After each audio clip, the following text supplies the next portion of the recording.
beginning. We all come to a story with hopes and expectations, looking for an answer. Sometimes it would be better to live with that hope without ever knowing the full story.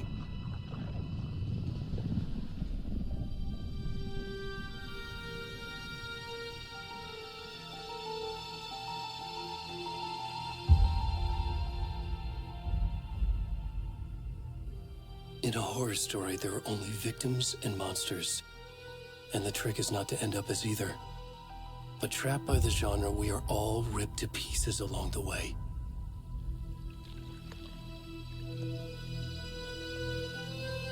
This is not the story I hoped it would be. This is not the ending I wanted. This story will eat us alive. This story is a monster. And monsters wear many faces.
Already gone.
Where's the rest of the stuff? I need to finish this. What the fuck? Shit.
Hey, kiddo. How are you? I'm good, Mom. How are you? This trip might take a little longer than I thought. I'm sorry I've been gone so much lately, Logan. Oh my god, Mom, it's not your fault people get all murdery. What happened? Just work stuff. Right.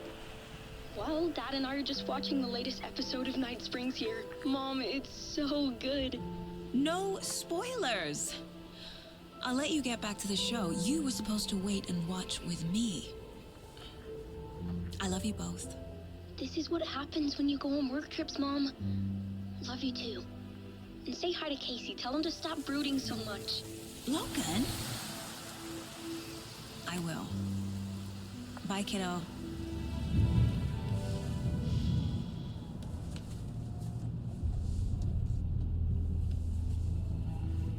Logan thinks you should try cheering up. Snarky kid. Wonder where she gets that from.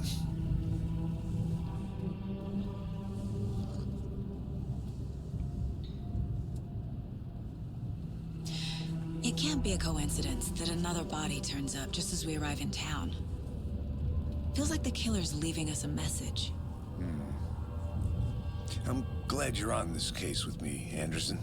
It's right up your alley. You should take lead. Think of me as the backup. Okay. Any words of advice? Nothing that would cheer anyone up.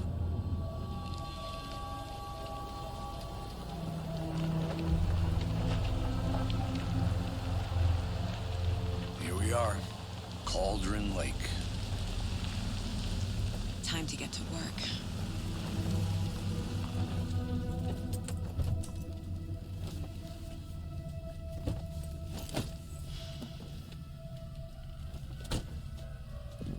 A deputy was supposed to be here to show us to the crime scene.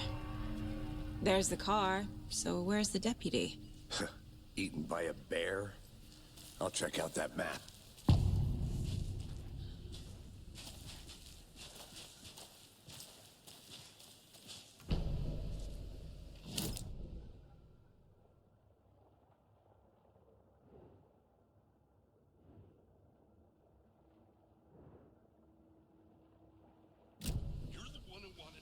I think I hear someone. Could be our deputy. I can go take a look.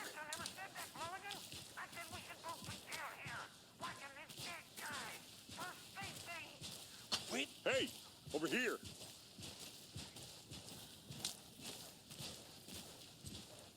Hey there. Agent Casey, right? Sheriff Breaker said you'd be coming by to take over the case. You're half right. Anderson? Saga Anderson. I'll be leading this case. Seems you already know my partner, Alex Casey. Shoot. Sorry about that, ma'am. I'm Deputy Mulligan. I just figured that,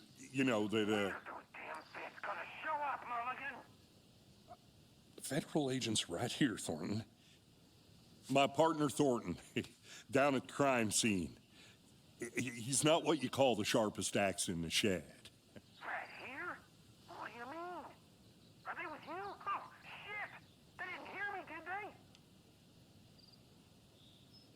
Were there any witnesses? Yeah, a couple out-of-towners. I wonder what they were doing sneaking around the woods at night. Mention the city folk. It's pretty suspicious. Not that we have anything against city folk, right, Thornton? But don't worry. Sheriff Breaker took them back to town a while ago. I want to see the body. How do we get there?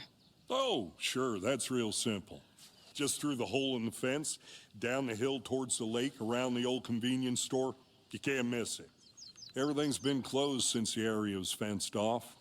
The store, the campground, all of it. Mulligan, tell him I'm here waiting. I'll show him around. They got it, Thornton.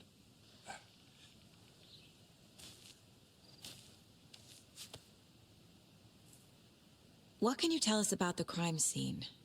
Tell him about the heart. I was getting to that, Thornton.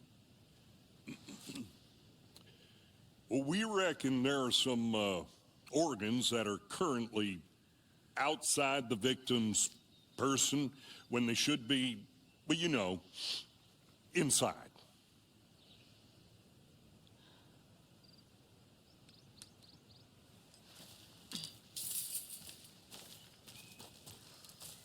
Before we get to the crime scene, there's time to review the facts of the case so far. Make sure I'm seeing the clues clearly.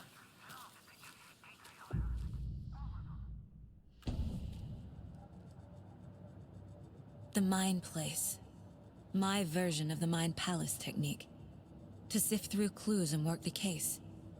Building the Mind Place again for each case. Using each field office as a model in my head. The facts are on the board. Everything we know about the previous murders. Worth taking another look.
I see you're already hard at work, Anderson. Close to cracking it? We're just getting started. Let's head down a hill to the crime scene.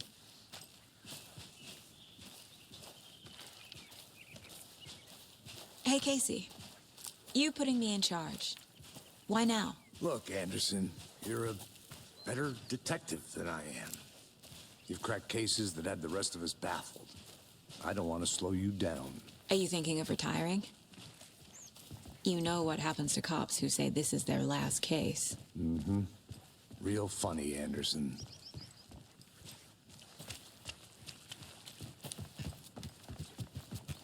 Stairs are out. You okay to jump down? I'm not that old.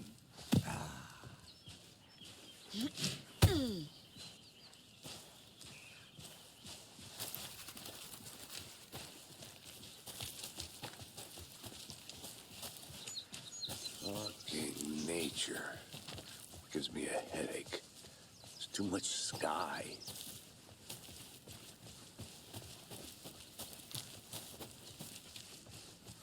Not a bad place to get murdered.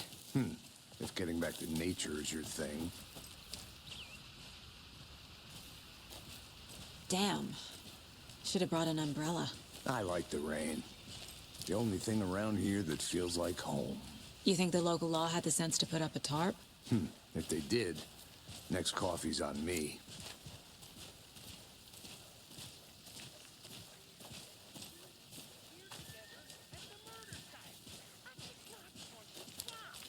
No, still not getting it. Try explaining it one more time. How much clearer can I make it, Mulligan?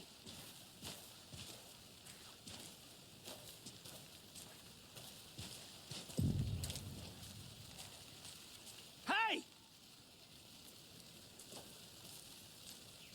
Deputy Thornton, I take it. That's me, at your service, ready to get this case solved. Now the body's behind the store. Come on, I'll show you.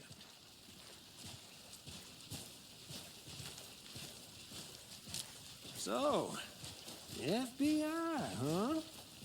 That's so cool. Hunting down psycho serial killers and shootouts with the mob. You forgot the UFO cover-ups. What? Those are real? You guys hiring? Thornton, he's joking. Let's just see this body, shall we?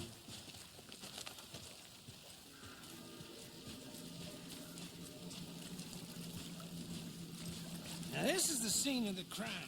We found him on the table. Now he didn't touch nothing, you know, procedures and stuff. Thanks, Deputy. No tarp. You owe me a coffee. Okay, let's start by examining our guest of honor. Does this fit the MO of the previous murders? Body is positioned on the table. Ritualistic. Another body turns up just as we arrive in town. Coincidence?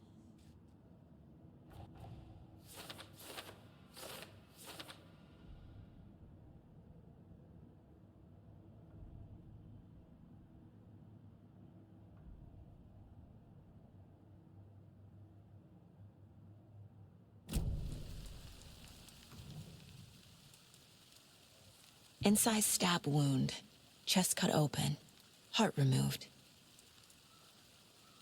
Bruising on the wrist from the cargo straps holding him down. The killer left the heart right next to the body.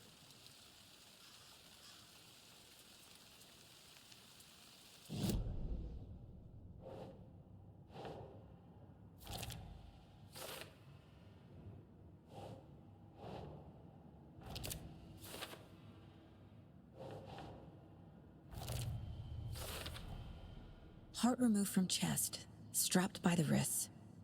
Definitely matches the previous murders. But this time the heart and the straps were left behind. More clues to work with. This makes 4 murders that we know about.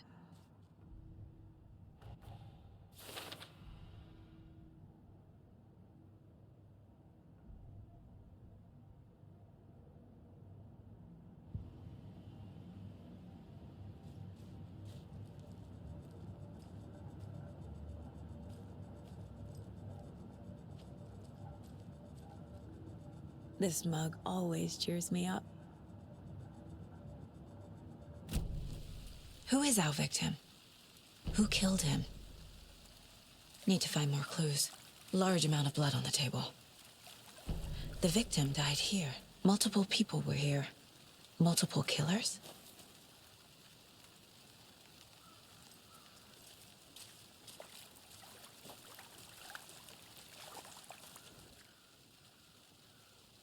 Someone left in a hurry. Knocked the tripod over. Was it for a camera? Someone was drinking beer. They spent time here, waiting.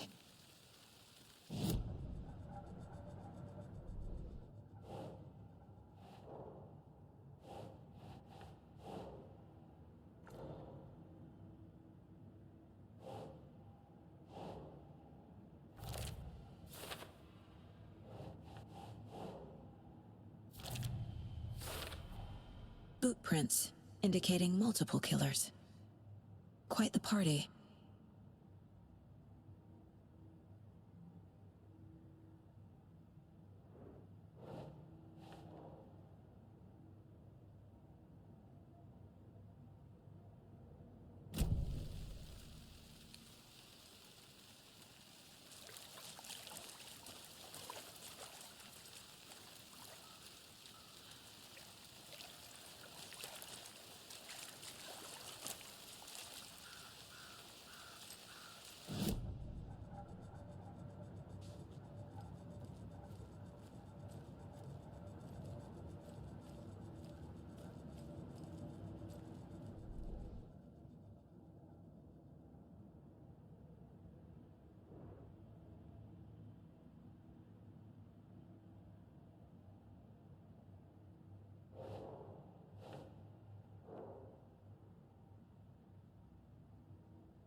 Any idea who the victim is?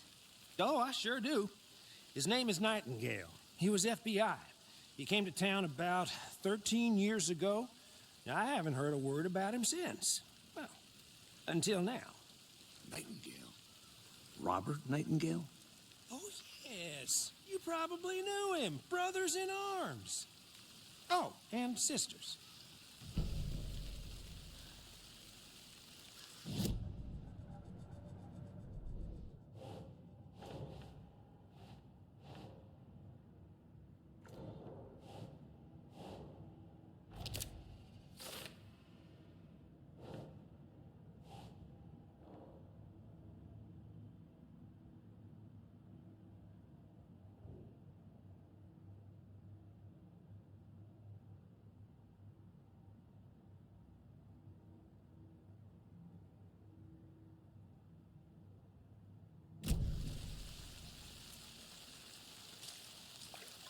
So you knew our victim?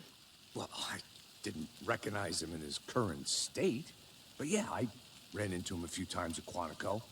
Never worked any cases together. After his partner got killed in the field, he went off the deep end. Got the boot pretty quick after that. Nightingale went missing 13 years ago, 2010.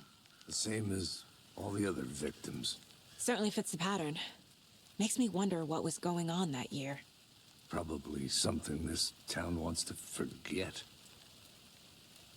So what happened to Nightingale after the Bureau let him go? I only know the rumors. Depression led to booze, booze led to paranoia.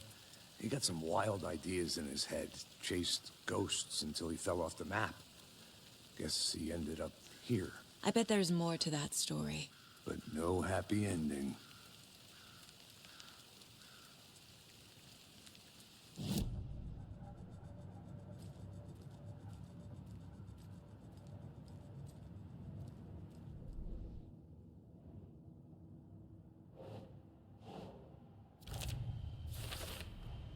Robert Nightingale, ex-FBI, came to Bright Falls 13 years ago.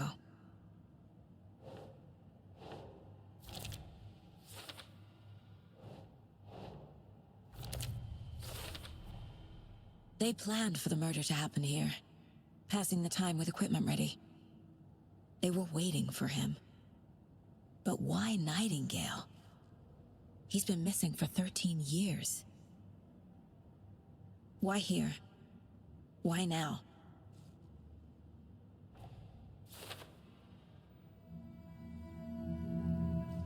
Profiling. Get into the subject's head. See what they saw. Feel what they felt. Use whatever I know about them to guide my intuition to a revelation. Piece it together.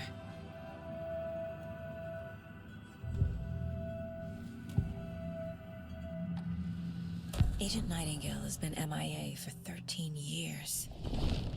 How did he end up here? Up from the lake that's not a lake. It's dark. He was there too. You are not allowed in the lake until he says otherwise. Robert Nightingale came from the lake, before his murder. Nightingale was chosen as the victim. Why? Flick the switch, it goes click. Lights are off. But somebody's home. Somebody's home. This wasn't some random act of violence. This was a ritual. And Nightingale a component.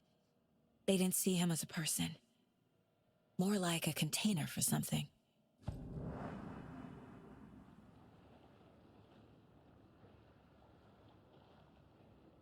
Agent Nightingale has been MIA for 13 years.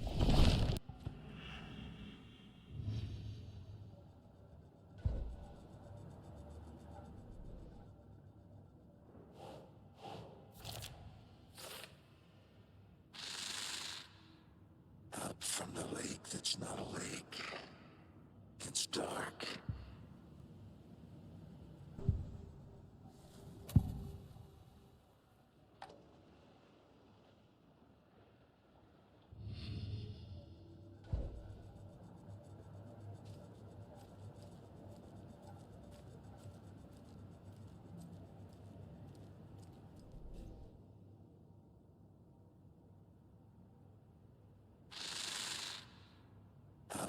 the lake that's not a lake. The lake is connected to Nightingale somehow. Casey, let's take a look down by the lake. Lead the way.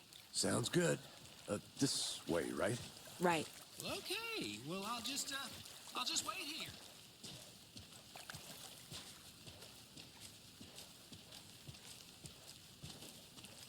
This one of your hunches, Anderson? Did something happen at the lake? I think Nightingale came up from that direction. From the lake. Probably looking for shelter. Safety.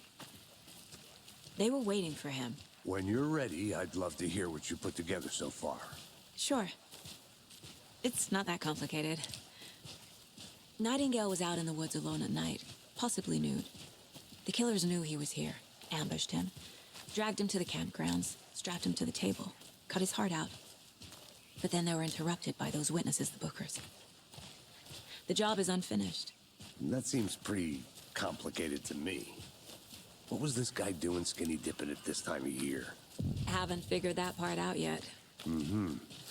Lots of questions. Lots of answers for us to find. I didn't know trees got that big. Gives me the creeps. You need to get out more. It is kind of creepy, though.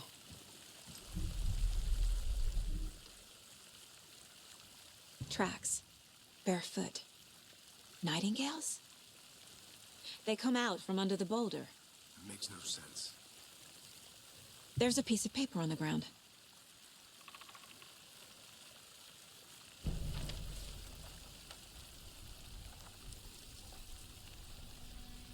A page full of text on one side. Not a printout. Written with a typewriter. Old school. Lines scratched out and edits added with a pen. Like a manuscript. Page of a story. Killer left a message. It's for us. The text is about us. The victim was one of their own. FBI Special Agent Robert Nightingale. And then there was the page they found. The first step down into terrifying depths. Reading the words. These words felt like a message. Felt like a message. Someone knew they were here, someone playing a game with them. An invitation. How could they not accept, even if they knew it would end up hurting them?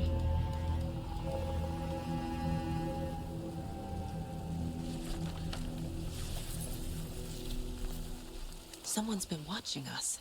Playing a sick game with us. You were right. This is right up my alley. Nightingale came this way.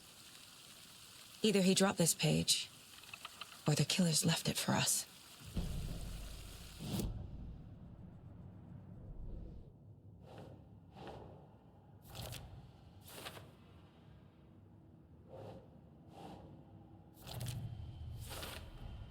I think he came from the lake. But his tracks make no sense.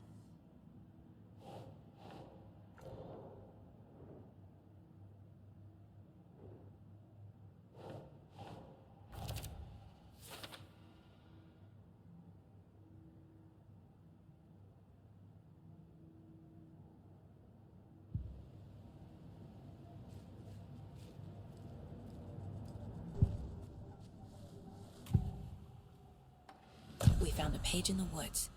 A story about these events. What is Nightingale's role in this? I carry his words close to my chest now.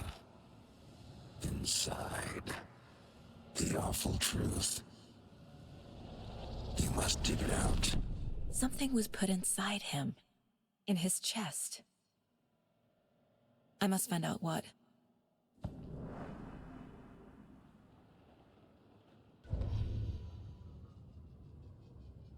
The victim was one of their own. FBI Special Agent Robert Nightingale, gone missing here 13 years ago. Now he had suddenly turned up, only to be murdered in a brutal ritual on the very day of their arrival. And then there was the page. This page, the first page that they had found, not the last. The first step down into terrifying depths. Secret truths trembling beyond the threshold. Reading the words, these words, felt like a message. Was a message. Someone knew they were here, what they were doing. Someone playing a game with them, leading them on. An invitation. How could they not accept? The sheer audacity of this impossible mystery presented to them, even if they knew it would end up hurting them.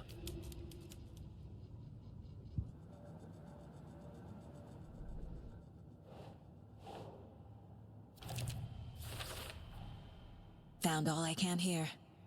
Time to properly examine the body. See what I can find inside.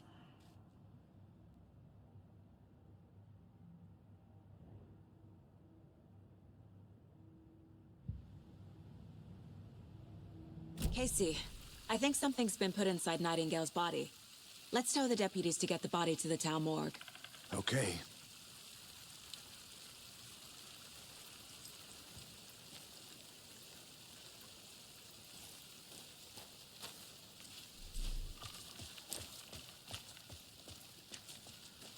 Whoever wrote that page made sure it read like a story. Like a scene from a thriller. I hate all of it. The text said we'd find...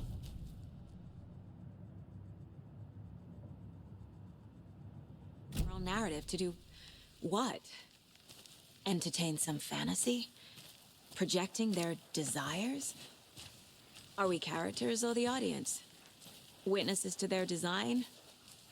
All the above? It's all about control. Deciding what happens to who. Don't let it drag you in. Too late. I'm already hooked. I need the next chapter.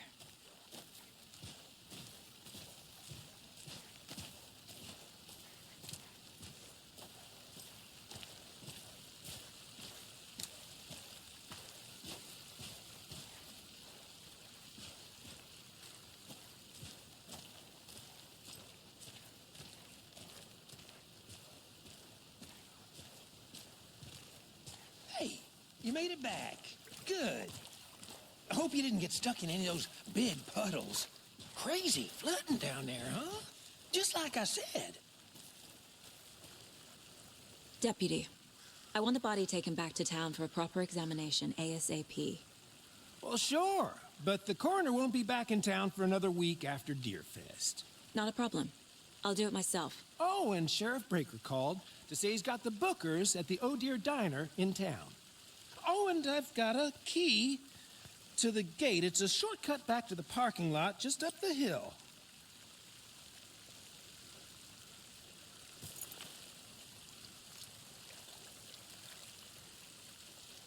Thanks. Let's get the car, drive to Bright Falls, and talk to these witnesses, the Bookers. At the diner, right? I could use a cup of coffee. Let's try that shortcut the deputy mentioned. Sounds good.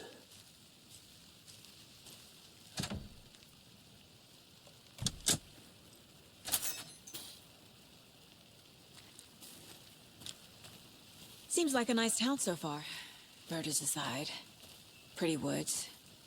Cute lodge we got set up in. We should go for a hike if we get a chance. Now you're just being mean, Anderson.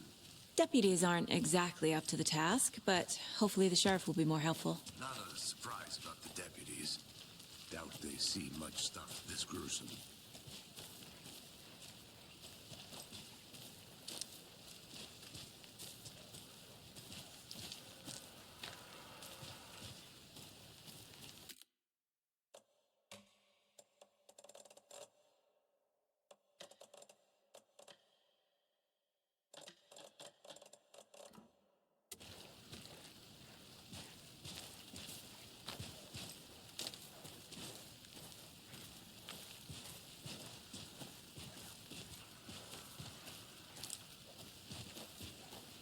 Can't fit the clues all together yet.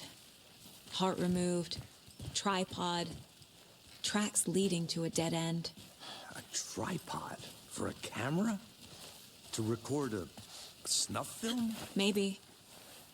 And why take out his heart just to throw it away? To stuff in something for us to find.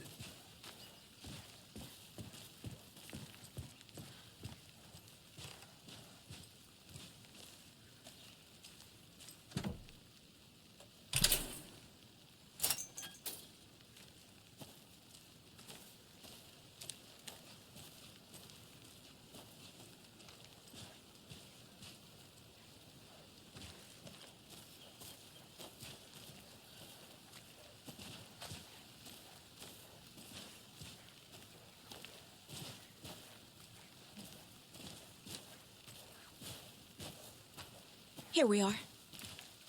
Let's drive back to town and meet the sheriff at the diner.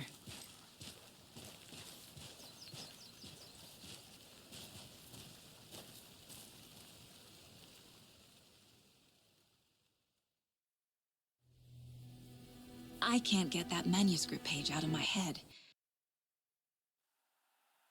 I've never seen killers reach out so directly before. Damn impressive work so far. With your technique, these hunches were moving fast. I wasn't sure about taking a case so far from home, but I'm thrilled to be here for this mystery.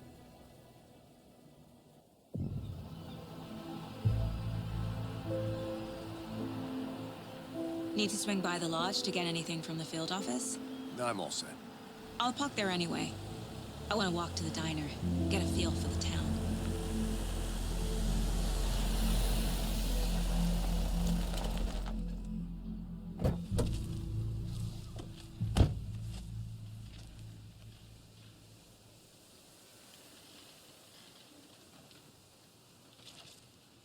The diner's just up the waterfront. Shouldn't keep the sheriff and our witnesses waiting. I smell coffee.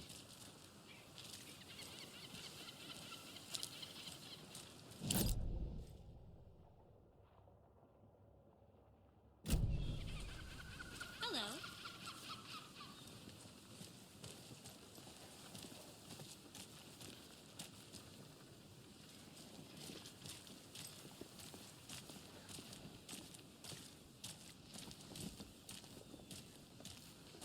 Hi.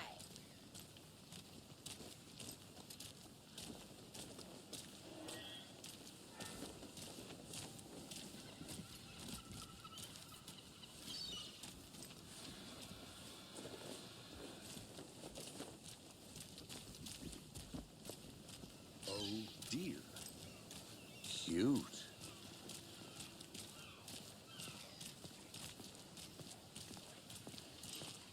Let me guess. The FBI.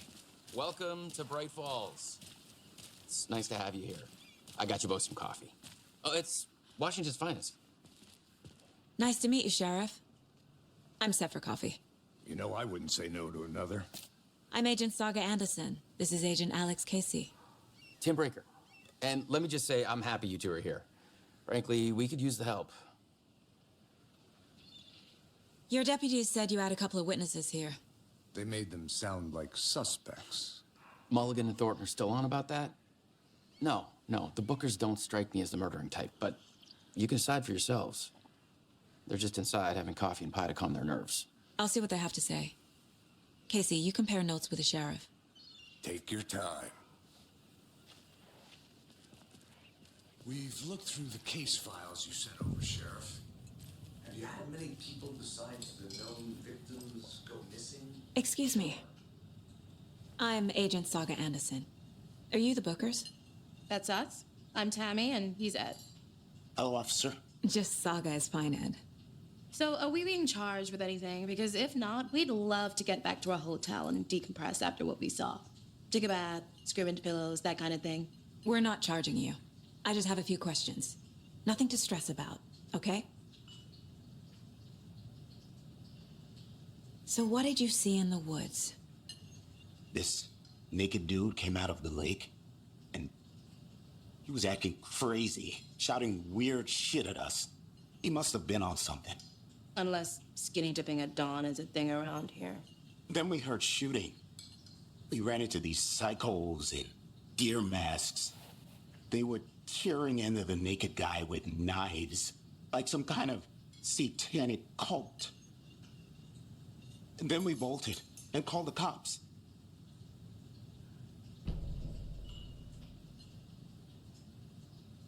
What makes you say it was a cult?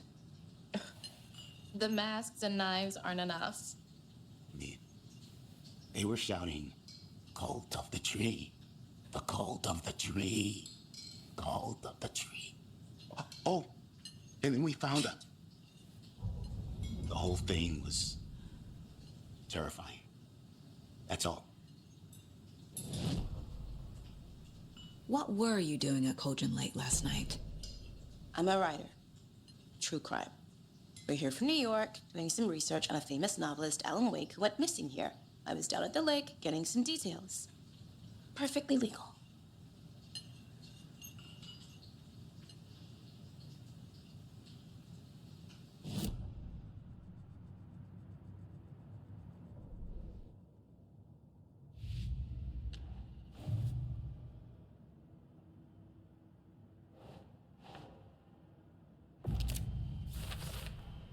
We're dealing with an organized group of killers, not a lone serial killer.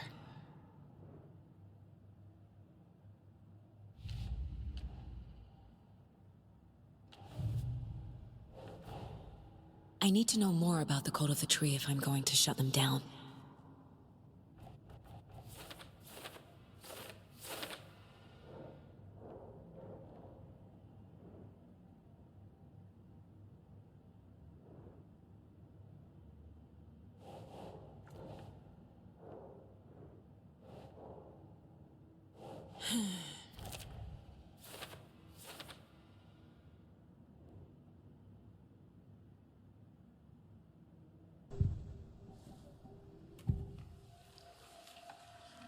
The Cult of the Tree.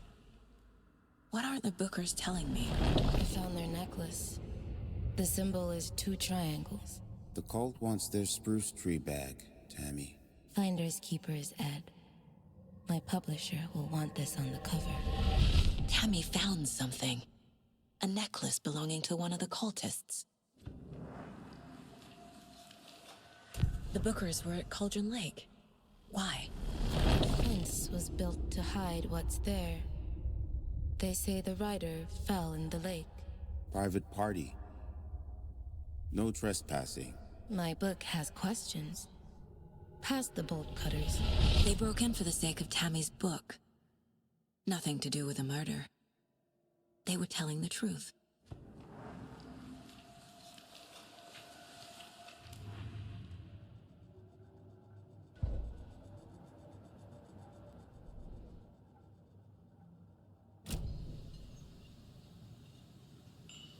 So you found something there, right? A necklace these cultists may have dropped. Okay. Wow. How did you put that together? It's evidence. You need to hand it over. Okay. Told you not to keep that thing, Tammy. Thanks. This could prove to be helpful.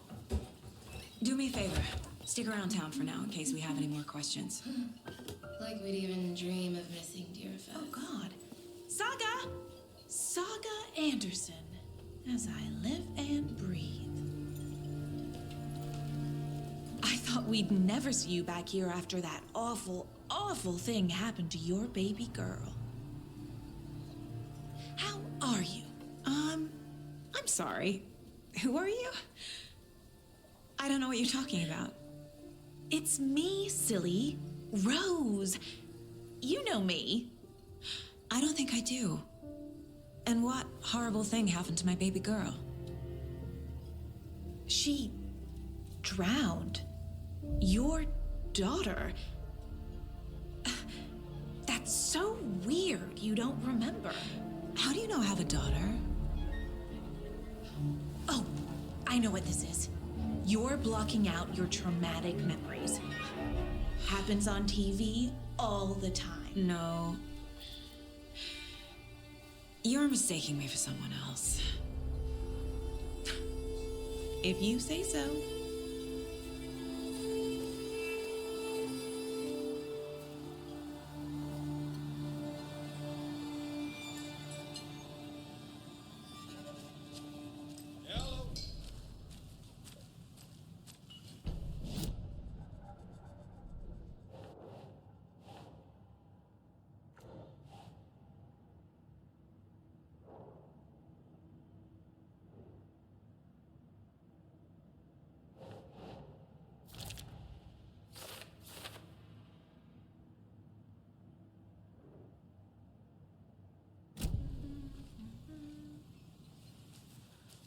All set? My guys have Nightingale at the morgue if you're ready to go take a look. Let's go. Well, Casey, I got a lead. Looks like we're dealing with a cult. The cult of the tree. A murder cult. Fuck. Have you heard of this cult of the tree, Sheriff? Only the urban legend. If you're in the woods at night, the cult will get you. That sort of thing. We're not gonna find out you're the Grand Wizard or something, are we? I played some D&D back in the day. Wizard was always my favorite class. Morning, Sheriff. Looks like you have some guests. Morning, Ted. Yeah, real important guests. Deerfest. Always draws a crowd, right? Too true. More the merrier. Have a good one, Sheriff.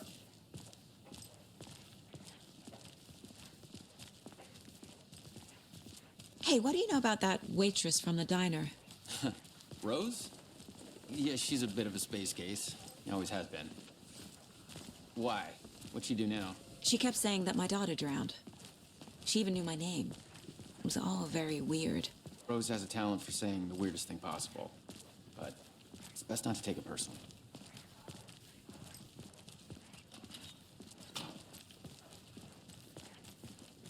Hey, boss.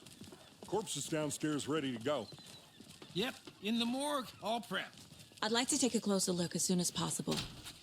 Lead the way, Sheriff.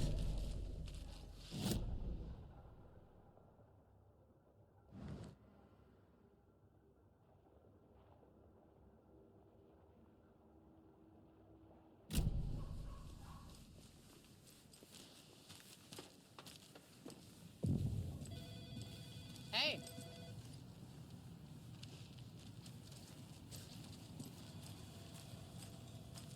Agent?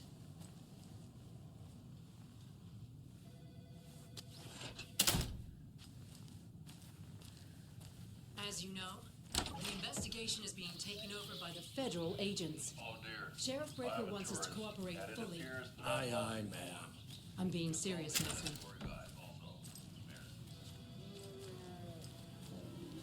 Oh no, a bear. So we share a morgue with the funeral home next door. It's a shoestring budget. I guess you guys don't have that problem, though. Our only coroner rotates between a few other towns, and he's away this week, but you can handle this, right? I'm qualified to perform examinations. Yes.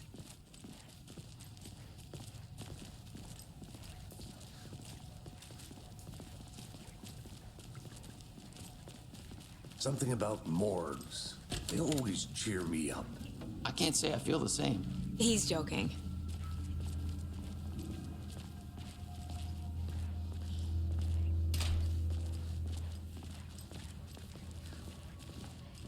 Okay, let's take a look at our patient. I'll start with the external inspection before performing the internal examination. What was the cause of death? What other The body shows signs of being submerged in water post-mortem. It doesn't add up.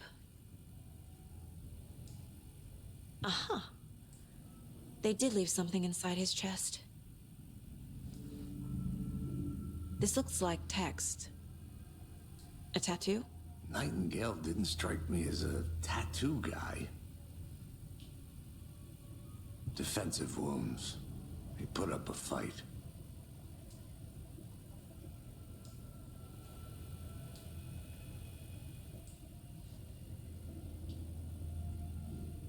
There's writing on here. Can't make it out. Writing? How'd they manage that?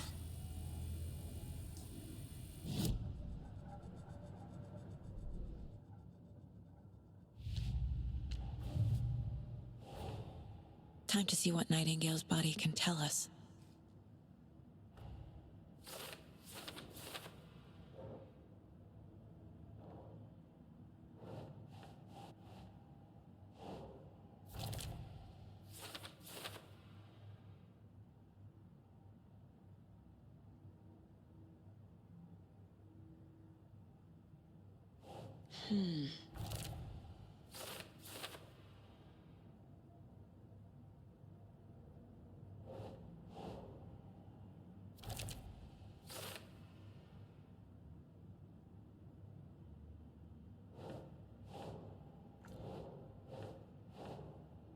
Keep trying.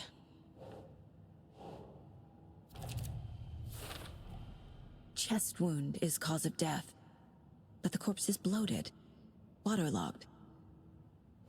Doesn't add up. There's definitely something in his chest. Did the killers leave it there?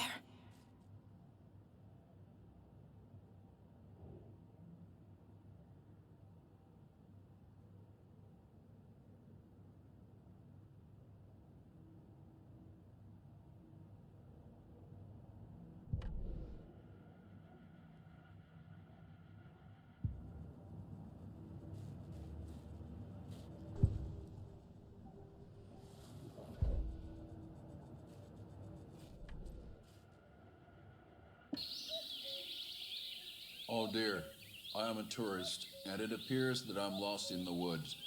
If only had a tour guide. Also, it's bear season. Oh no, a bear. Help.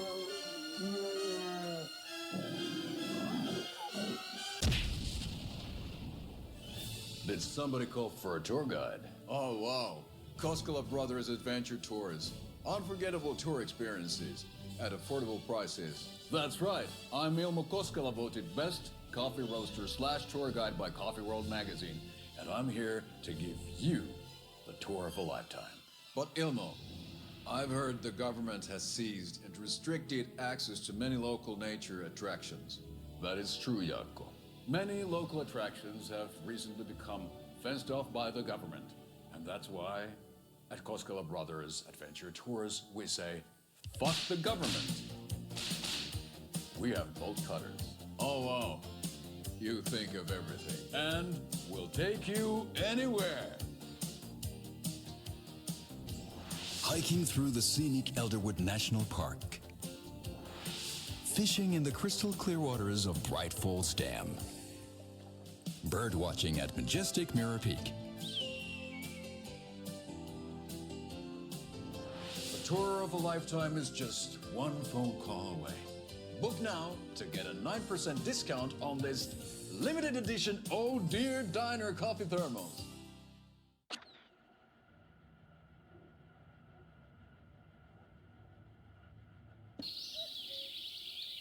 Oh dear, I am a tourist, and it appears that I'm...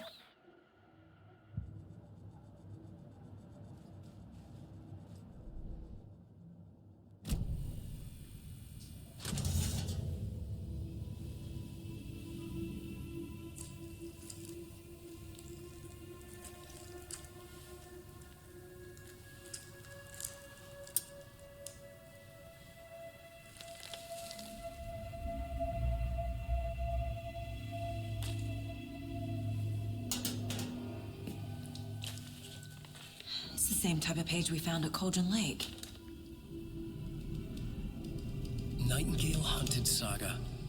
Didn't see her. The Taken could not see into bright light. Light hurt them, made them vulnerable. Nightingale had no heart, but here he was, killing. Someone's created a fucked up fantasy about us. Hey, hold on. We found these kinds of pages. I didn't think they were relevant to this case. I have them right here.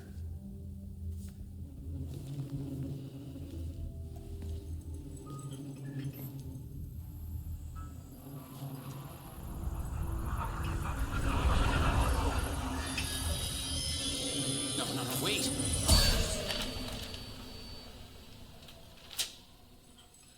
Sheriff? What the hell? Show me the clicker.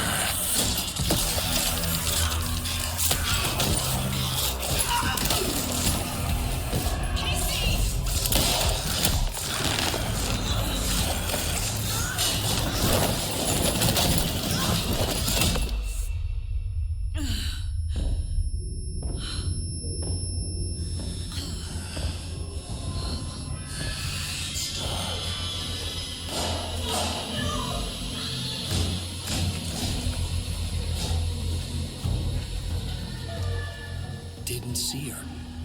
Could not see into bright light.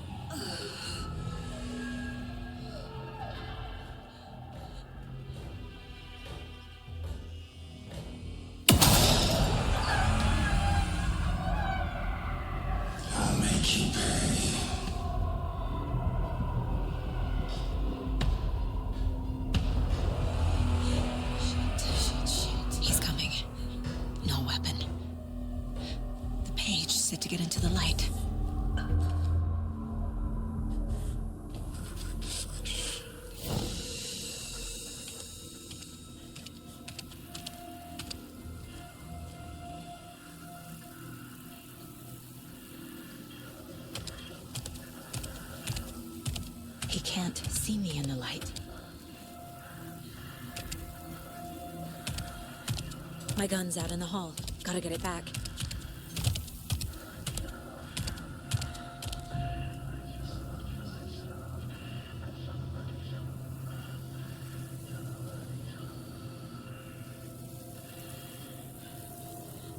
Gotta move. Now.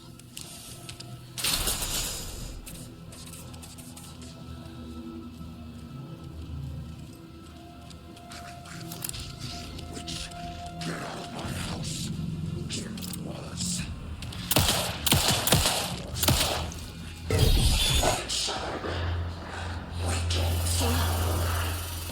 Vanished.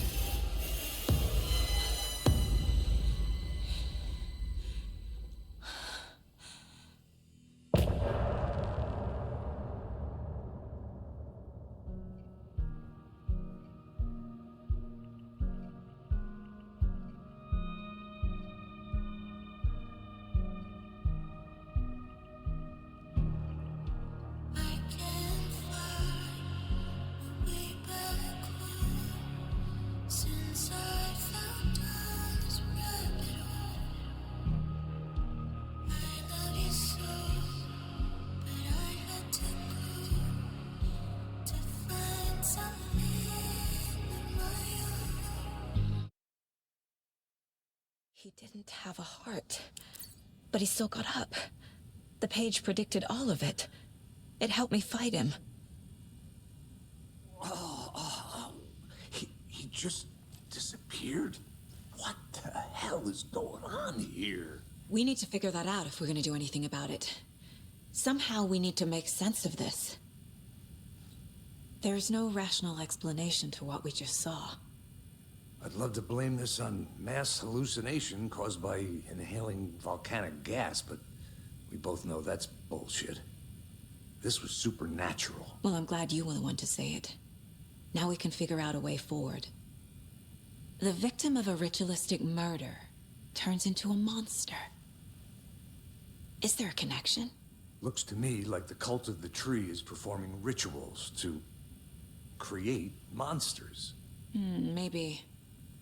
We need to start with learning this cult's goal, their purpose. Right before things got crazy, Sheriff Breaker just vanished. Maybe the sheriff knew more than he was letting on. He seemed anxious, like he dreaded what was coming. One more mystery.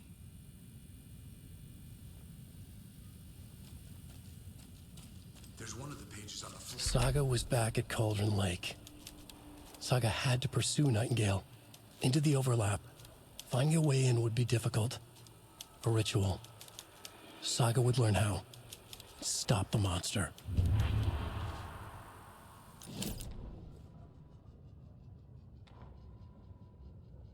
The autopsy room was a mess, like a bomb had gone off. Nightingale hunted Saga. Didn't see her under the light, lurched past her. The Taken could not see into bright light. The light hurt them, hurt the darkness in them, made them vulnerable. I flick the switch, it goes click. Show me the clicker, lights are off, but somebody's home. Hemingway brought you here, witch. Get out of my house, Nightingale shouted. A wave of terror crashed through Saga's head. The awful truth. Nightingale had no heart in his chest, but here he was, killing a monster. The world had lurched out of balance. You found yourself trapped on the far side of the mirror.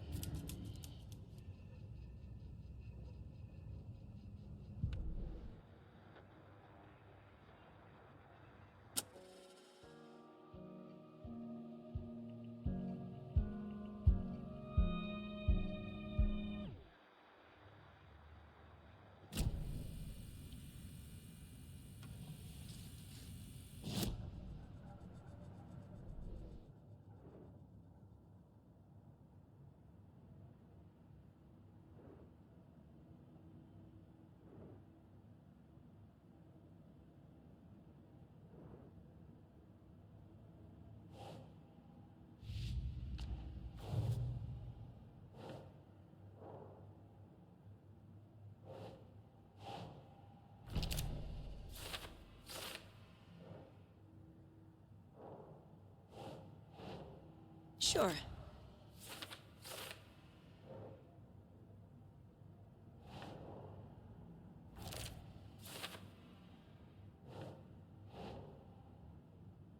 Nah.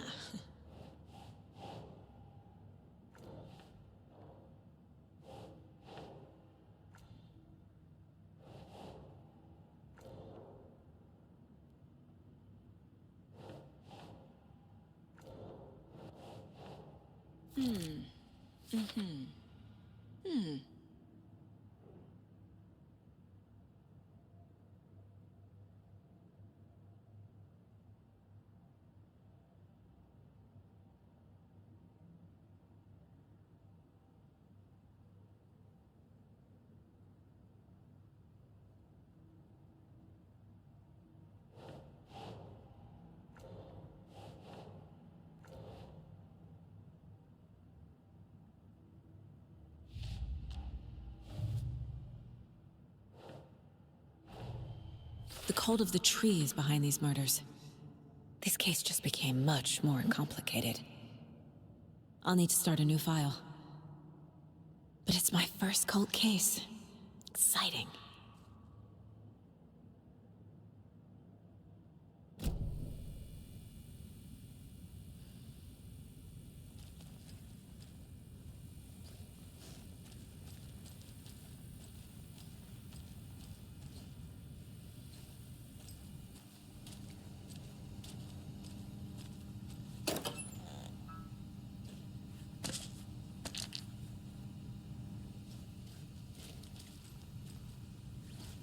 Can't be opened on this side.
The heart is gone too. Did the fucker take it with him?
It won't open.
Saga was back at Cauldron Lake. He was there too. Nightingale was, but wasn't a Taken, a creature of darkness. He was beyond her reach, where some other strange reality, the dark place, merged with ours. This place and the dark place, a tarp thrown over top, drowning everything beneath it, a flood of darkness, soaking into everything, spoiling it, rotting it. The page called this area an overlap. Saga had to pursue Nightingale into the overlap. Finding a way in would be difficult, required precise steps, a ritual. Saga would learn how. Stop the monster before he killed again. Her job. He'd be inside, waiting for her.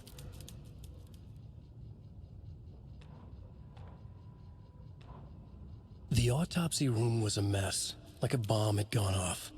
Nightingale hunted Saga. Didn't see her under the light, lurched past her. The Taken could not see into bright light. The light hurt them, hurt the darkness in them, made them vulnerable. I flick the switch, it goes click. Show me the clicker, lights are off, but somebody's home. Hemingway brought you here, witch. Get out of my house, Nightingale shouted. The victim was one of their own. FBI Special Agent Robert Nightingale, gone missing here 13 years ago. Now he had suddenly turned up, only to be murdered in a brutal ritual on the very day of their arrival. And then there was the page. This page, the first page that they had found, not the last. The first step down into terrifying depths. Secret truths trembling beyond the threshold. Reading the words, these words, felt like a message. Was a message. Someone knew they were here. What they were doing. Someone playing a game with them. Leading them on. An invitation. How could they not accept? The sheer audacity of this impossible mystery presented to them. Even if they knew it would end up hurting them.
Mom may be gone, but whenever I read this, I feel like she's still here.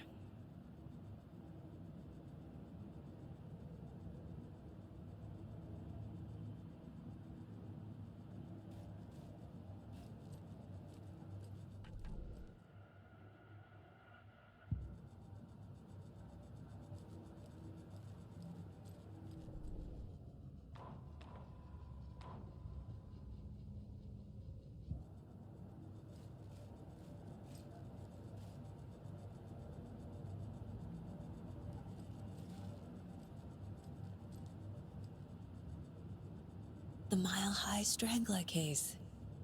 Proud of that one.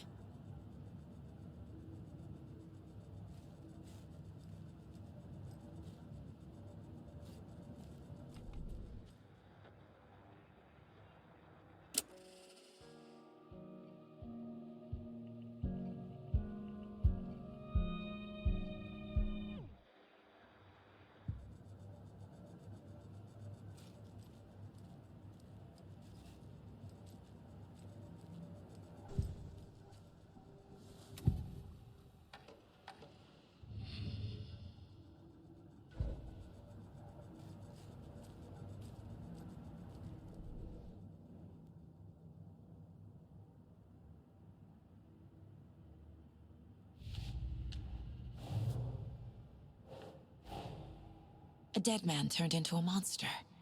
Light as a way to fight him. Pages predicting the future? There's no rational explanation.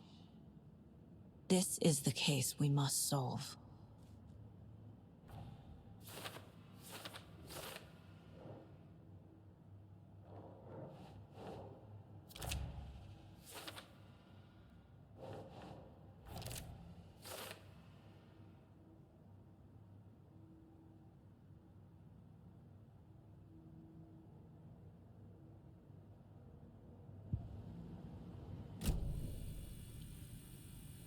The page places Nightingale back at Cauldron Lake.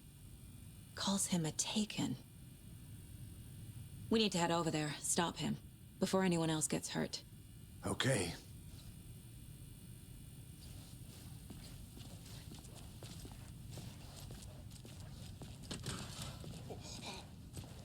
We heard gunshots. Y'all okay? Did you get spooked by the bodies? Sheriff Breaker disappeared. Nightingale turned into some sort of a monster, and there are offices down. You two handle things here. We need to get back to Cauldron Lake immediately. Fuck me. That's terrible. We'll do what we can, man.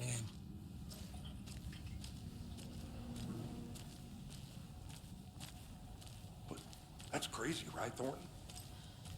Nightingale's heart was missing. How could he do anything?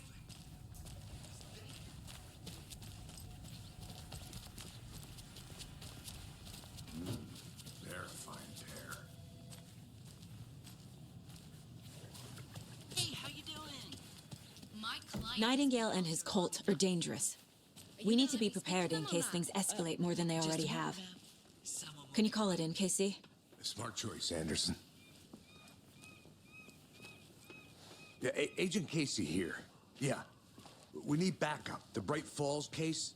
Whoever you can spare. ASAP. Think we'll actually find Nightingale at the lake? The pages haven't been wrong yet. We can't assume the person writing these pages isn't playing us. I agree. But it's our best lead.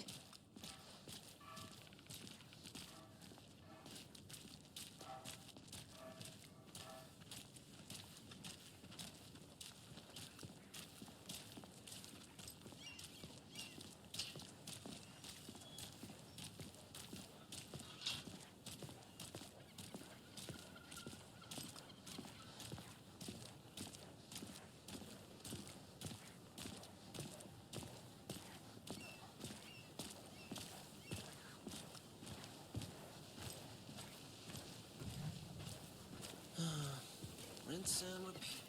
Clock out, get a beer. Or maybe 3.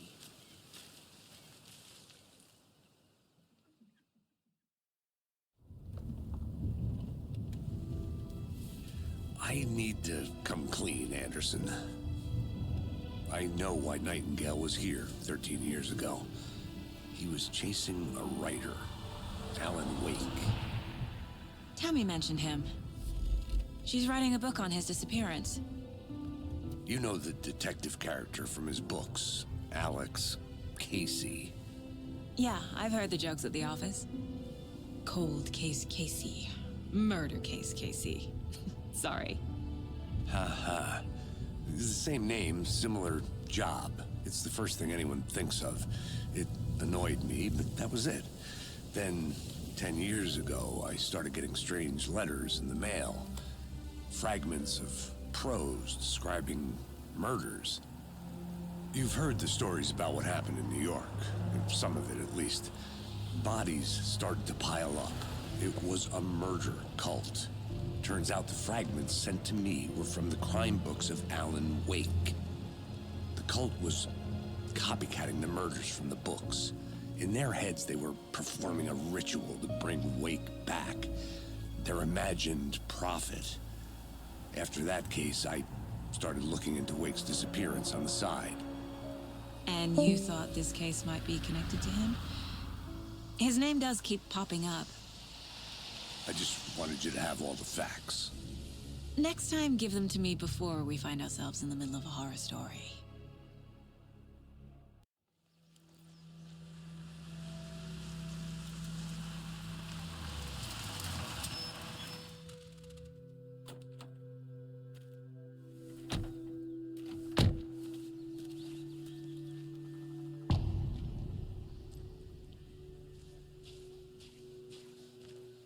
The page says Nightingale's in something called an overlap.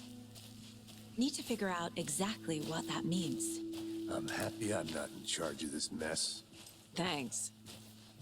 Let's start looking for Nightingale where he was killed. The writer of these pages knows what will happen. Because they're behind this, or because they can see what's coming. Impossible things are happening here. A world operating on different rules. I need to understand this strange logic. To see the clues. To solve the case.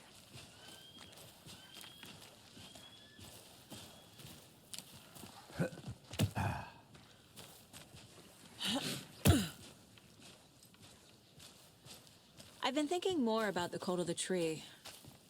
What sort of cult refers to themselves as a cult? In my experience, they don't. We're not seeing the full picture yet.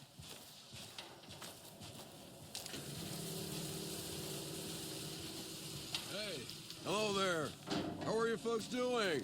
Those restricted area signs don't do a damn thing. Hello. Saga Anderson. Are you two supposed to be here? I'm Ilmo Koskela. Fantastic to meet you. And yes, Stephen here hired me to show him through the woods. He's in town on important government business. Fixing this impressive piece of hardware. I work for the FBC, ma'am. I'm authorized to be here. And I bet you two are here about that murder. Nasty stuff. How's it going? How did you hear about the murder, Ilmo? Do you know anything that could help us? People tend to tell me things. The Koskela brothers are kind of a household name around here. Speaking of, if you're looking for some fun, stop by Watery. Just down the road from Bright Falls, there's our Coffee World amusement park. There's sauna ja vihta. And we offer a variety of guided tours, hunting, fishing, hiking, whatever strikes your fancy. You name it, we probably got it. What is this thing? It's just a monitoring station, ma'am. The Federal Bureau of Control checks volcanic activity and air toxicity levels. No need to worry, though. It's mostly for research purposes. That's one gorgeous weather saga. Looks Nordic. I bet a family member made it. My mother made this sweater for me. How do you know? I knew it. My mom used to knit those sweaters for me and my brother. Watery, my hometown, was founded by Finnish immigrants. So between your name and the sweater, I figured your family might be from Finland too. Suomi, Finland. Ulla, Karjalan piirakka. Close. My mom's family is from Sweden originally. I don't know much about them beyond that. The sweater is just something to remember her by. Stephen, we're investigating a murder that occurred nearby. What can you tell me about your bureau? Nothing that isn't classified, I'm afraid. But I don't know anything about a murder. Operations here are run by a different department. I'm just here to make some repairs. The wiring on this thing frays every couple months. Yep, that's the raccoons. They grow real big here with teeth like you wouldn't believe. Can't gnaw right through a garbage can. That's all for now.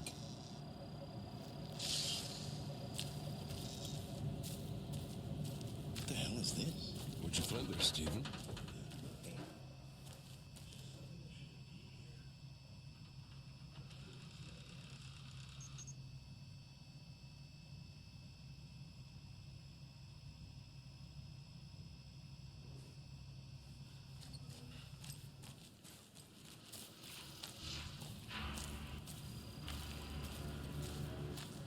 Let's get to the murder site, Casey. I'd be happy to get you VIP tickets into Coffee World. A lot of things about this case keep bothering me. But one thing feels really off. Breaker's disappearance. I don't get the feeling Nightingale was responsible. He was about to give you more of those pages. Something didn't want us to have them? Or was protecting him from Nightingale? Spontaneous combustion? I don't know. Not the kind of disappearance we normally solve.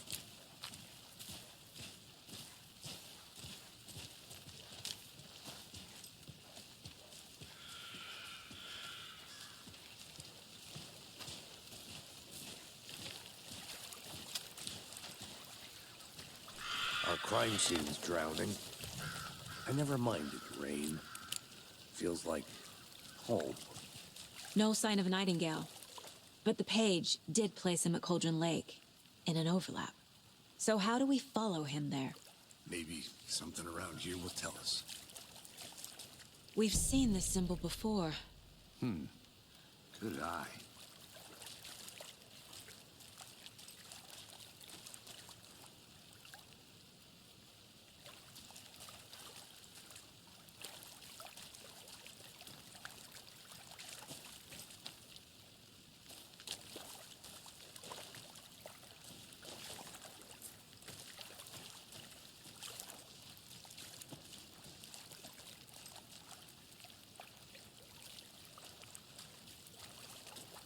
Bare feet.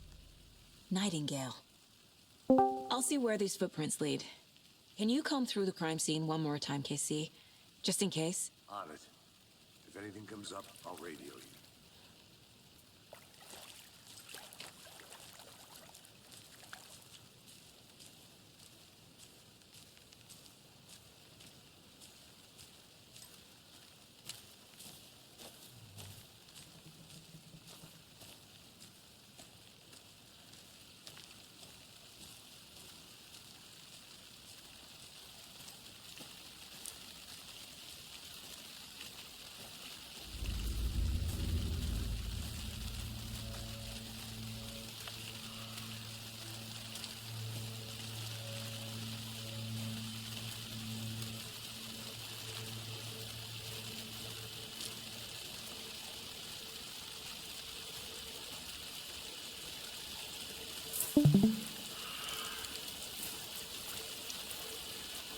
The tracks lead into the water. Where'd he go from here? I can feel something. A presence. Nightingale isn't far.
is that? These aren't the same tracks that were here before.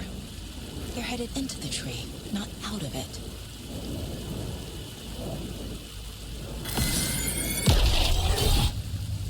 My flashlight burned the dark stuff away.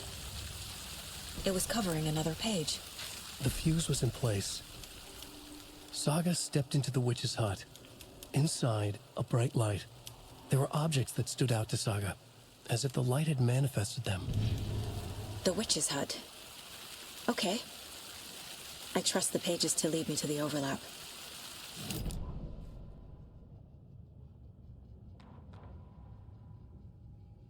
The fuse was in place.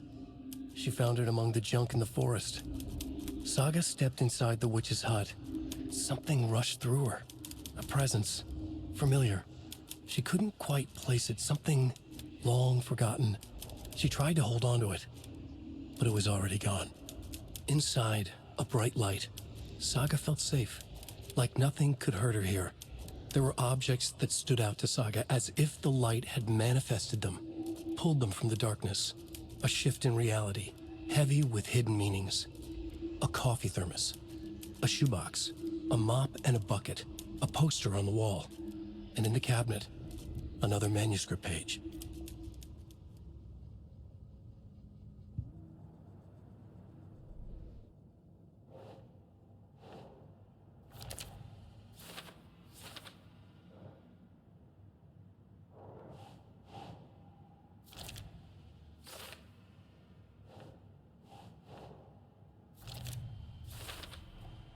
Light is the key. To stay safe. But for something more to be revealed as well.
Think.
I know Nightingale is somewhere around Cauldron Lake.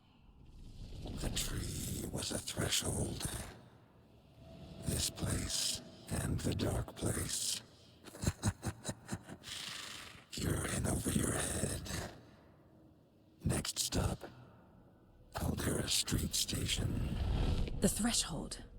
Like a doorway. Leading to Nightingale.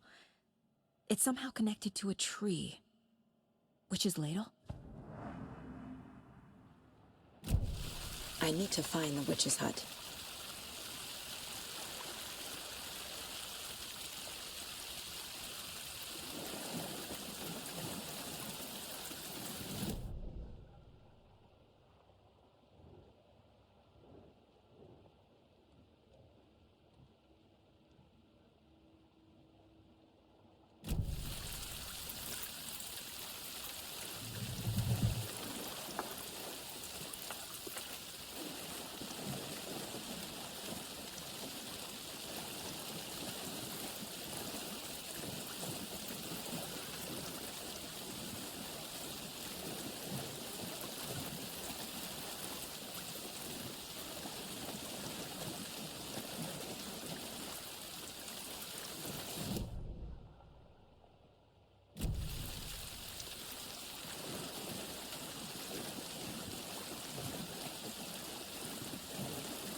This is the witch's hut.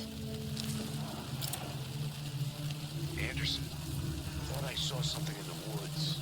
Probably just a deer, but I'm gonna check it out. Okay. I found another page. Following up on a lead. Keep checking in. Roger. This fuse is busted.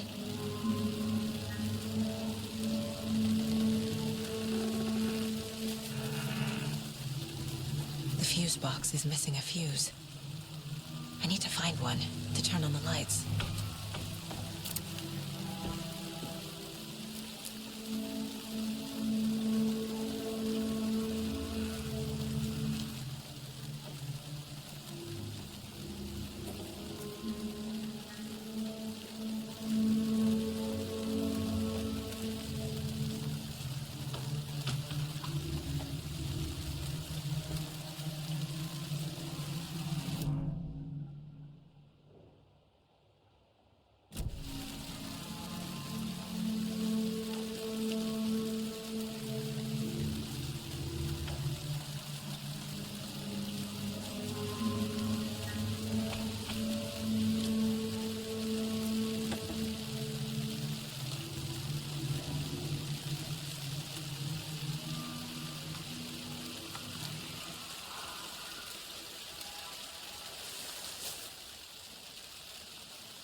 This one looks good. People should really stop littering, though.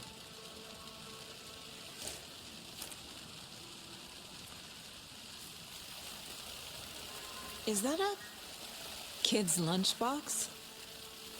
An Alex Casey movie lunchbox. Casey hates the endless jokes about coincidentally having the same name as a fake detective. He hates those cheesy crime books, but he really hates the movies.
Another page. The image of the witch in the sign.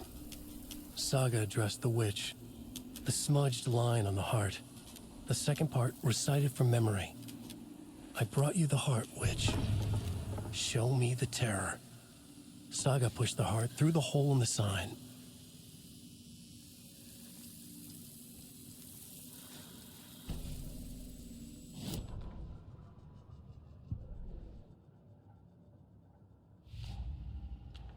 Shouldn't spend time on old questions.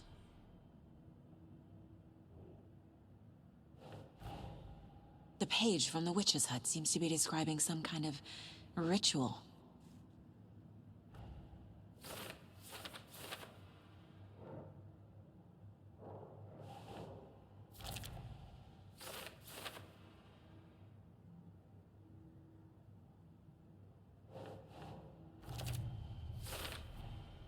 To get into the overlap, I need to find Nightingale's heart. Read the line imprinted on it, plus the line on the page to the witch's ladle sign. Then push the heart through the hole in the sign. Nightingale's heart disappeared from the morgue. Where is it now?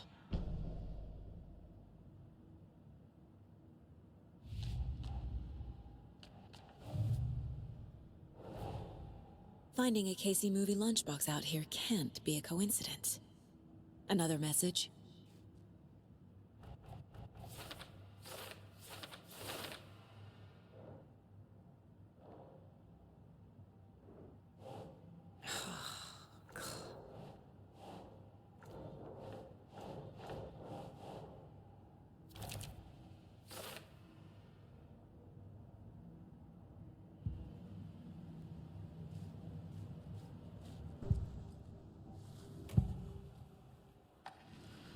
I need Nightingale's heart to get to the overlap.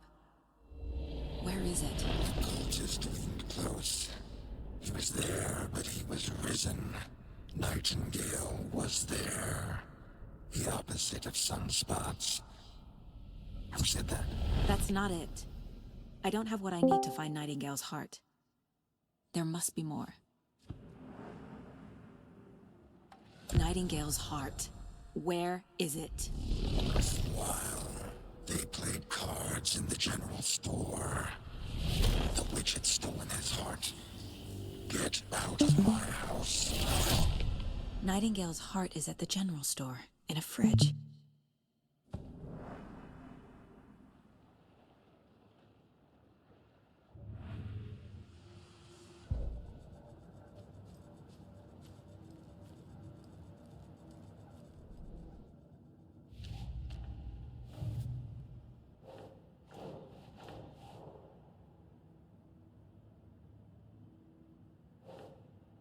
While they played cards in the general store, the witch had stolen his heart.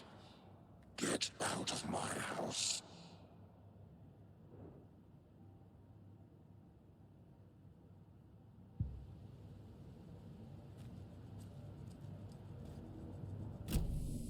I need to check the general store for the heart. Casey, I'm headed to the general store. I think I know how to get into the overlap. Roger that. I followed some ATV tracks in the woods and got a bit turned around. Did you get lost? I've only been lost once in my life, Anderson. The years I spent with my ex-wife. I'll find my way back, don't you worry about it.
like Nightingale.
I should keep looking here.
Saga edged toward the broken door, her gun ready, flashlight aimed ahead. Nightingale said it would be here. The Cauldron Lake General Store was overgrown, left to rot. Saga thought about the cult of the tree. They had been here, waiting, planning a gruesome ritual murder. Meanwhile, they played cards in the general store, like it was just another late-night poker game. Saga stepped closer to the door. Had the animal broken it? There was a loud crash. Saga found herself face to face with a cultist, a hulking figure in a raincoat. We watch in the night, wild eyes behind a plastic deer mask, an axe in his raised hand.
The text on the heart is clearer now.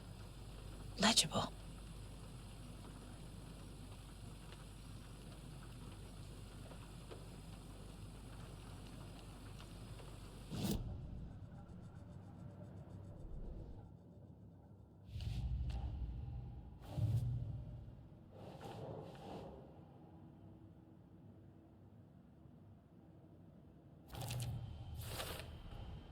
Sounds literary, but what does it mean?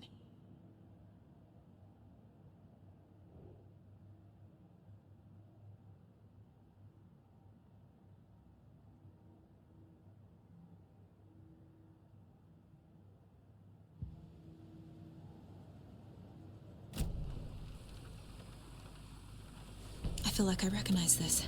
The fridge. The heart. I knew it would be here.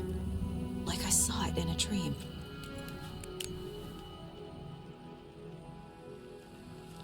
And now I need to give the heart to the witch. Makes total sense.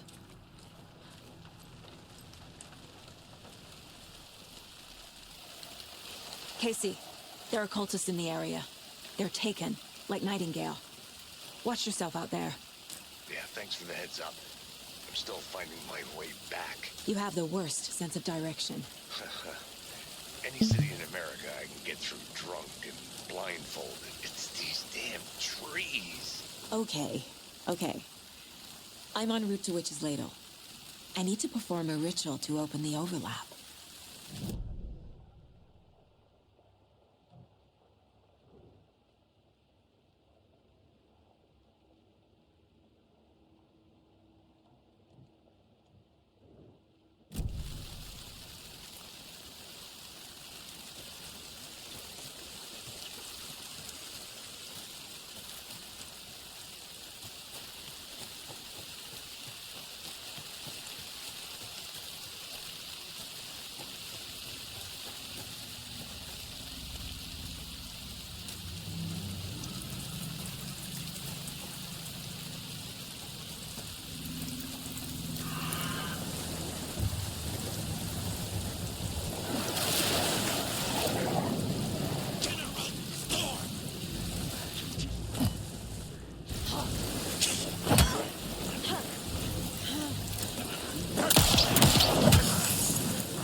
Okay, I think that's all of them.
The wave crashed on the far side of the mirror.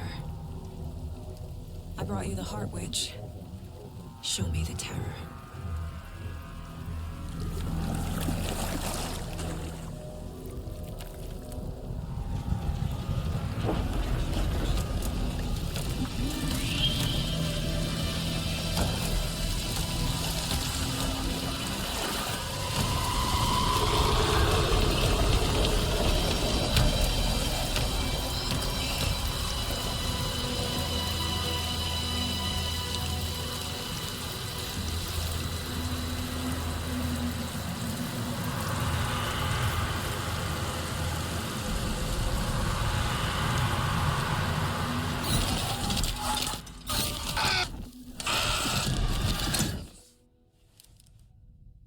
Casey, I think I'm in the overlap. Are you still on your way? Casey! Casey, do you read me? Fuck. Okay, Saga. Going in solo. Logan? Where are you? What the fuck was that? Logan's back in Virginia. You're imagining things.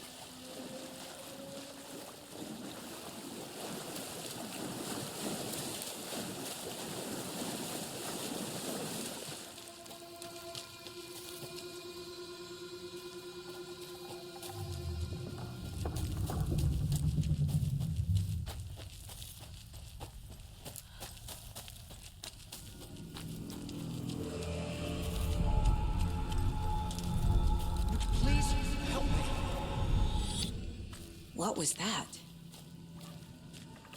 Wait. Did I get turned around? No, this is right. This place is looping. Like a nightmare.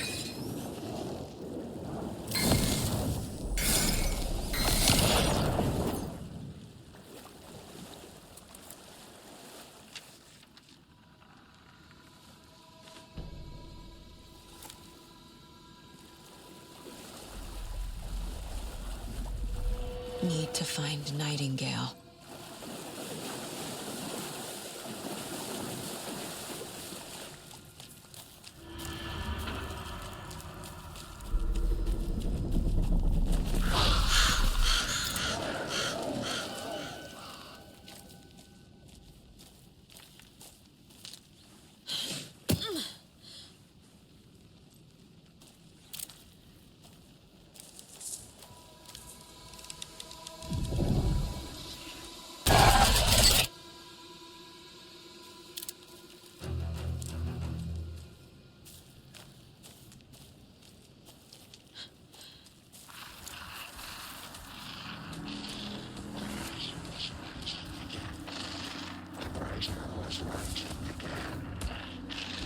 He's here. Nightingale.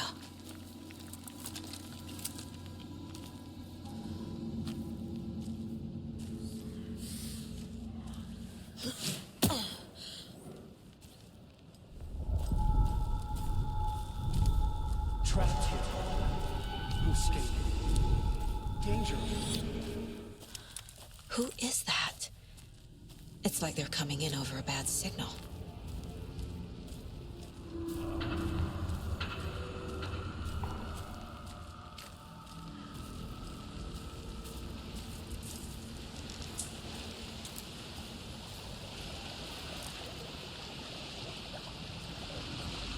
Nightingale's badge.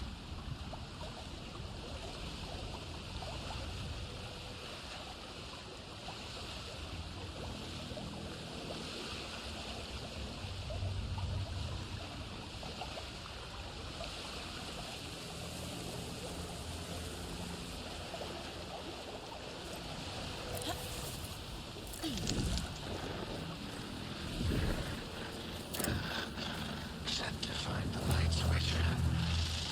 Show me the clicker.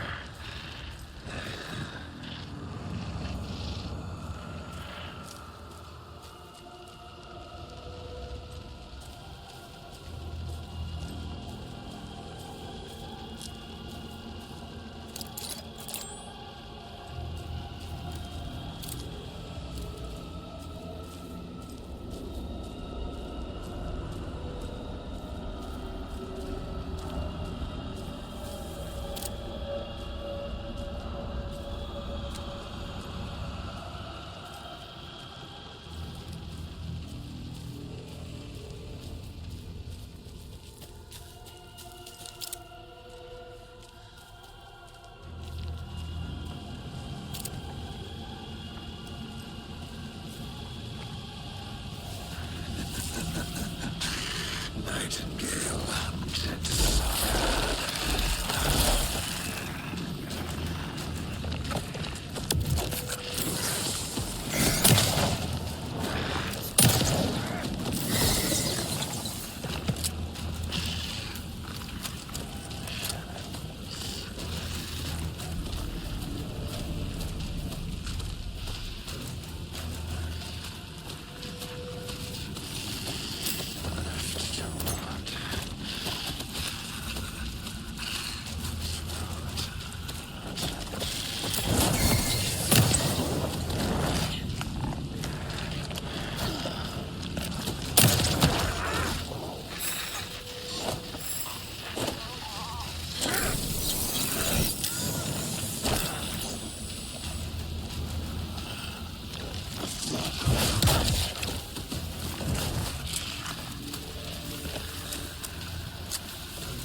Nightingale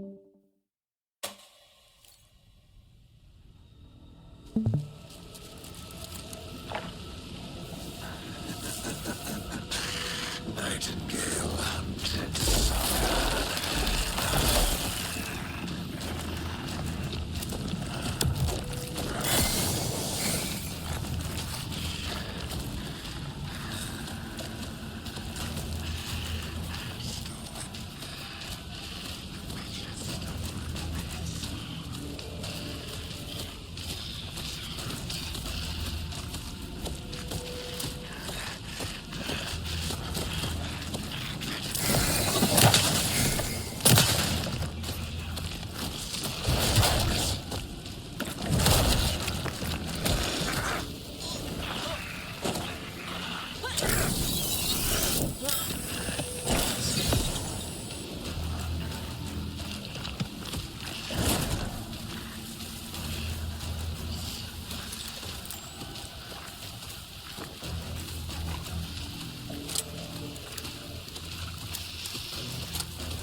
Who are you?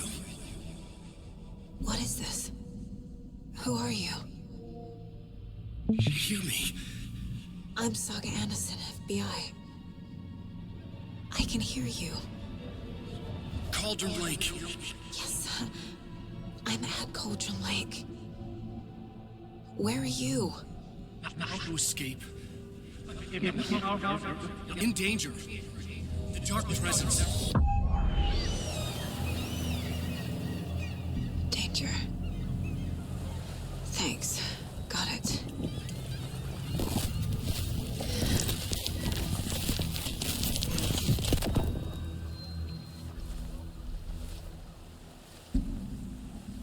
Hey!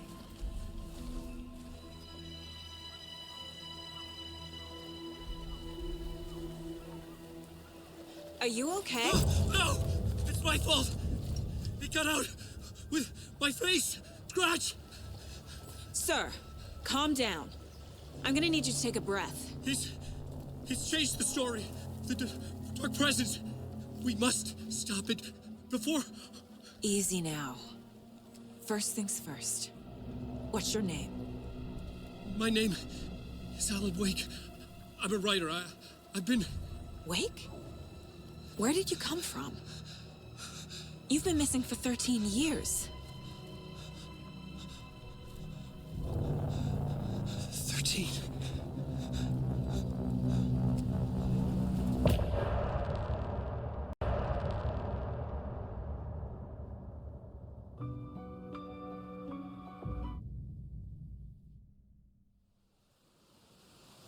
Anderson, where did you go? All of a sudden, the radio stopped working, and then that flooding just disappeared. Crazy forest. Is this who I think it is? Casey, say hello to Alan Wake. Mr. Wake, this is Special Agent Alex Casey. He'll escort you to our car. Casey, I'll meet you there, right after I take a look around. If the flooding's receded, there might be evidence we missed earlier. Okay. See you there. Alex Casey? How? Am I still... Is this the dark place? No, it can't be. I got out. Yeah, the PI from your books has the same name as me. Great. Moving on. It's a bit of a hike through the car, Wake. Get your bearings. We'll head out. I need another minute. Cauldron Lake. I thought I'd never see this place again. Take your time. Should look around. With the flooding gone, could be further clues out there. The flooding disappeared very suddenly. I wonder if there's any connection to the overlap. To Nightingale.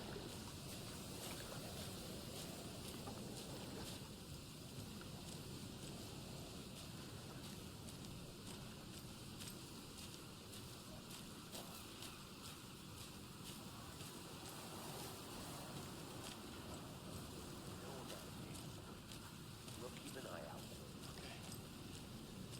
Okay, just give me a moment. It's okay. Take your time.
Nightingale goes missing for 13 years, shows up murdered, and then turns into a monster.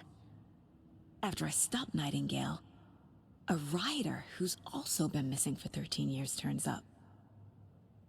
What's the connection? What kind of case is this?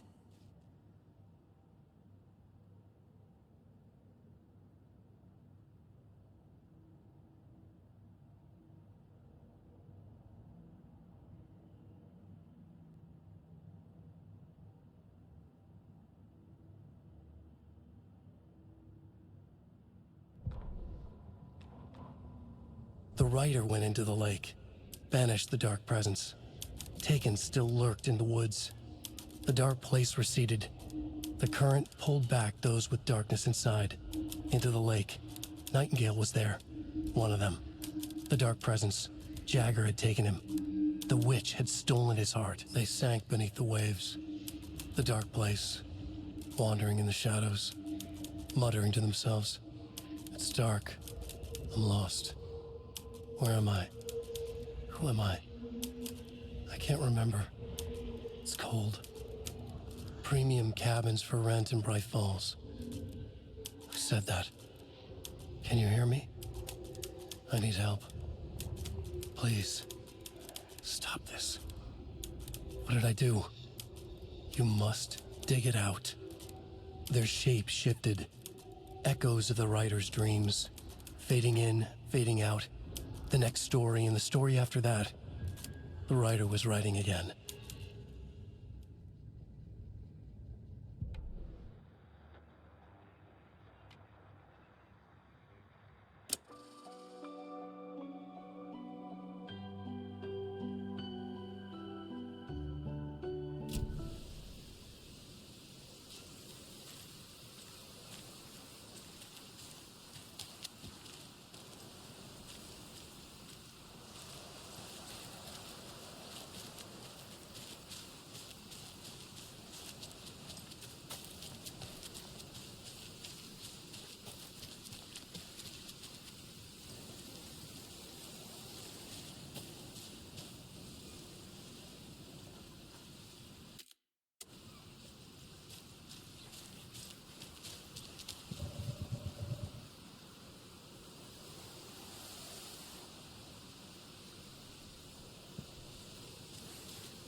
Hey, Casey. What's the far's favorite shape? Please, Anderson. Just one case without the A triangle. I don't get it. Yes, you do.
A creepy twig sculpture?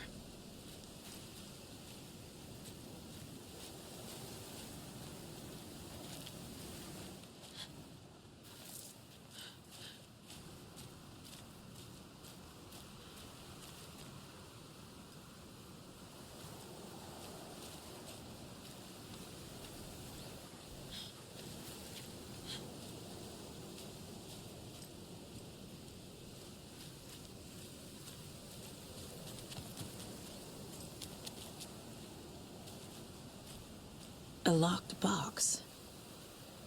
Is that the cult of the tree symbol on it?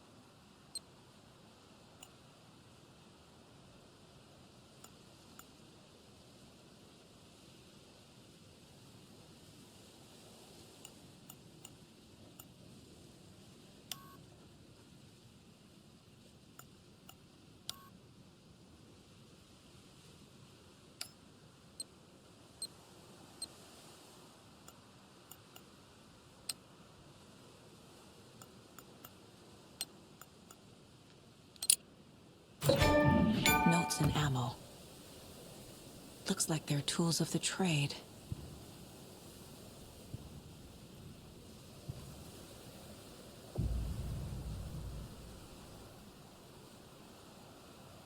The cult doesn't see their victims as people.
He'd been on the trail of the writer forever. The writer he despised. Hemingway, Bukowski, Wake. I'll get you. I'll find you. I'll make you pay. You're in over your head. He descended into the tunnels, from the Dark City, into the ocean of darkness. Next stop, Caldera Street Station. Something, a presence, rumbled.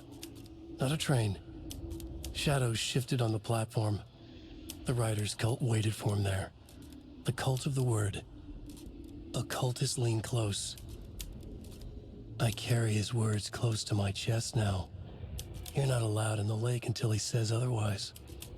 He'd be caught, murdered. They got him. They didn't get him. He was reborn out of hate. He was there, but he was risen. Sent to find the light switch up from the lake that was not the lake.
themselves to turning into monsters.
lunchbox again. Who's leaving these out here?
Mr. Wake, we're taking you back to our field office in Bright Falls. You can freshen up there, and then we'll talk properly.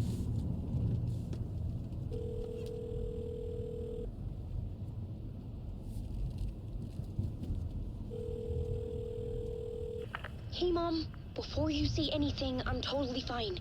Don't freak out. Dad shouldn't have even texted you. Logan? No one texted me. What's going on? I'm totally fine. I slipped, that's all. God, it's not the end of the world. Put your father on the phone. Okay. Dad, it's Mom. Don't worry, hon. Logan slipped in the shower and bumped her head. She has a slight concussion, but I'm keeping an eye on her. Lucky I heard her fall. She could have drowned. Jesus, David. Why didn't you call? I tried. It didn't go through. She's fine, really. But what about you? You sound stressed. No, it's, just weird case, that's all. Well, if you need a hint, my years of board game victories tell me Colonel Mustard did it. I'll keep an eye out for him. Love you, Dave. Love you too, honey. Want to say bye to Logan? Just tell her I love her. Bye for now.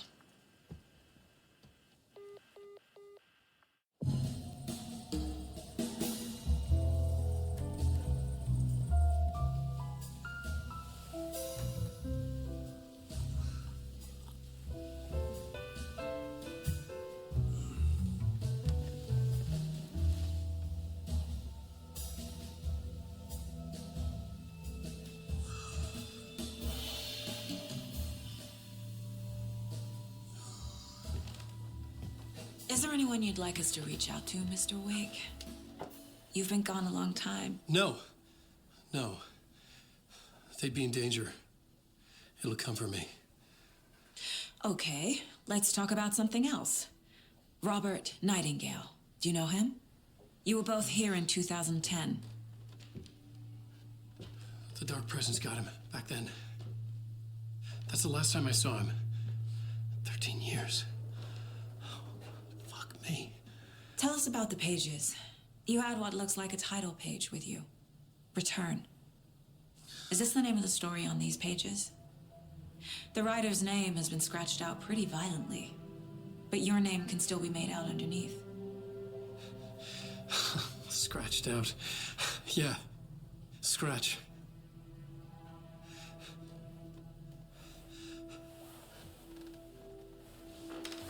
Did you write these pages, Mr. Wake? I'm trying to remember. It's a crazy jumble, like a nightmare.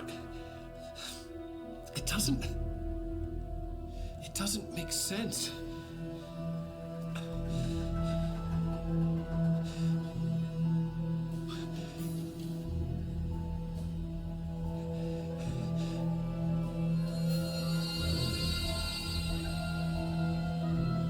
I remember.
Waking up in places with no memory of how I'd gotten there. It was out of control. I didn't need another mugshot in the fucking tabloids.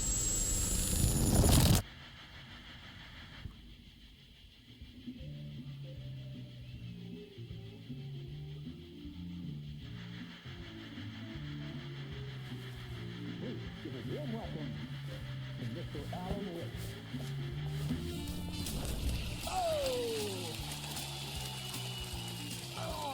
Good to see you, Alan. Great to see you. Welcome back to the show. Come on, sit down. Woo! Oh, man. It is so good to see you, Alan. This must be an exciting time for you. Tell me, does it ever get old? So does what get old? Publishing a new book. Are you okay there, my friend? You look like you've been cooped up in the writer's room for a few too many years. This is exactly how I feel. You know, I've waited so long to get my hands on the sequel to Departure. You left us on quite the cliffhanger. We've all been dying to know what "it's not a lake, it's an ocean" really means. You and me both. Well, our wait is over. Your new book, Initiation, hits the shelves tomorrow. What? That's exactly what every reader will be asking. This book is mind-bending. It's so cerebral. I mean, how would you describe it? An auto-fictional thought experiment? A horror story? A postmodern detective story? Wait. This isn't right. I haven't written anything. He's so humble. Okay, you got me. Good prank, very funny. But yeah, sad to say, I've not written this. I'd remember if I'd written a book, right? Or maybe it was written by your evil double. Well played, man. That is spot on. Playing the role here. Pretending the world of the book overlaps our own. That's very meta indeed. You see, Initiation tells the story of a fictional writer named Alan Wake, who is trapped in a nightmare, desperately trying to find the manuscript of a novel he has forgotten he has written. The book is set in New York, but it might not be New York at all.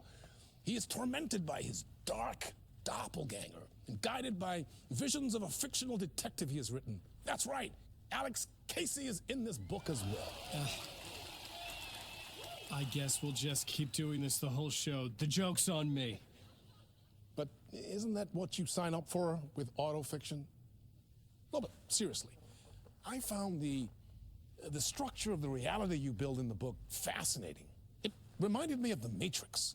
I mean, the writer is physically in his writer's room, trapped there, and he projects himself out to this dark dream of New York through the story he is writing.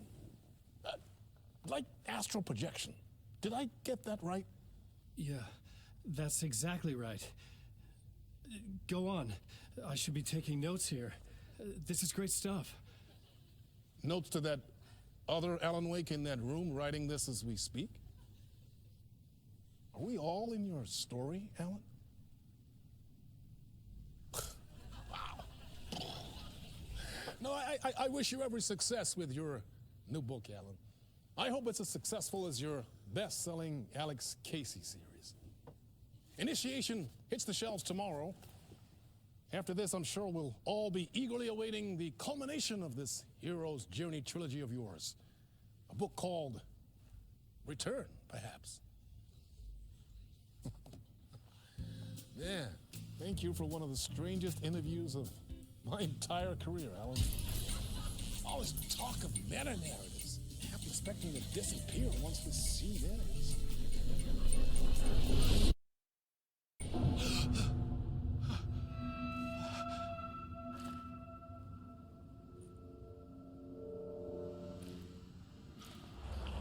Hello? I'm losing it. Something's not right here. I needed to get home. To Alice.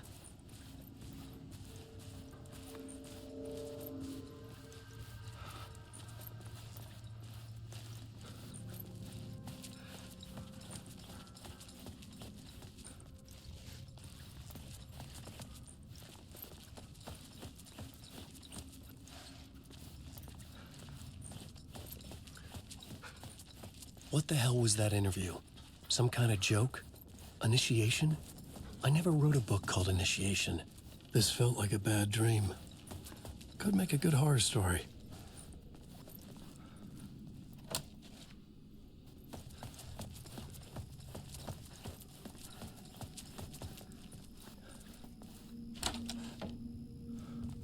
I was a mess. I'd never heard of this talk show or Mr. Door before. None of it felt right. Was I losing my mind?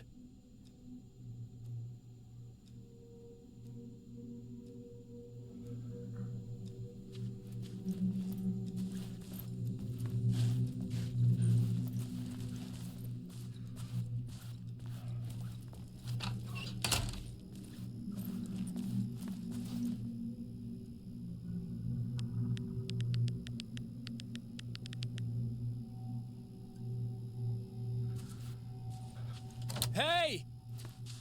I think I've been locked in! Anybody? Fuck. Now I have to find the code myself. Great. Old Gods of Asgard. That name sounded familiar.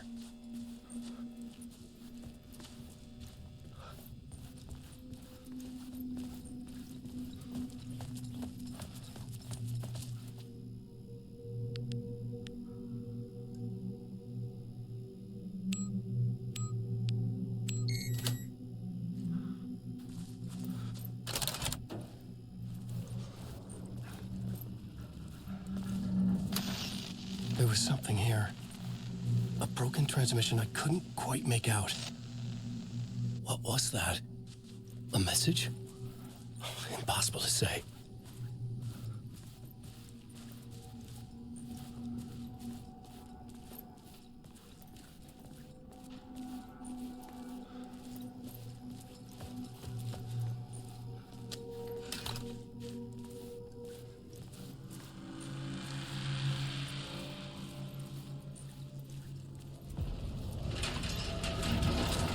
There was something in the studio with me. I had to get out.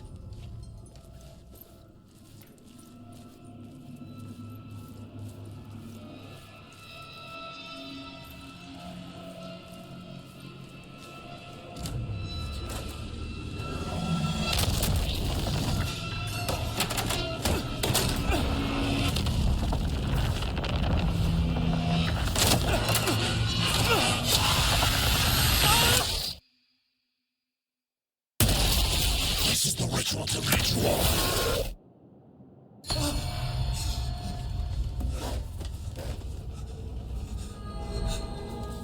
Waking up from the nightmare, I felt like a drowning man gasping for air.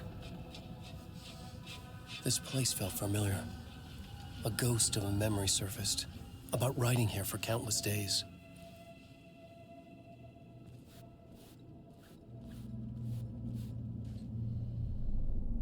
A plot board for mapping out a story. On the index cards, the nightmare that just happened to me. A summary of the story so far. But other notes as well. Warnings. I had written them. I couldn't remember what it all meant. The name Scratch filled me with dread.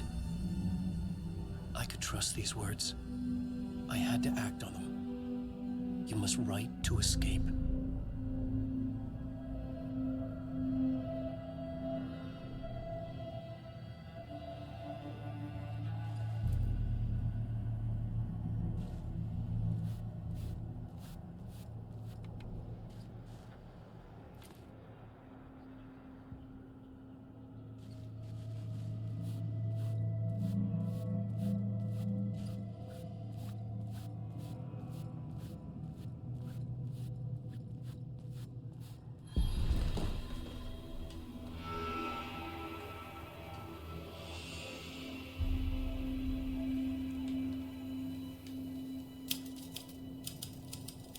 I didn't remember much, but I knew my thoughts and ideas could manifest as reality in this dark place. I'd use my writing to project myself out of this room, like a deep sea diver to go deeper and explore the depths of this prison for a way out. This room was my boat. Writing was my lifeline. I would start again at the talk show.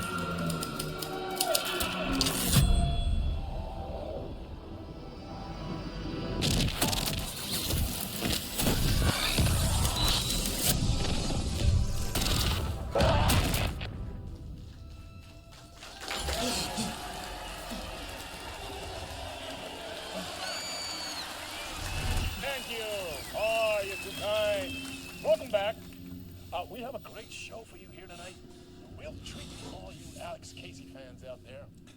Alex Casey himself is here tonight. That's right. Family, ladies and gentlemen.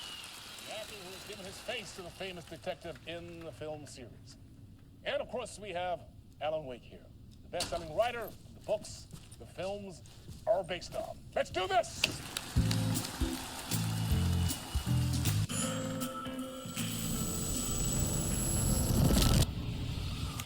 Welcome back to the show. So, Alan, as the creator of the character, how do you feel about this? Sorry, what? I know it can be an awkward question with the man sitting right next to you, but I mean, how do you feel about him in the role of Casey? Does he look the part to you? He looks exactly like I always imagined Casey to be. It's uncanny. Thank you. That means so much to me. I'm a huge fan of your books. So, what's the problem, Alan? Because on more than one occasion, you voiced your reservations about the adaptations. It's not that. They're their own thing. They've gone with choices that are different from mine. I feel protective about my stories, and these adaptations... I don't know. I guess I just wish I could have been more involved in making them. Well, in that case, you won't have seen this either. We have a clip from the new film, Murder Case Casey. Should we roll it, or do you want to say something first, Sam? Nah, just roll it.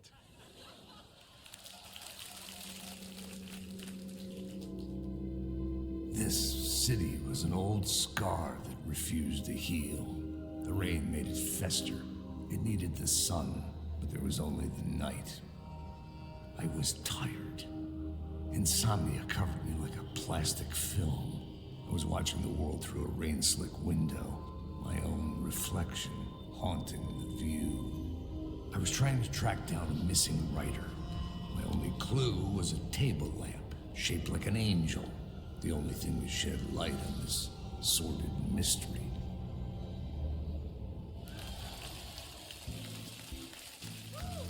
That's great. Murder Case Casey. Great job, Sam. Very exciting and very meta. I'm looking forward to seeing more. Wait, stop. What was that about a writer? About a lamp?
Hello?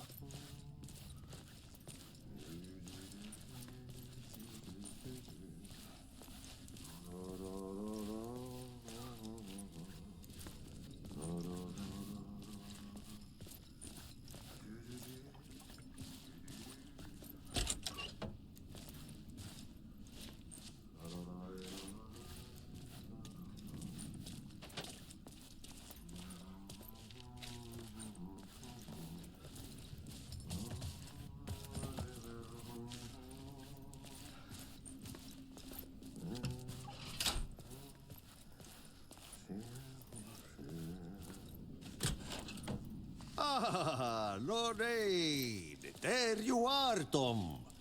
Oh, not so much evil that not a bit of good as well. Not one without the other. Good to see you. Hey, I can't seem to find my way out of here. Can you point me to the exit? No totta helvetissä. Of course, Tom. The work will instruct its maker. I was gonna get something from the basement for you, but you can get it yourself now. The more cooks, the worse the soup. What do you want me to get from the basement? And my name's Alan, not Tom. Ja, mutta katsoppa, a man, but a man with a tool makes two, Tom. Eikö niin? And a man with a tool can build his own exit. It's in a shoebox, in the basement where you left it. Safe as in the Lord's purse. Here's the key.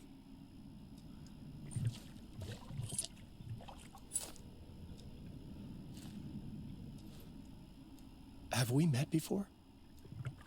Are you trapped in the dark place too? You remember Ahti, the janitor. You can't be lost if you don't worry about where you are headed. So don't worry, Tom. The sun will shine even into a heap of twigs. Just remember to turn on the lights. It won't take long when you get to work. I've been trying to find a way to escape the dark place. Any suggestions? He who mouths about his troubles is the prisoner of his troubles. It's not easy to get out. But don't you worry, Tom. The home is still there where the heart is. I often think about it when I mop the floor and look into the puddle. Water is the memory of the world. Water finds its way. The janitor was a bit out there, but still a friendly face. I had to trust the basement would get me out of here.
The talk show host? Good evening. A writer trapped in a dream world attempts to write a story to shape reality around him and escape. He is beset by visions leaking in from realities beyond his own. He uses those visions as inspiration for his stories, in hopes of giving them power, to make them come true. Us, hidden few, know that ultimately he will succeed. But before that, many of his stories collapse back into the stuff that dreams are made of, to remain as they began, works of fiction. And yet, maybe there is a gleam of truth to be unearthed from these tales. Rare glimpse into the unseen realities beyond our own, offering us intriguing avenues of contemplation as they transpire in Night Springs.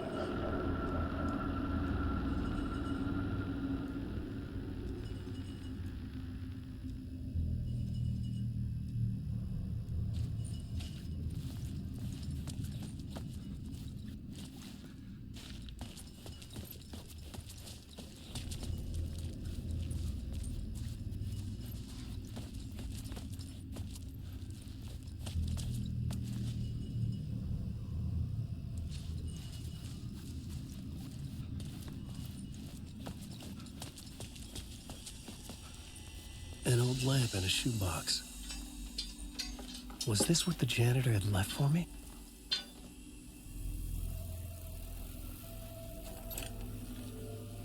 The lamp felt significant. A tool for bringing light to the darkness.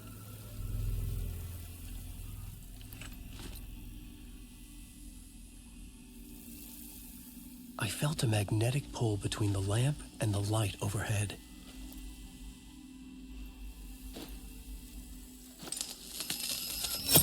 Whoa! When the light jumped into my lamp, the whole room changed, like something in a dream. Opening a way forward, the lamp was humming. The bulb glowed. It held the light now.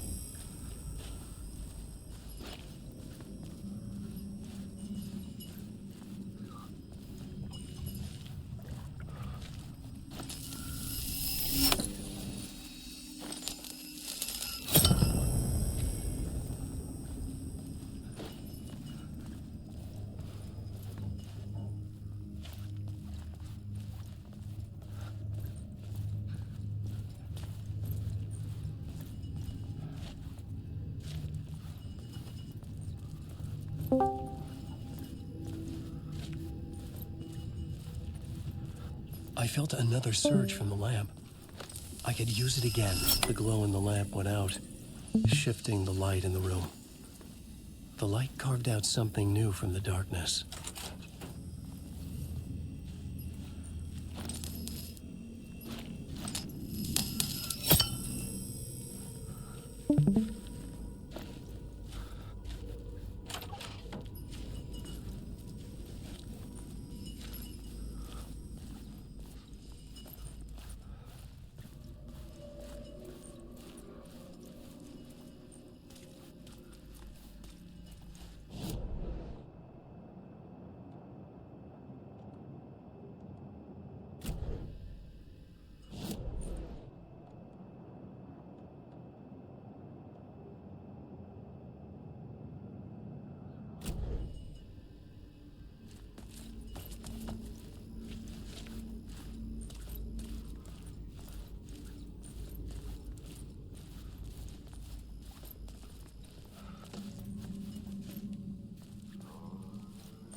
The dark place wants to drown me. I'm losing myself. I have to fight it. I have to remember. The clicker. The light switch. I lost it. But I have the lamp now. The lamp the switch was cut from. This place is a nightmare. Not real, and yet more real than anything. The danger and the horror real. It feeds off my mind. Twisting whatever it takes into psychotic reality. I'm trapped here. I write to escape. I've tried this many times. Written countless stories. Forgotten how many. I keep failing. But I must keep trying. I use the story to dive deeper. Every word I write is a step forward on this spiral in the darkness. I dive to the body to find the answer, the map, the key, the compass. It's combined to form a door leading out. But how do you open a door that's not a door? At the bottom of an ocean that's not an ocean. And a lake that's not a lake.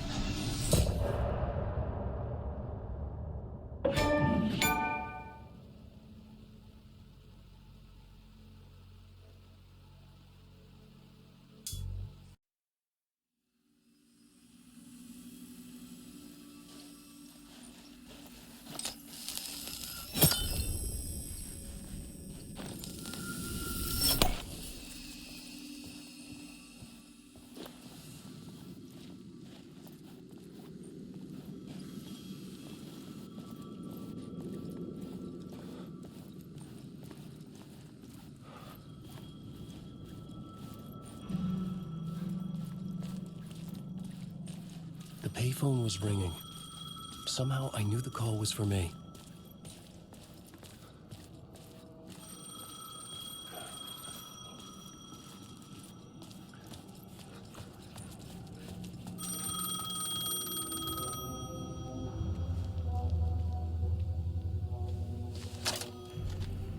Hello? Alan Wake? Yes. Do you know who I am? No? Who is this? We'll get to that later.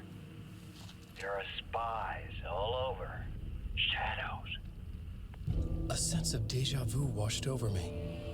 Had I had this conversation before? Alan, listen to me carefully. Caldera Street Station, the subway. You need to go there. I'll call you again later. Make sure to pick up. Do I know you? I know you from somewhere. You've just forgotten again. We're in it together. Don't worry. I got you now. We've been working. Great. I'm losing you. Hello? Hello?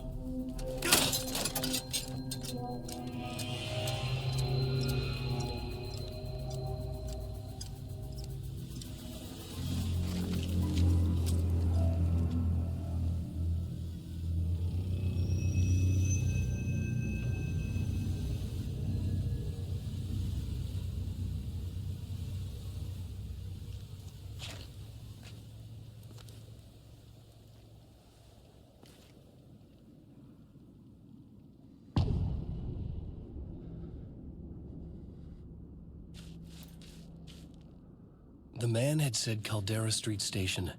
I had to go there.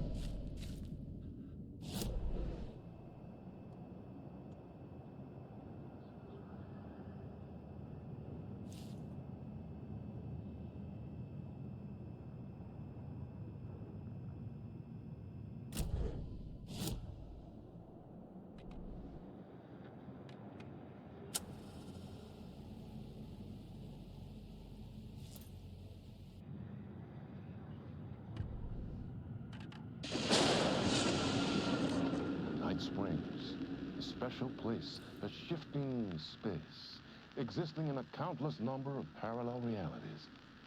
Sometimes a quaint small town, sometimes a hulking metropolis. Different every time we set upon the road that leads us there. And yet, like a half-remembered echo of a fading dream, always familiar to us. These are the stories that take place there. Awe-inspiring, macabre, terrifying, heartbreaking, nail-biting, absurd, and thrilling. Sometimes all of these things at once. A haunting new season of mind-bending episodes written by Alan Wake. I am your host, Warland Orr, and I will see you soon in Silent Springs.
The Caldera Street station sign was there, but the entrance was missing. I had to make it appear. Maybe I could use the lamp to reveal the station entrance. The lamp was dead in my hand. I needed to find a light for it.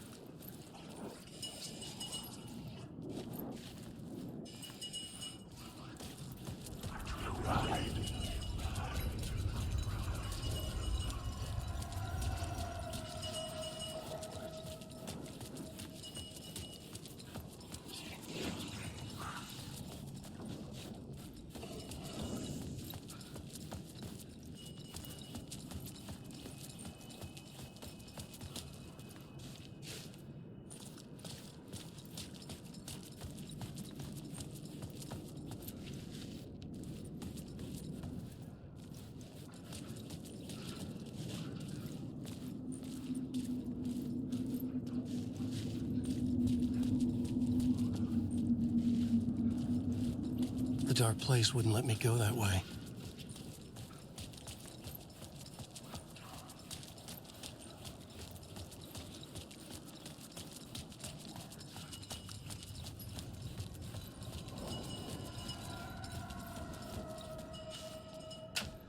The door wouldn't budge.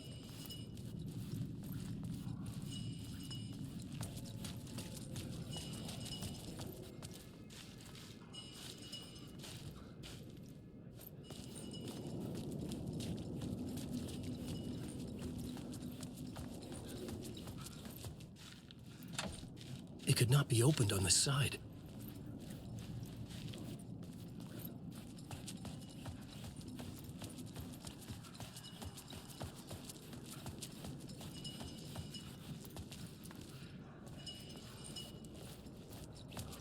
That's honestly.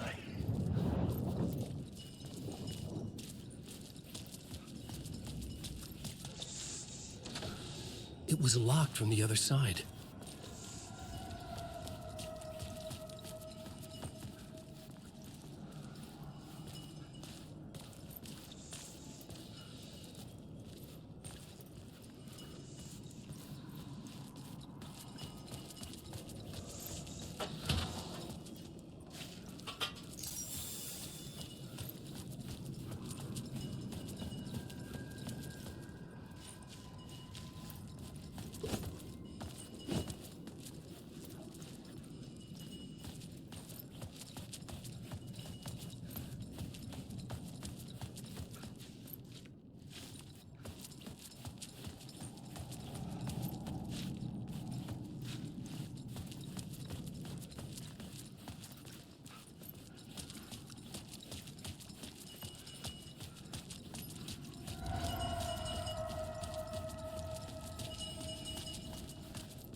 this the way it was on the page? What the hell? Oh, hey. We met at Door's show. Alan Wake, the writer. I'm Alex Casey, looking into a murder. Come on, what is this? There's a piece of evidence, a manuscript of a novel. You wouldn't know anything about it? A manuscript? What manuscript? I need to see it. Rumor had it the manuscript contained the details of the murders. A murder cult was following the story to commit their gruesome acts. Was Wake their leader? Had he written it? How far would he go to create a perfect work of art? Or would he be the next victim?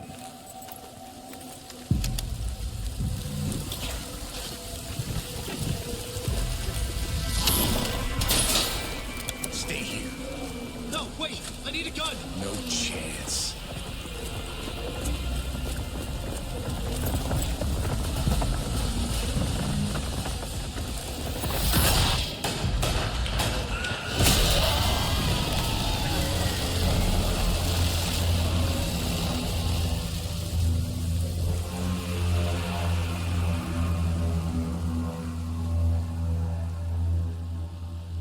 Casey!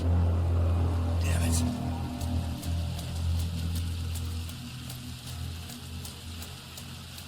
I remember dying in this alley in a dream I had.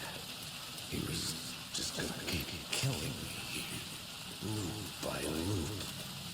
You're not gonna get what you want. You think you know. You know shit. You don't really want to know.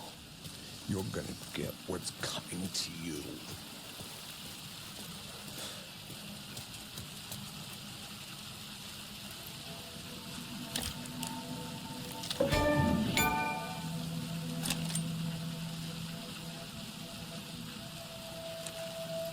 This was an echo of the books I had written for years.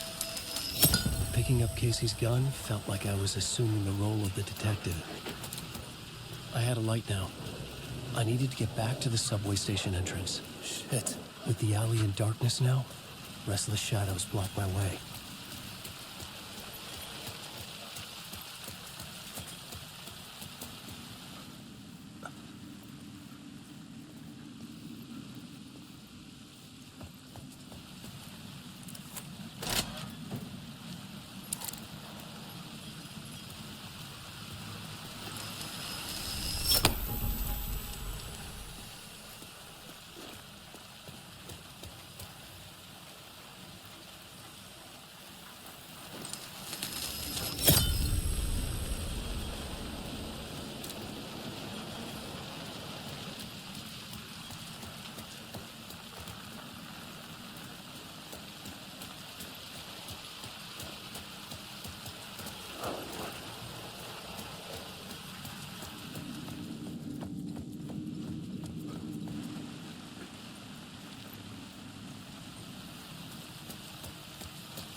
shadows faded out. Until they didn't. They were trying to stop me. With the gun and flashlight, I could fight back.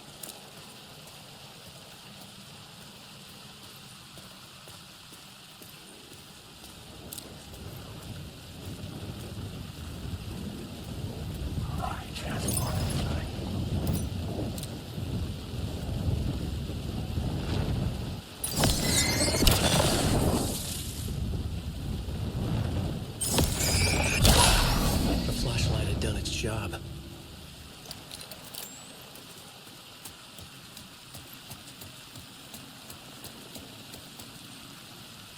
I could use the light to open the subway entrance now.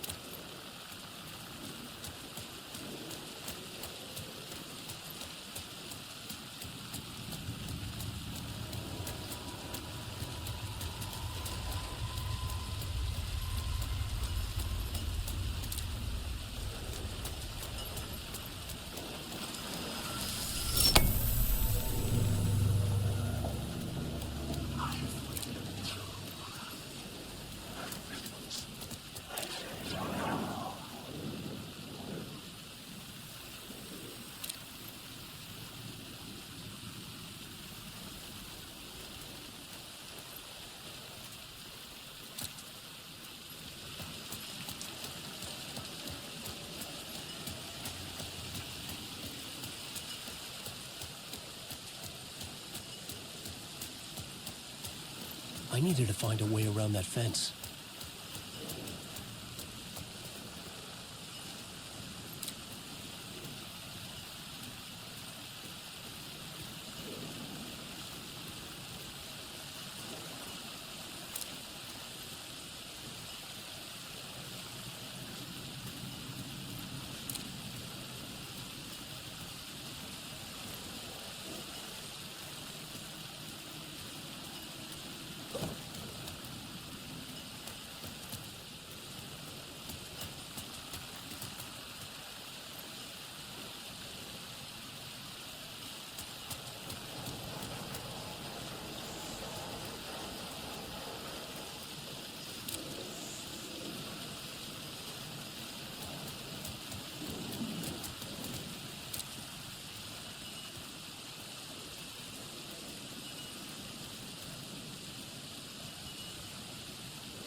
I had written books about Alex Casey for years.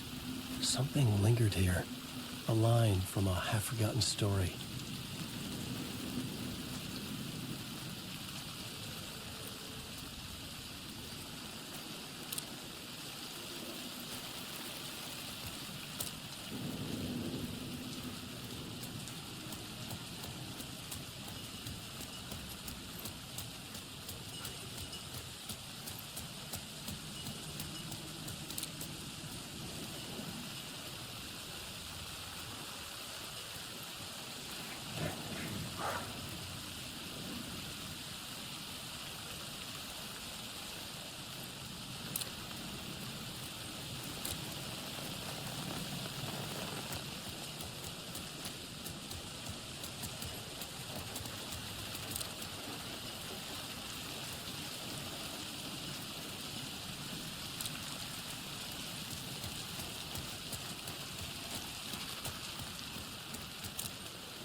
There was something hidden here.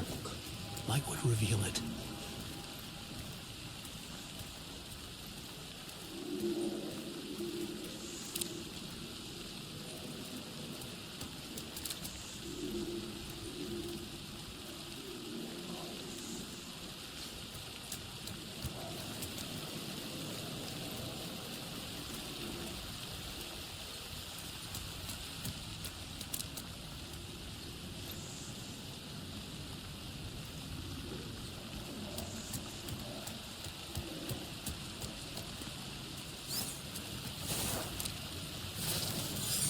Phrase repeated over and over.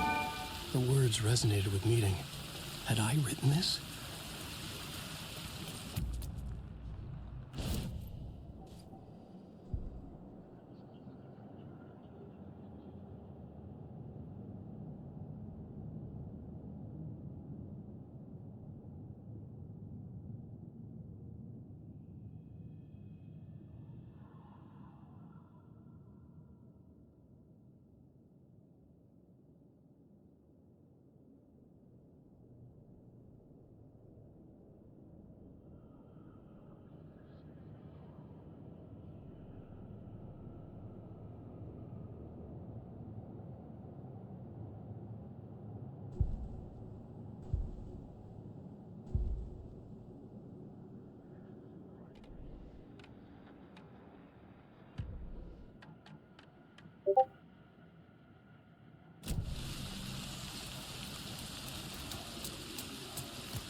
The city was a monster, poised to tear into you the second you let your guard down.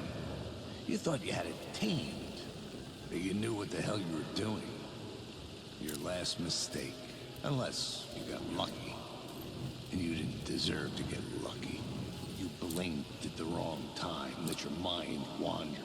And the fire escape that was meant to be your getaway route was gone. It was never there at all. You'd gotten turned around somewhere along the way.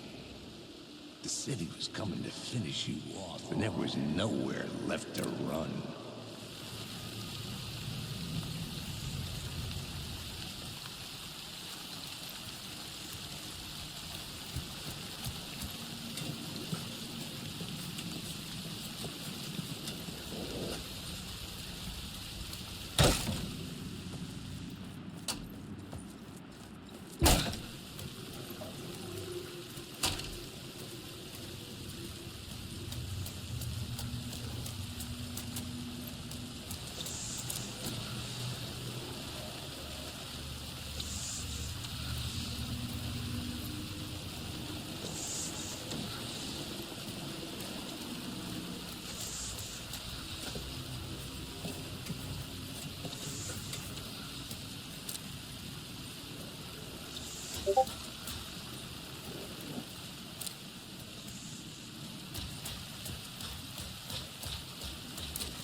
The gates to the platform were closed.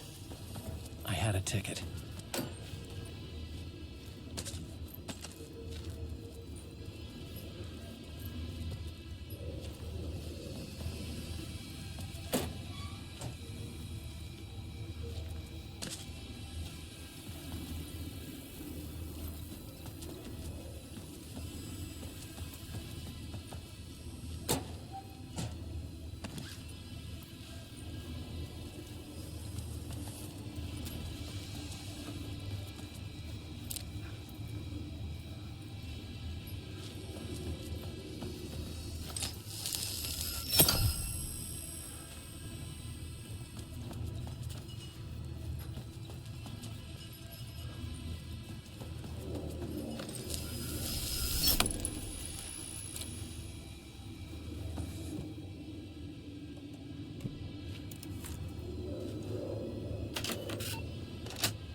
Something about the station platform felt significant. It would work in my writing, but I needed more. Something lingered here. A half-forgotten memory. An echo.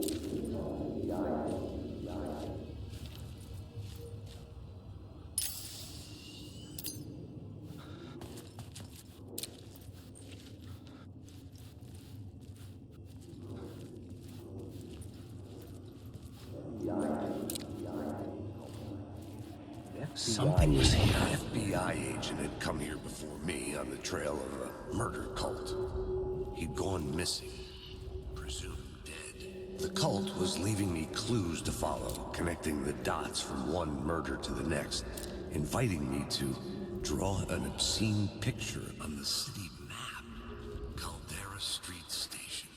The name made me think of the exit wound of a bullet. I had a flash of inspiration. The ghost of my fictional detective. A story thread I could use in my writing. I had a location. I had a story thread. I would put them together, write them into my story to create a path deeper into the dark place.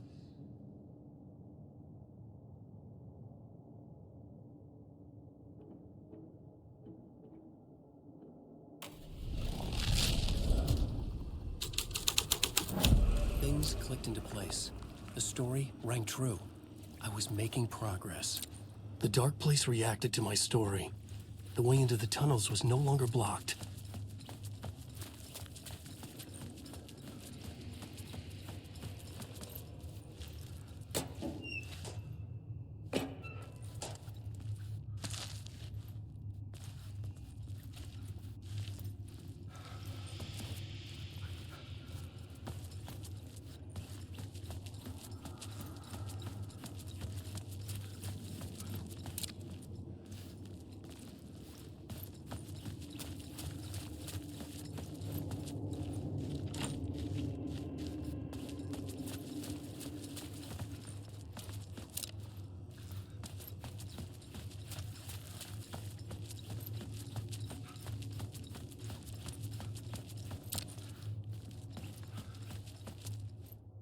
Fed had glimpsed into the maw of darkness, it swallowed him whole.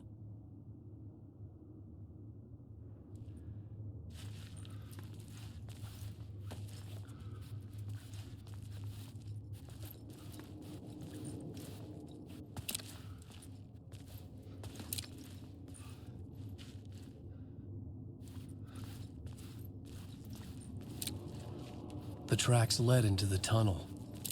That was my way forward.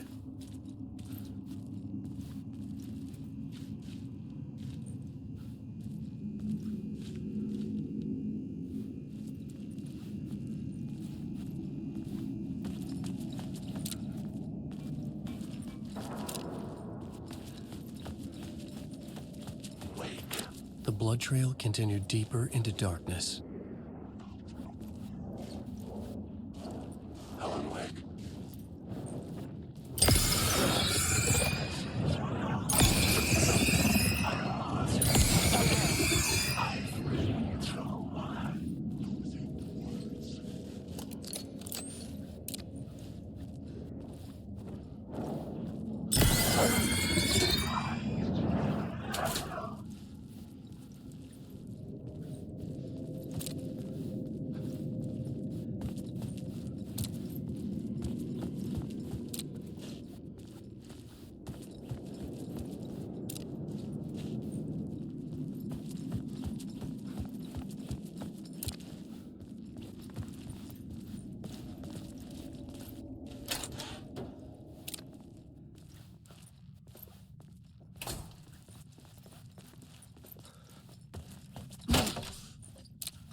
Shit. I don't like the sound of that.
The tunnels were a maze. The blood trail led me on.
Another place to use in the story. I needed to search the tunnels for further visions. Inspiration for the story that would lead me deeper. I had found another compelling location to use.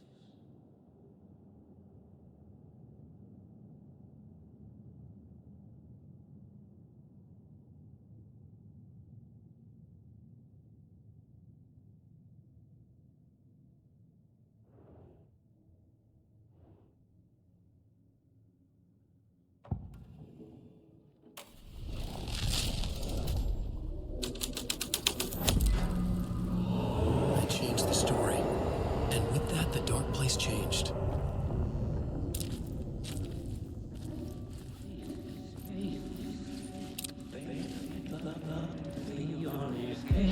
They'd love to be on this case. The cult can get you anywhere with that black magic shit. Let the day shift handle it.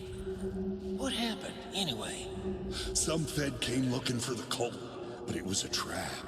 A satanic blood sacrifice. Anyone who gets involved with the cult, they're next.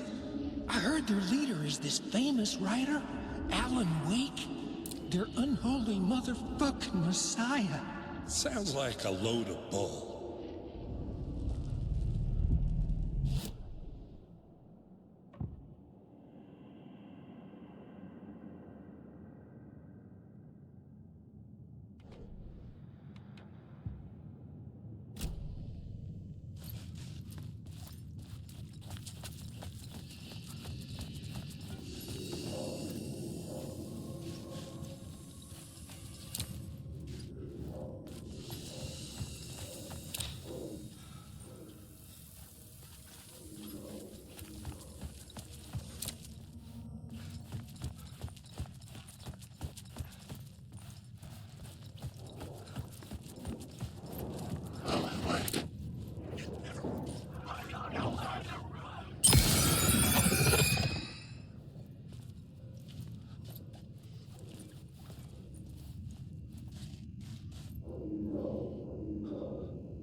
Another echo lingered here, a source of inspiration. Word is, can help me, man. What do you know? Word, your research can help me, man. What do you know? Word is, your research can help me, ma'am. What do you know? There's more than one urban legend about the cult of the word. The murder cult used these tunnels for their ritual sacrifices. They say the cult reenacted the murders in Alan Wake's crime books. That Wake was even involved somehow, under a false identity, Mr. Scratch, which is, of course, a nickname for the devil himself. It was disturbing finding myself in the story this way. But I was desperate, and it felt right for the story. This new plot beat would carry me deeper into the story.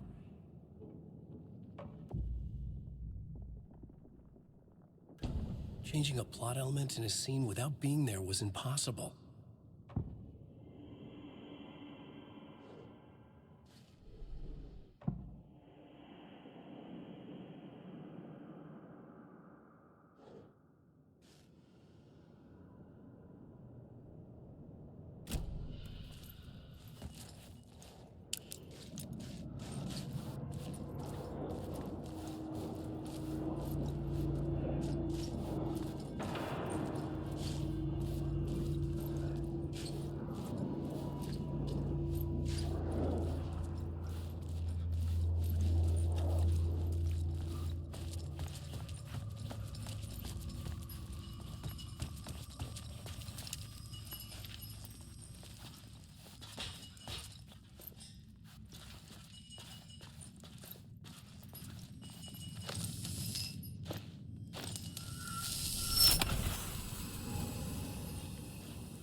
shadows faded back into darkness.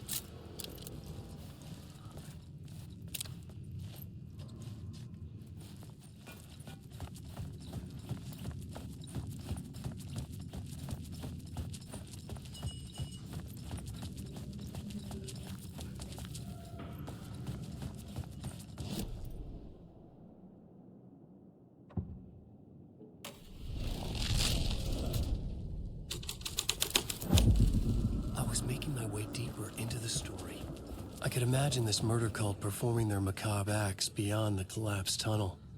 The cultists laid the Casey novel onto the altar with reverence, their twisted Bible.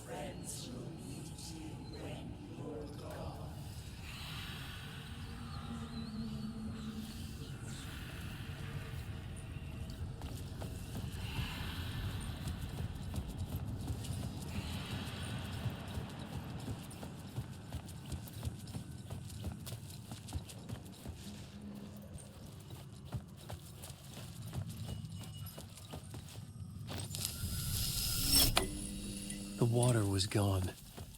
The way forward was open.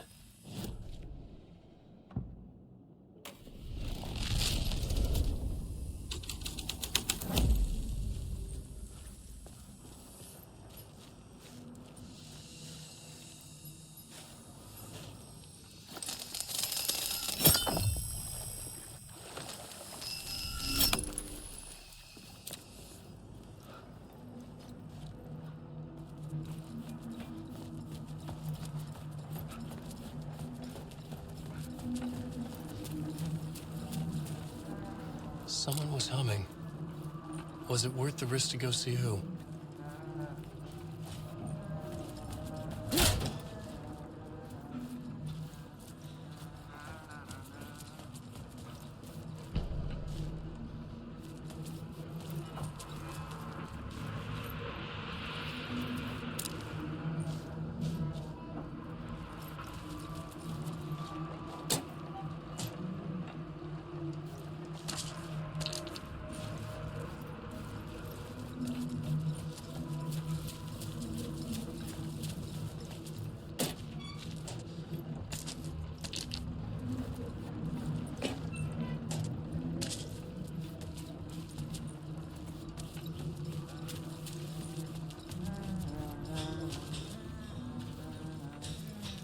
Hello? Oh. Hey, Alan. You snuck up on me.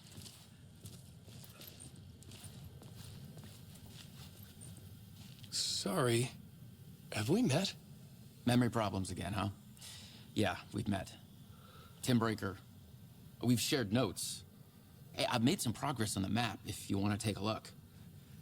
I still haven't found my mystery man, though. You're making a map? Trying to. It's hard to map a dream, though. I keep ending up in unexpected places. I find interesting things like those strange markings that react to the light, but never the one thing that I'm looking for. Feel free to check the map out. Oh, I've been stockpiling supplies while I poke around. If you find a stash, take anything you need. I appreciate the help. Who's this mystery man? Oh, it wouldn't be much of a mystery if I knew. All I have is a name. Warland Tor. The talk show host? No. No, that doesn't sound like him. The guy has many disguises, but a talk show host? I'll keep looking. Oh, that's my crazy wall. I'm just trying to make sense of things. Don't judge me. I'll trade you walls any day.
The memory is fading like a dream.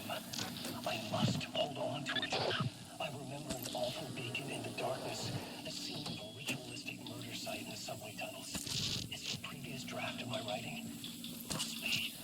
I've been trying to shape the dark place around me, but so much fades away. Even my memory of the process washed away by dark waves. But some things remain. The darkest. It's on it.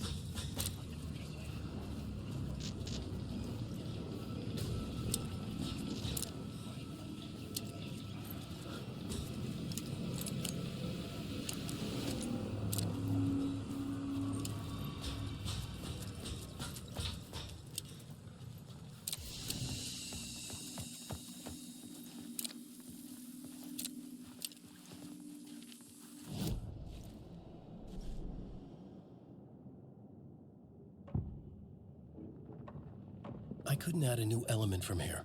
I'd have to go to the scene.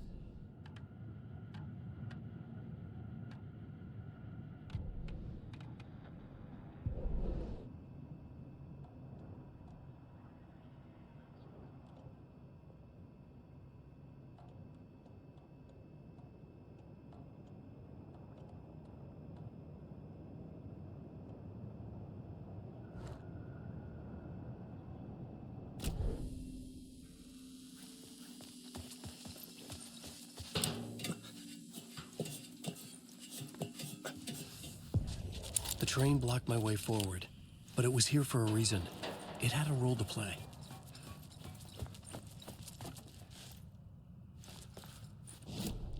I had a new idea for a scene.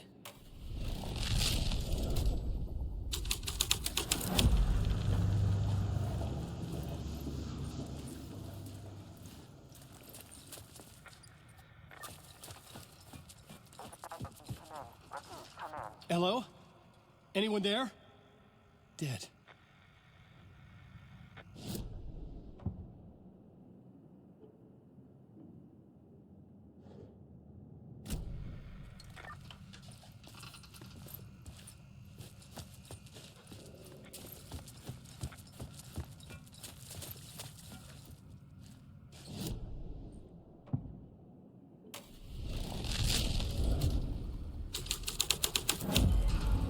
This thread fit the scene.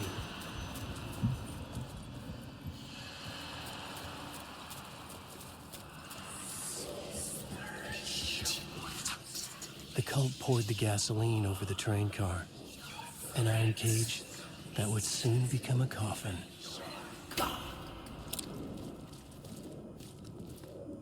Alan Wake.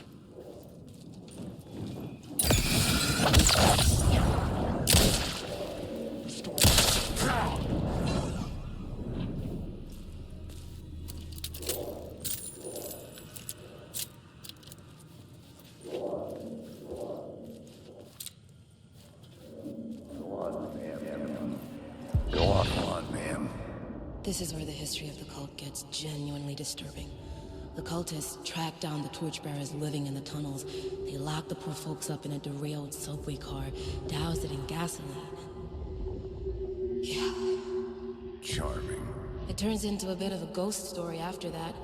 They say the dark smoke from the fire still roams the tunnels searching for new victims to devour. There are no happy endings in this city. The story thread felt important. I could use it in one of the scenes I'd found.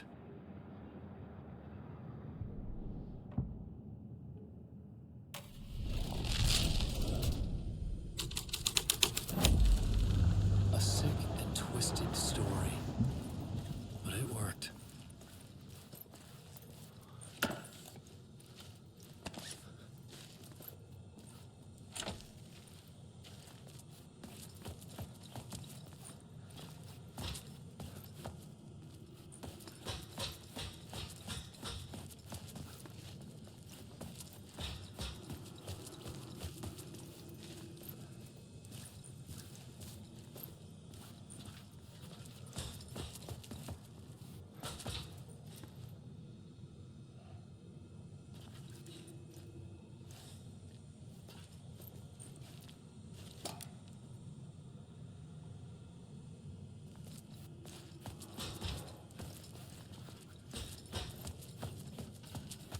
The subway car had become a burnt husk. I could get through it now.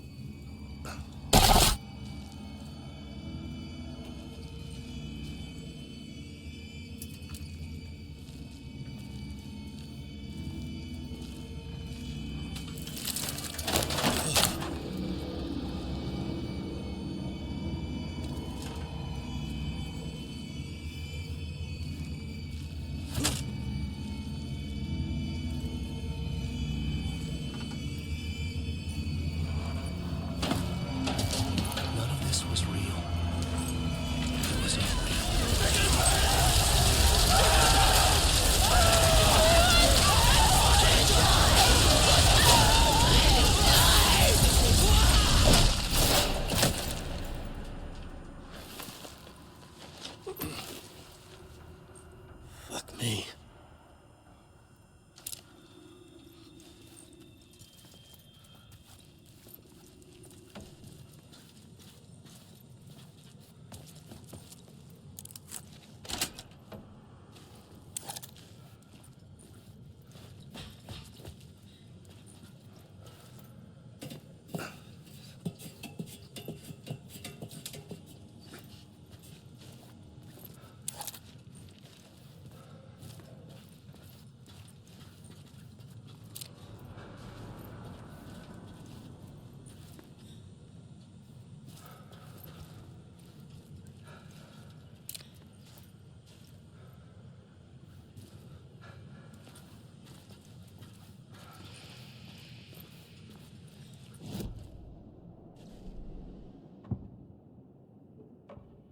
I had to be at the scene, to see and understand it.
My path was blocked. I had to find a way through. The lights would help me.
The echoing hall had a story to tell.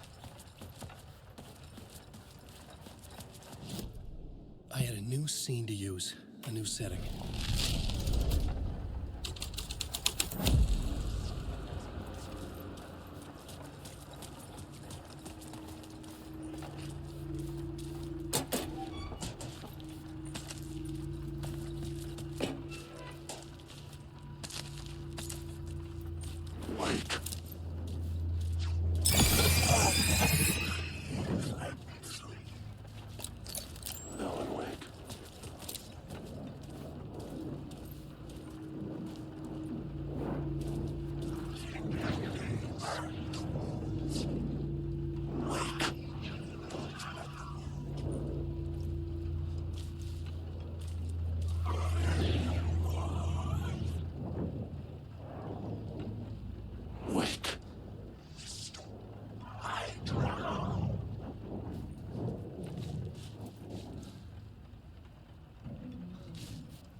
The city was not real.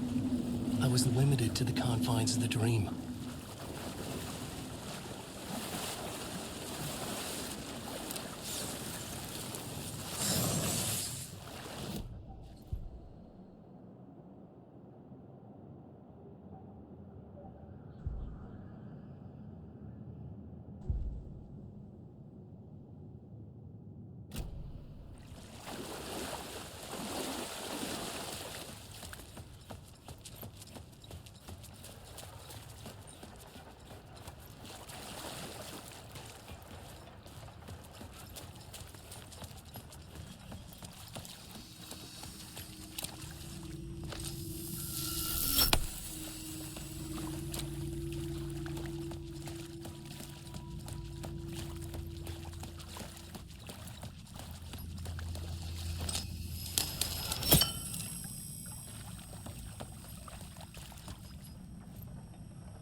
I couldn't add a new element from here. I'd have to go to the scene.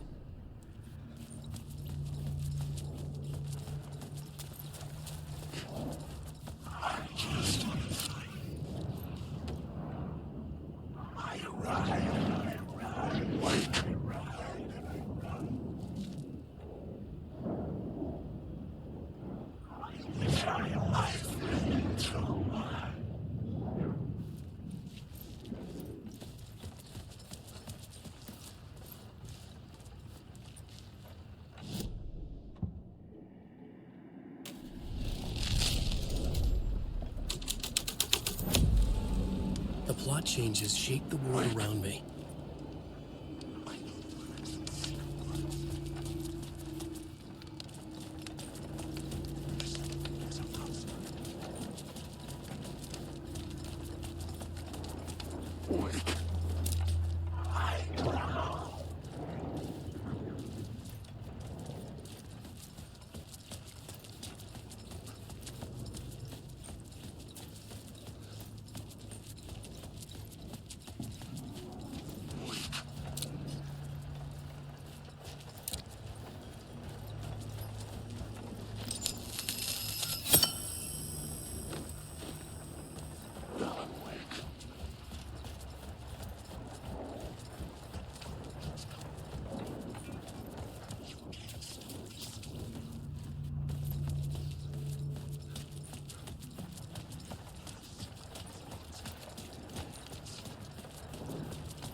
entrance into the murder cult's hideout.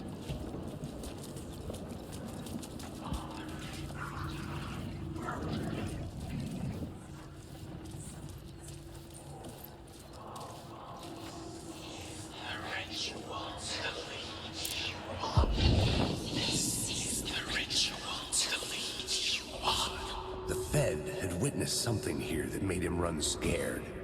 Whether the summoning ritual had been a bona fide supernatural event or the mass psychosis of stark raving lunatics, it didn't change the facts.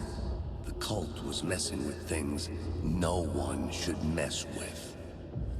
The ritual was a vital part of the story, the key to reaching the murder site.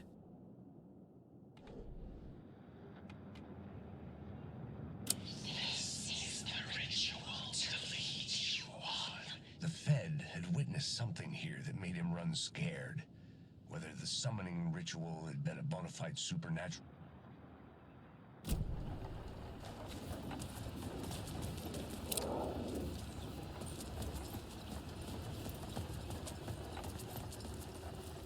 The cultists were close now, a dark presence rising from the depths.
Is the ritual to lead you on? Your friends will meet him when you're gone.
Alan Wake, stop using the words.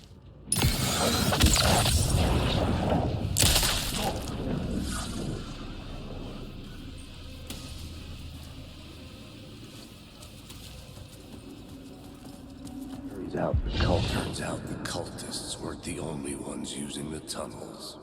Hidden graffiti signs marked secret routes. I kept hearing whispers around burn barrels of an underground society of mystic outsiders with hidden knowledge. Typical New York.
I couldn't hear the dark presence.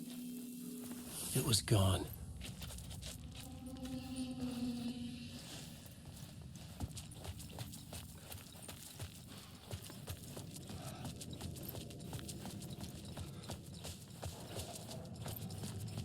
tunnel was open now. I could get through.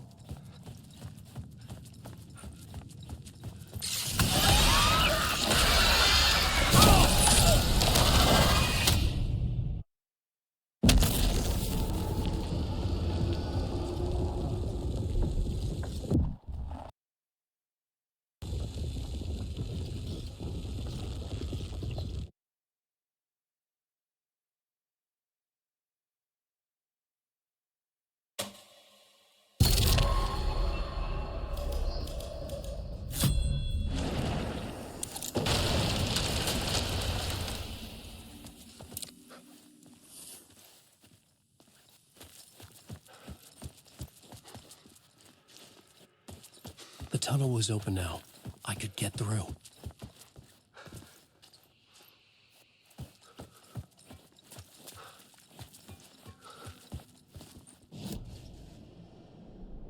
I had a new beat for the story.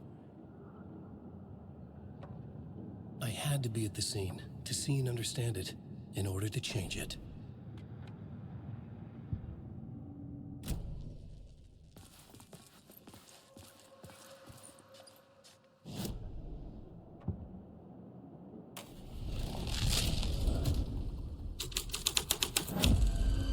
The scene here had changed.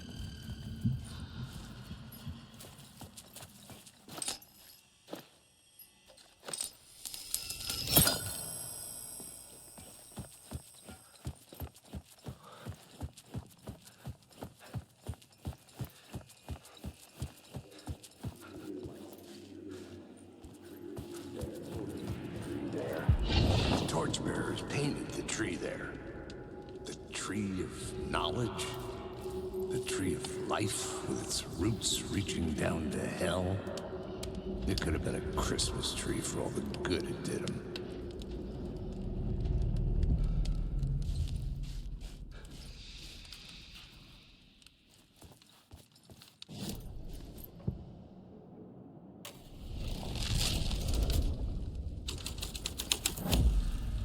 The scene and plot beat made sense together.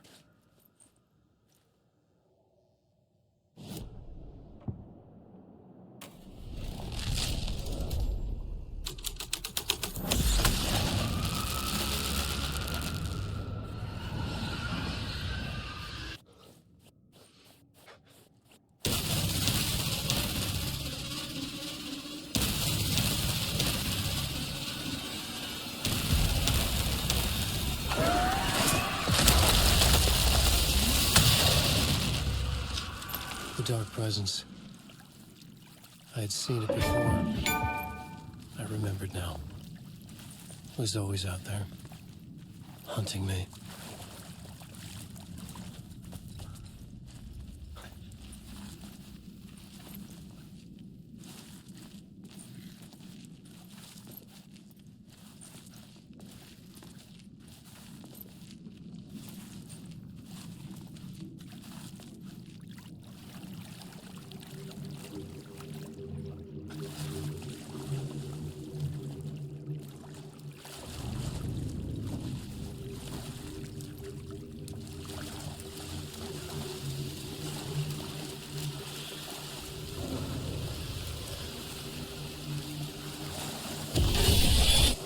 Found the murder site.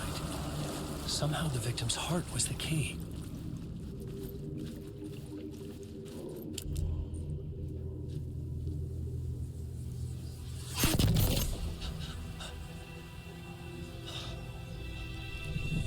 Something had shifted. I felt an overwhelming closeness to home. An FBI agent? Who are you? What is this? Who are you? She can hear me. I'm Saga Anderson, FBI. This is Alan Wake. I'm trapped here. The dark place. Under Cauldron Lake. Cauldron Lake. Who are you? I'm trying to escape. I'm making progress, but I'm in danger. The dark presence. Help me. Please, help me. I could sense it. I was closer to home. Had the woman in the vision helped me somehow? Something had changed. Outside. Parliament Tower. Where I had lived with Alice. It was out there. Waiting for me.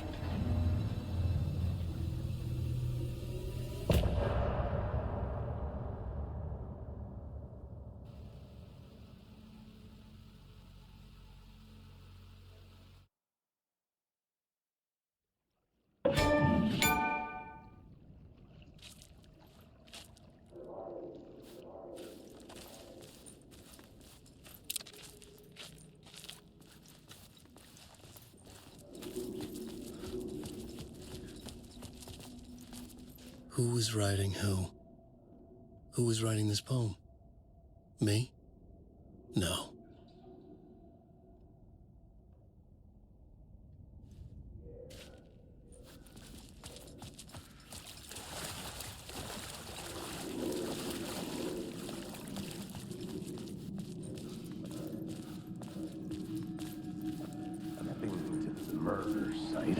Stepping to the murder site, I'd felt it, hanging in the air.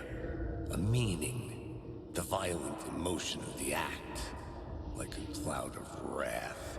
The dead eyes of the victim staring at something you couldn't see, and yet making you aware of it.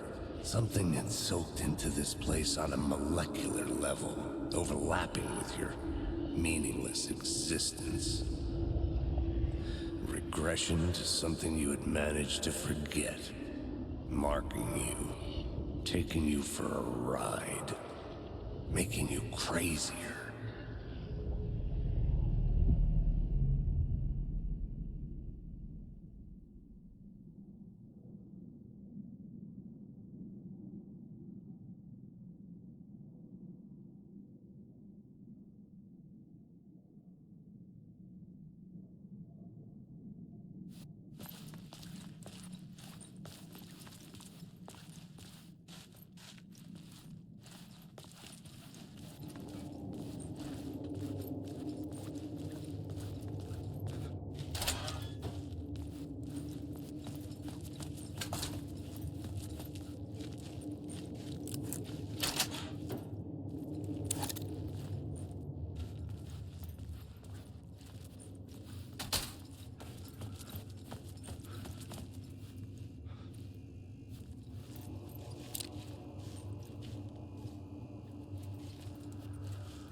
The station had changed. I was closer now.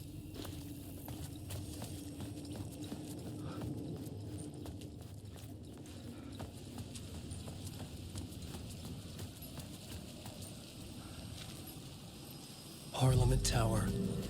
Our home in New York. Was I really this close to being home? Going up to our apartment? Would I be home? Or was this just an echo of the real thing? Even then, the murder site had brought me one step closer to escape.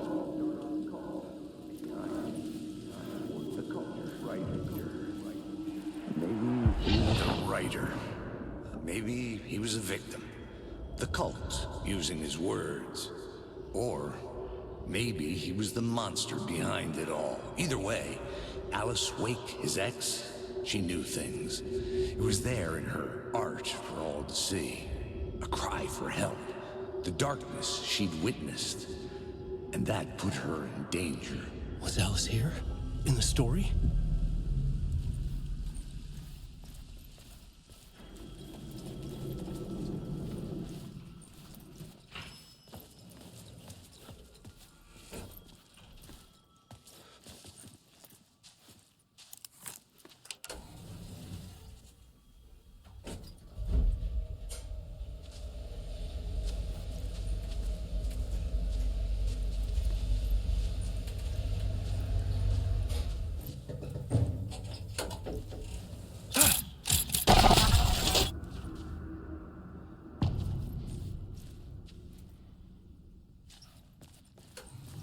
Alice's photo equipment, set to go off when the door opens.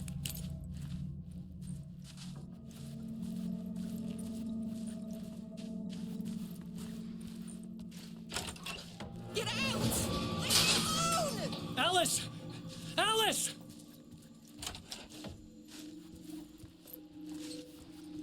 Alice. This is a photo of Scratch. How did Alice get this? Is he stalking her?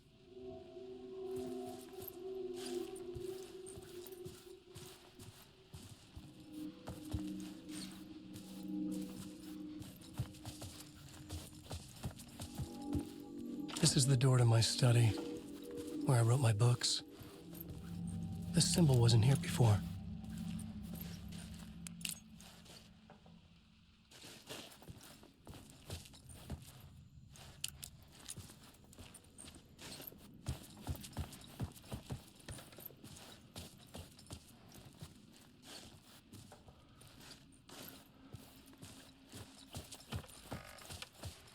Alice's video camera. No memory card inside.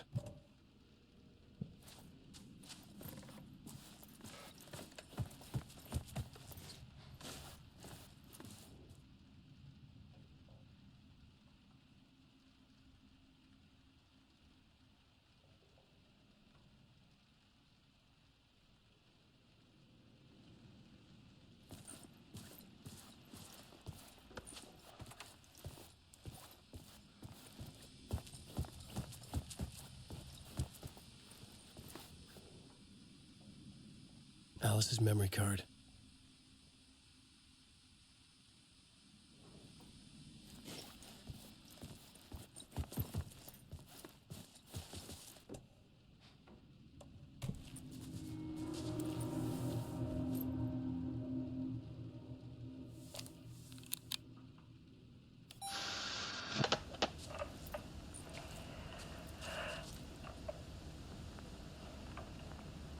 When I was younger, photography was everything to me. I moved to New York thinking I'd make it as an artist. And then I met Alan. We had a good thing. We were both dedicated by our creative ambitions. The only difference was that Alan's work made money. He brought me work when he could. I took his promo shots, created covers for his books. I'm sure he forced his publisher into it. I was taking photos, just not my photos. And that gnawed at me. Things got complicated sometimes, but that's life, right? We loved each other.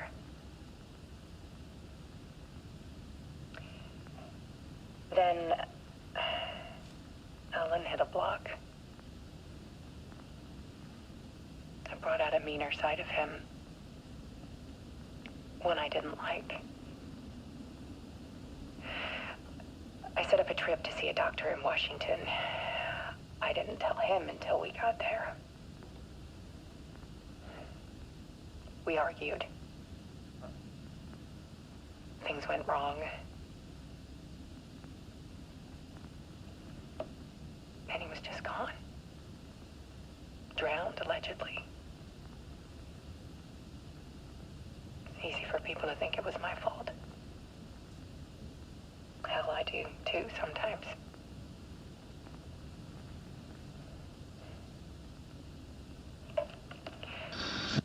About 6 years ago, I started hearing noises in the night. Typewriter keys clacking. Voices. Alan was back. Haunting me.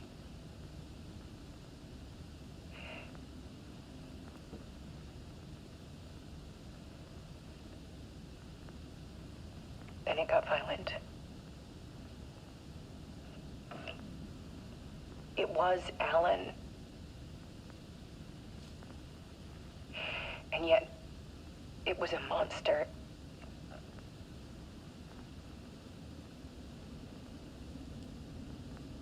He always did have anger in him.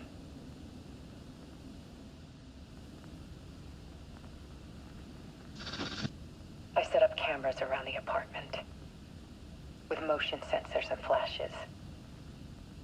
Now, when the monster comes, I turn it into art.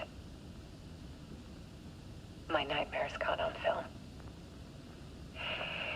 And this is the focus of my new exhibition. To show people the world is so much darker than they ever knew. I'm calling this exhibit The Dark Place.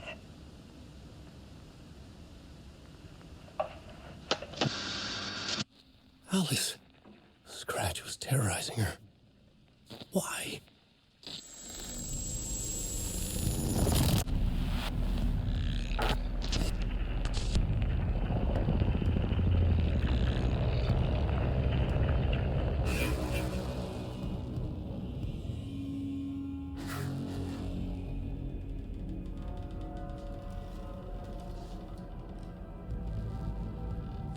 I sat in the writer's room and wrote a story. Initiation. To project myself through the dark place, to look for a way out. The story had brought me here, brought me nowhere. Looped me back. I was writing the story. And in the story, I now stepped into the writer's room. But there was no one here writing it.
Okay, let's recap what you've told us so far, Alan.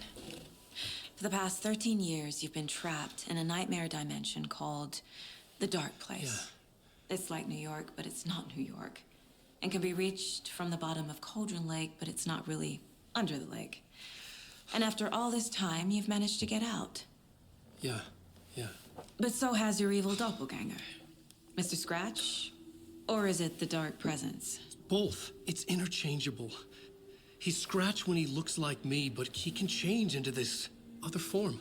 And Scratch, the Dark Presence, wants to rewrite the world in his own image.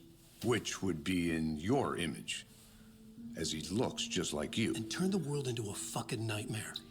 During Deerfest, which is scheduled to take place in a couple of days. You got out of the Dark Place by writing a novel, the pages we've been finding. But your double edited it into a horror story that's now changing reality, taking over people, making them crazy, bringing the Dark Place to Bright Falls. Yes, fiction coming in contact with the Dark Place can change reality. The story is coming true, soaking into everything, like darkness when night falls. But last time it... This will be back in 2010. Yes, last time it didn't happen all at once. The story came true bit by bit as it unfolded. And that dark presence was still bound to the lake. I stopped it before it got the ending it wanted. before it broke free. Based on that, there's still time. Which brings us to your magical light switch. The clicker. Magical doesn't quite cover it. Scratch wants it to bring about his ending. That can't happen. If I can get the clicker, I can send him back to the dark place, make all this shit go away.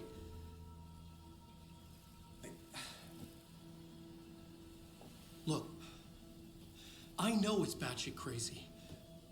My memory is full of holes, and I'm not sure how much I can trust. It's like a half-forgotten dream.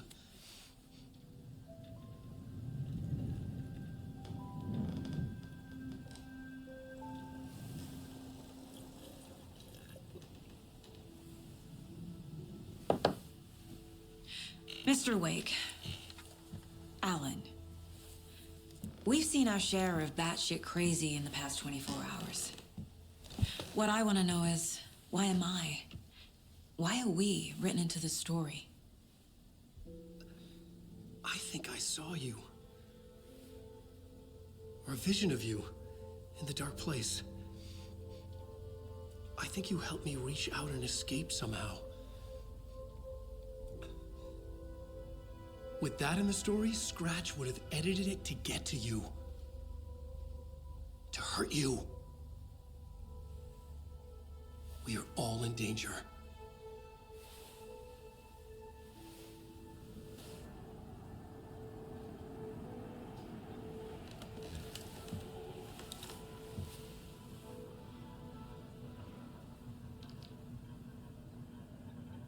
It's insane. And there's so much of it.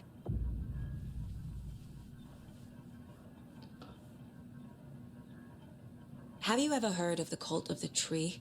Creepy bunch.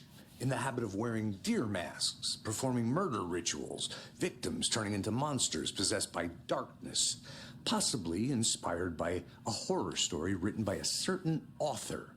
Ring any bells? The cult. Yes. Yes.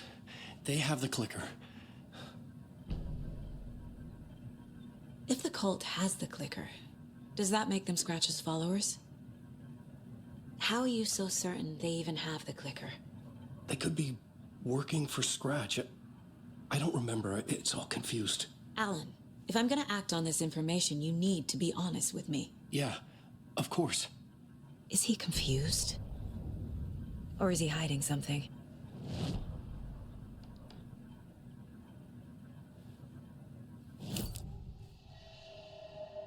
Wake said the cult has the clicker. How does he know? The writer is the reader. The next chapter, the next chapter, the next chapter. Keep the pages safe, the dark shining of the words. Wake is hiding pages. That's how he knows the cult has the clicker. Wake has a double. Mr. Scratch. Where is he now? A cloud of wrath wears my face. The dark place in your place. Scratching out my body of work. Scratch is here. In Washington. He's hunting Wake. Scratch looks just like Wake. Why? Don't wake up the dreamer if your life is a dream. I swam to the shore, but the water is rising. Wake and Scratch are clearly connected. Maybe Scratch got out because Wake did. Or vice versa.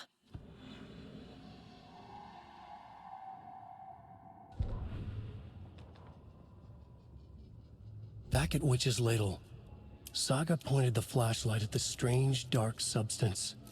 The same substance Nightingale had left at the morgue. There was something hidden under it. She strained to see.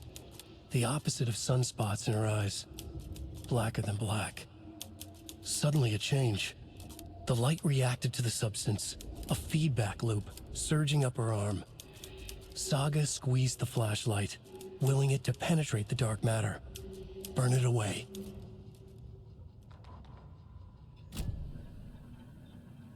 Okay, Mr. Wake. I know you have more pages of the manuscript on you. You don't understand how vital these pages are. They're the only way I can know what's coming. You're not the only one trying to solve this. This is our job. Okay. Here. Now, this is all I have. Be careful with them.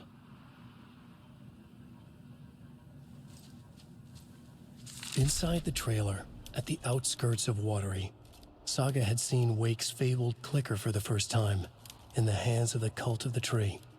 A cultist stared at her. She drew her weapon.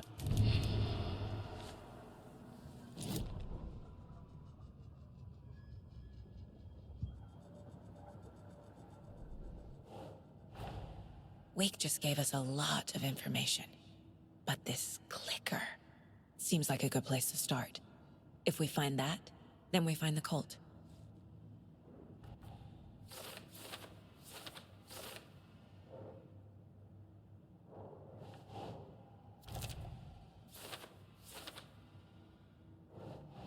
Doesn't make sense.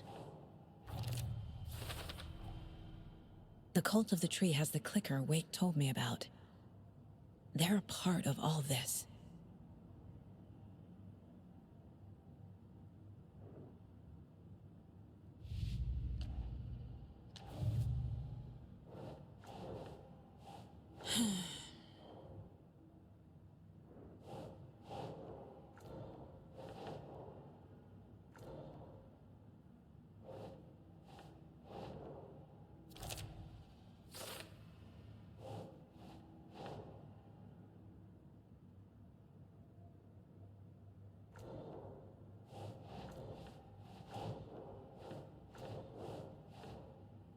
Ugh.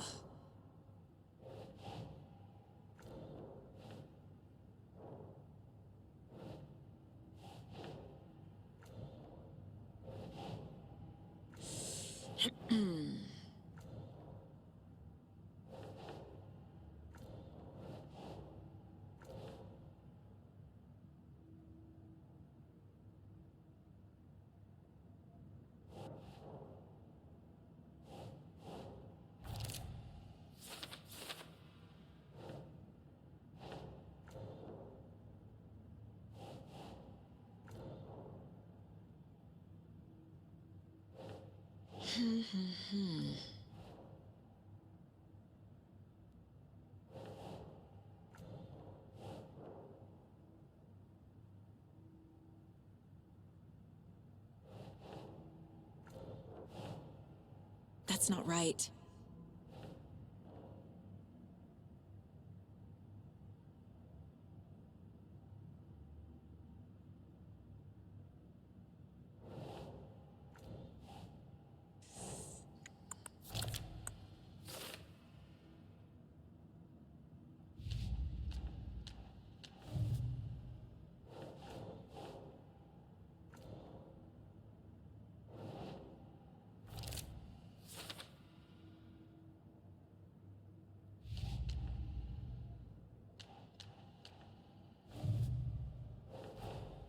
The pages we've been finding are from a horror story called Return, written by Alan Wake, and the contents of this book are coming true.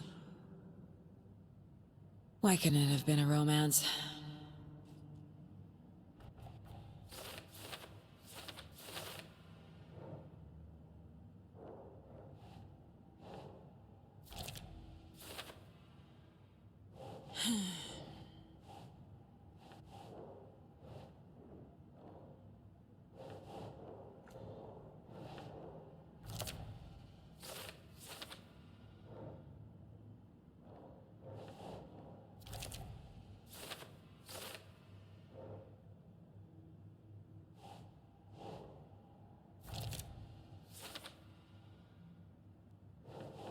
No.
Ugh.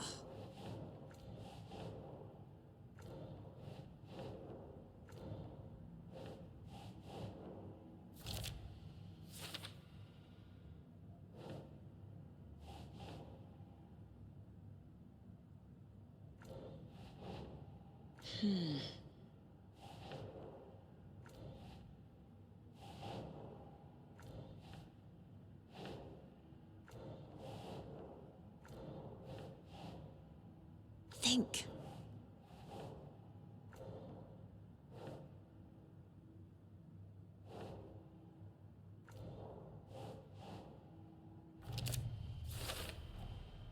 The dark place. A dimension that's home to monsters. Huh. Wild stuff.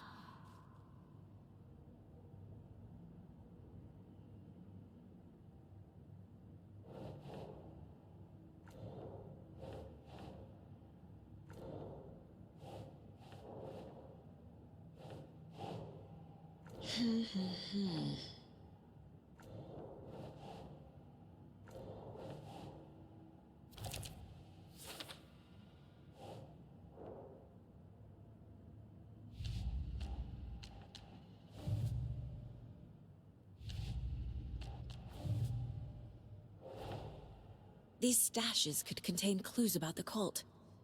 Better keep an eye out for more.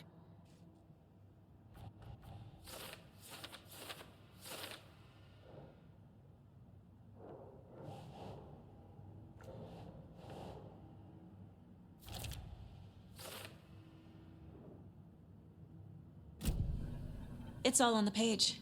The clicker, the cult. Okay, I'll head to Watery and find this trailer. Casey, you stay here and keep an eye on Mr. Wake. Got it. No, you need me there. No dice, pal. This is an FBI investigation, and I don't see a badge on that flannel.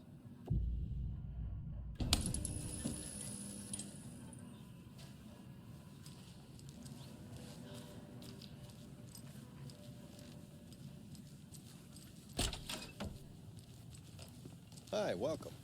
Okay. Past favorite Deerfest floats. Go. The yarn puppet monstrosity. And this is I've requested something be done about the TV in my room. It keeps going on by itself. It's keeping me awake all night. Yes, sir, I'm terribly sorry for that. We called a professional electrician. In the meantime, have you tried unplugging the TV?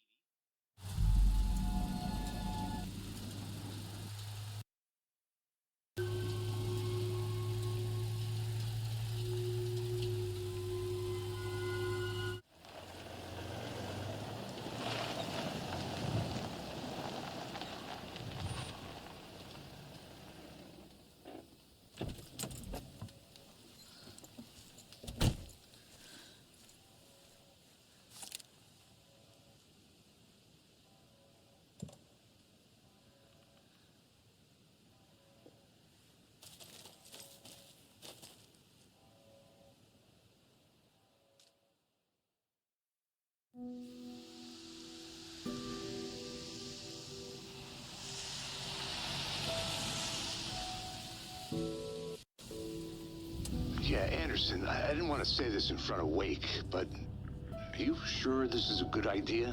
Going on your own? Assuming we believe the page, I need to check this out. We need to find the cult. Anyone we meet here could be a member. And this Scratch guy. The evil doppelganger? Must be true, or else this guy can't write for shit. The quality of his writing aside, if this page turns out to be true like the rest have, this could be a breakthrough. We might solve this thing before backup even arrives. Yeah, but they're taking their time, so just be careful out there. Meanwhile, I think me and Wake will have a chat. Maybe I can shake something loose. Okay.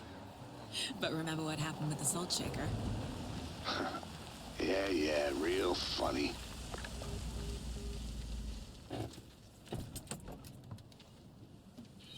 The page placed me in a trailer, somewhere in Watery. I should ask around.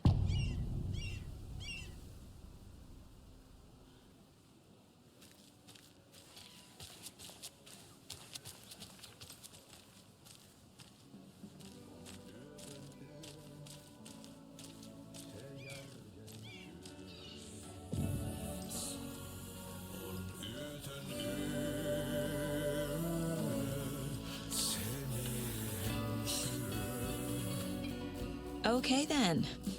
Catchy tune.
I was back. I wasn't able to escape. The dark presence had stopped me.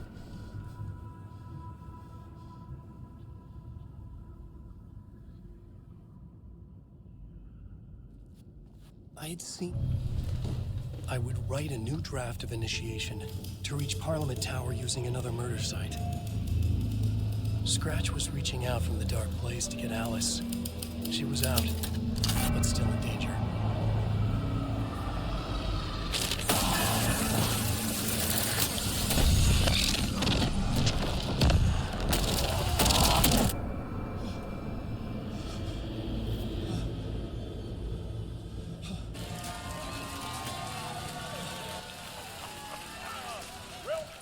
Welcome.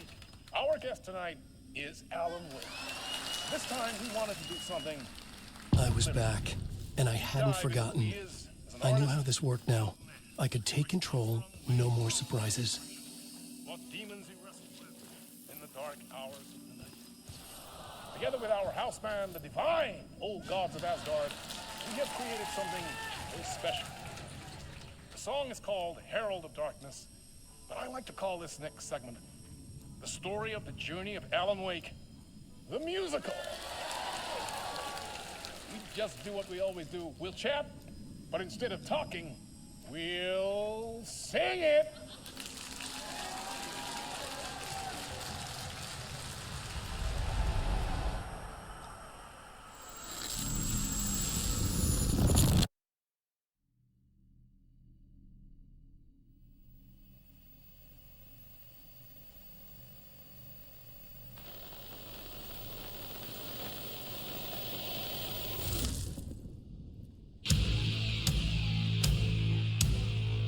What the hell? From what I've gathered, you grew up nice and sheltered with mama's pretty stories and your own made-up fury. And mama gave me a magic clicker. Well, yes, I think it's true and fair to say.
drawn to stories early on. My dreams would light up my imagination, and you had nightmares night and day.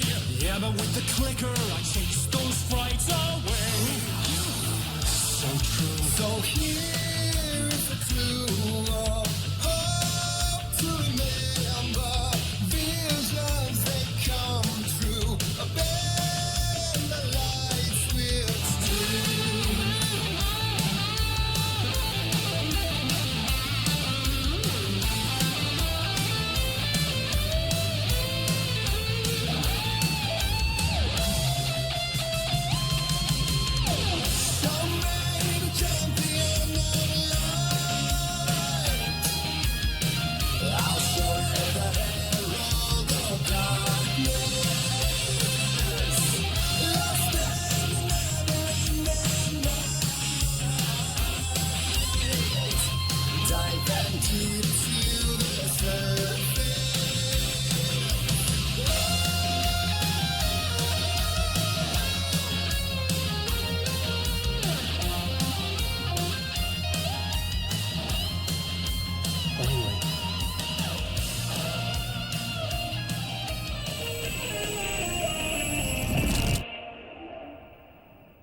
And the award goes to Alan White.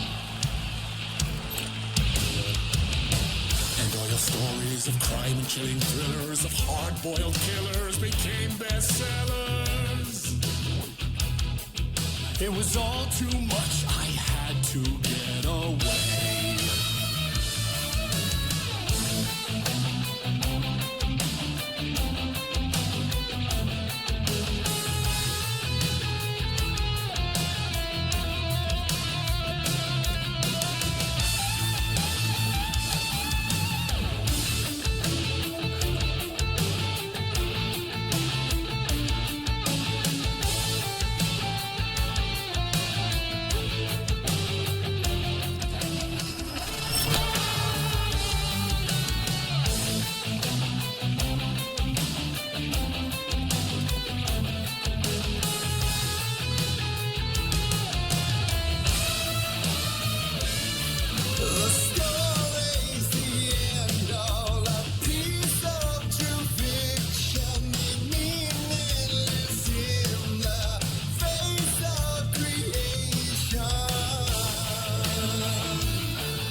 But there is more to it than meets the eye. I never meant for it to ruin my life that way. Would you say you let the jaded lie? Dark shades could never save the day. So sad, but true.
like Tom's and before him, and maybe they'd be happy once again. Just one shot, one more chance for him to save their marriage away from the city, a romantic getaway.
I didn't see that coming.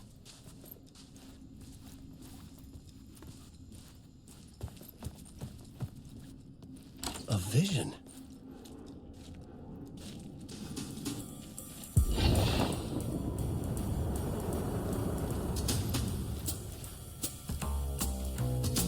Such a dark place, am I trapped in here? Is this real? I cannot remember. There was a manuscript that held the key.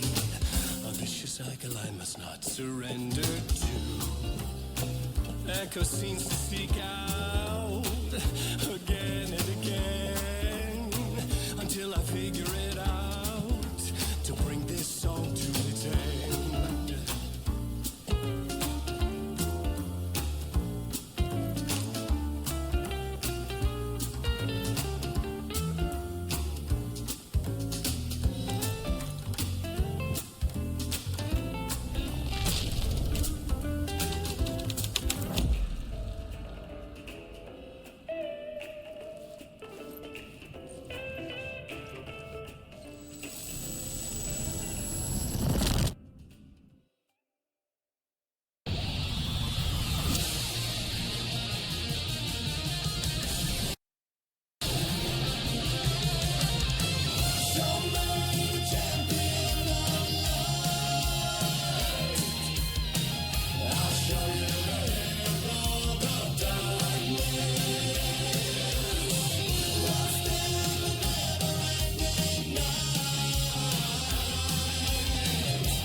And I thought this place couldn't get any stranger.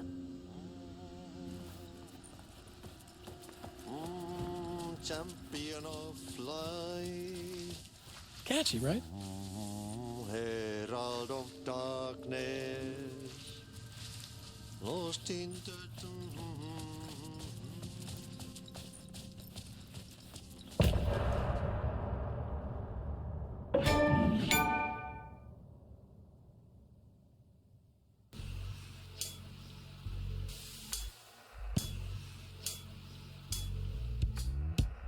Some say that it moves forever, this road that I lose you on every time.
And I thought this place couldn't get any stranger.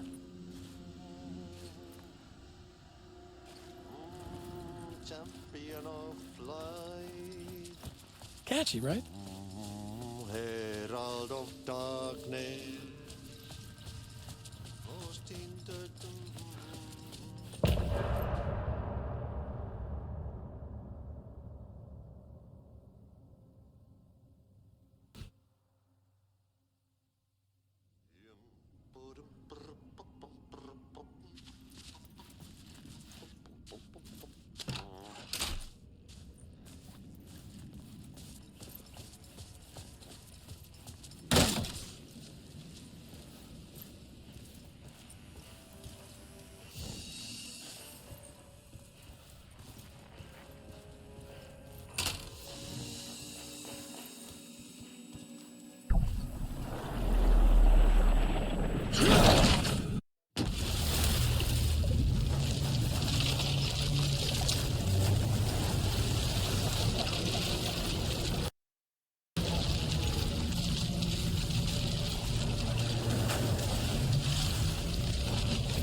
Excuse me.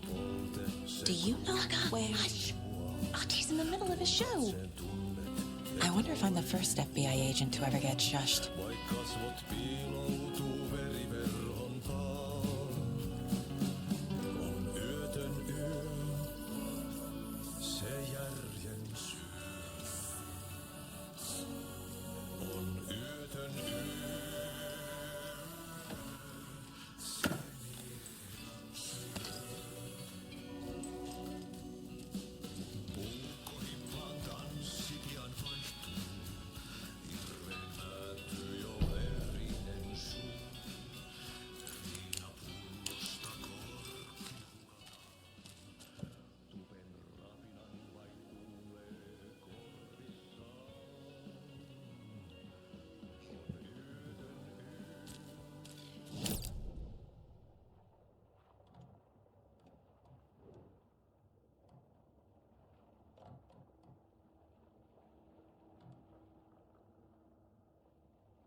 Hello. Do you have a second? Ah, long time and no see, Miss Anderson. Thor and Odin are not here. They are old tricksters always sneaking off. Sorry. No, I wanted to ask you about something else. Can you point me to any trailers around here? Sure. Watery Lighthouse Trailer Park. Ilmo Koskela owns it. He owns many things in town. And where is Ilmo? I saw Ilmo and his brother at the bridge. Well, what used to be the bridge. Do you live around here? I live in Bright Falls. You've seen me around. I am Mr. Blum. You call me Vladimir. I work at a nursing home. I take care of your old people. We are on day trip, music, sauna, the good times. I bring them here in the bus. The elderly are very important. And it's a very nice bus. Thanks.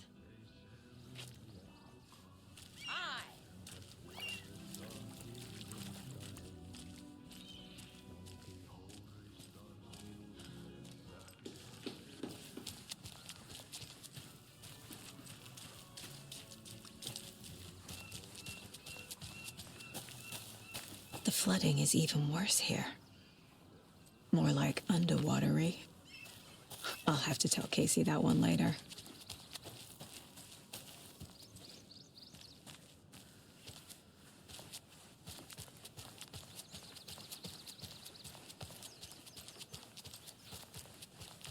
Hey, Saga!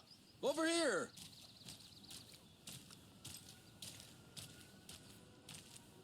Hey, Ilmo. How did your walk in the woods with Steven go? Another satisfied customer. I just hope he remembers to write a good review on the webpage. Great to see you back in Watery, Saga. Everyone in town missed you. Super nice to see you again, Saga. They act like they've known me for years. This keeps happening. You own the trailer park, right? Mind if I take a look inside? Yeah, I'm pretty sure the owner of the Watery Lighthouse Trailer Park, me, can help you with that. It's good to have our funniest resident back. Resident? I don't understand what you mean. If this is your way of getting out of any outstanding bills, don't worry. They've been handled. Must be hard coming back to where you and your little girl lived. It's like they remember a different reality. Is the horror story messing with their memories? Are you familiar with the Cult of the Tree? Yeah, we always thought it was an urban legend. Kids drawing creepy symbols to scare each other, but, now it's gotten pretty damn real, huh? It's terrible what happened. We're all in shock. Well, we're looking into it. Hoping to get things back to normal soon. We're all for that. As normal as it ever gets around here. So what is Coffee World? You mean you haven't seen our commercial for it? Coffee World is a smooth blend of rides, food, and fun. We even had a real moose. Until recently. Plus, right next to Coffee World is the workshop of our own Kalevala Knights Motorcycle Club. We're busy building the floats for Deerfest. Don't go peeking, though. You know, we're saving the big reveal for Deerfest. So, your commercials? They're more than commercials, Saga. Our goal is to both entertain and educate local viewers about the fine products and services we provide. And, Yako here really comes alive in front of the camera. Really. Fuck off. I'm just there for the free beer. Not sure what Ilmo's excuse is. Hey, I'm writer, producer, co-lead, director. Do yourself a favor and, check them all out. Profiling will help me find a way forward.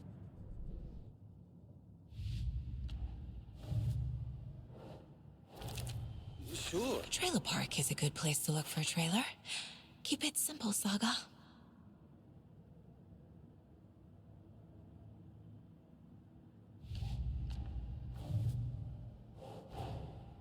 Wake says the story will change reality around us.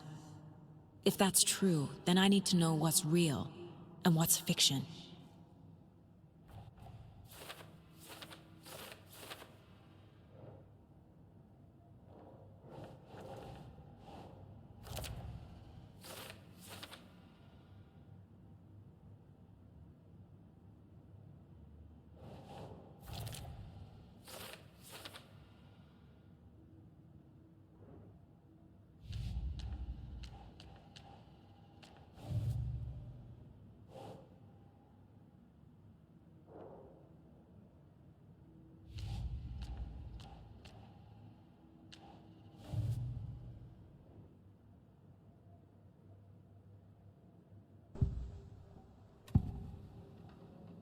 Elmo thinks the cult is just an urban legend.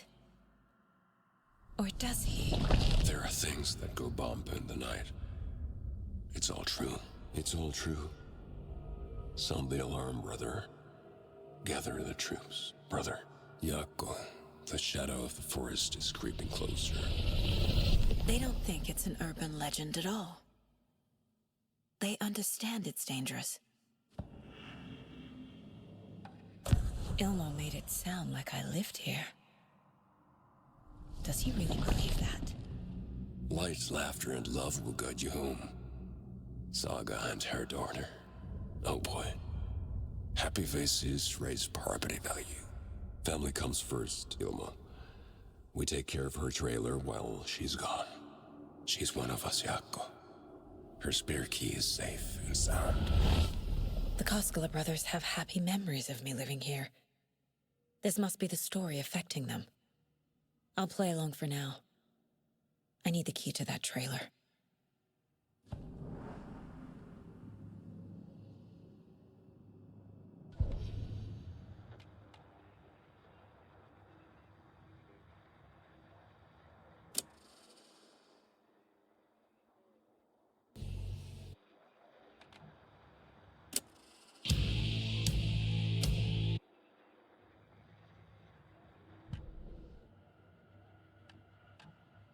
Hello, and welcome to Coffee World, voted Washington's best coffee-themed amusement park. All of our attractions are family-friendly and available to children of all ages, just like our coffee. So, take a sip of our Oh Dear Diner organic coffee and let the adventure begin!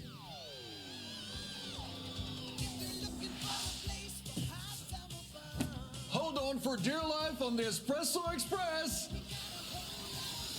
Oh! Soak in some local history at the Huotari Well, where two serial killers once hid the disemboweled bodies of their murder victims. It's not haunted. No. Come join Mocha Moose and the goats at our amusement park petting zoo. Just don't share your coffee with the goats. Seriously, stop feeding our goats coffee. Seriously. All joking aside, yes, I would like to see my trailer. Do you have a spare set of keys? Good for you. Yeah, I have a spare set. They're just over at Coffee World. I'd get them for you, but Yaku and I have to head to Bright Falls. The spare keys are in the gift shop safe. I'll call ahead and have someone get them out for you. Oh, the road's flooded, but if you just follow this trail behind me, it'll lead you there. Call the gift shop so they can give Saga a hand. Yep.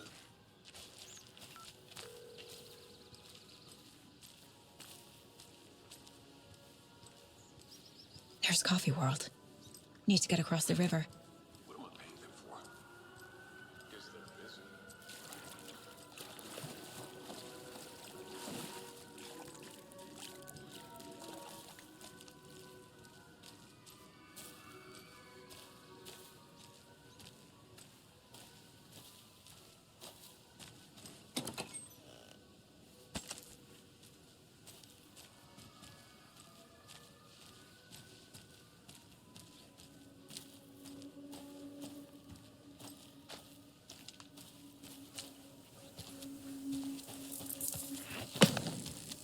What was that?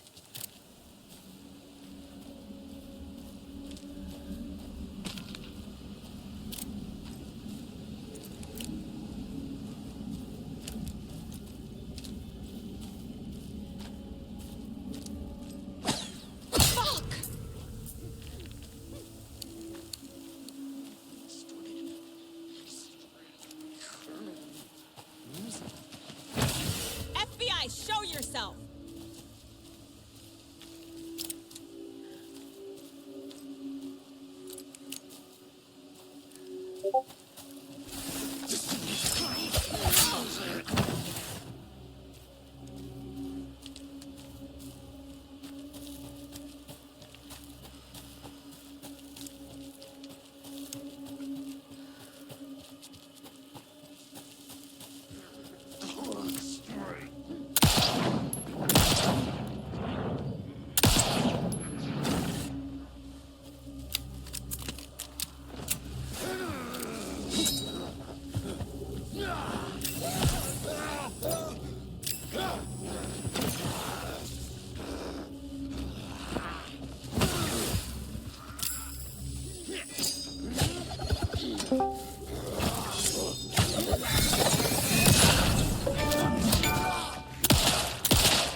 More people turning into Taken. Is this the cult? Or the story? Or both?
The cult is leaving supplies around for themselves.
Another locked box. Wonder what's inside. I should take a look around for a way to open this thing.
crossing our fingers for sunshine. So, I reached out to our top meteorologist for a weather update. She never responded. But I have her Uncle Tapio on the line for you. Tapio,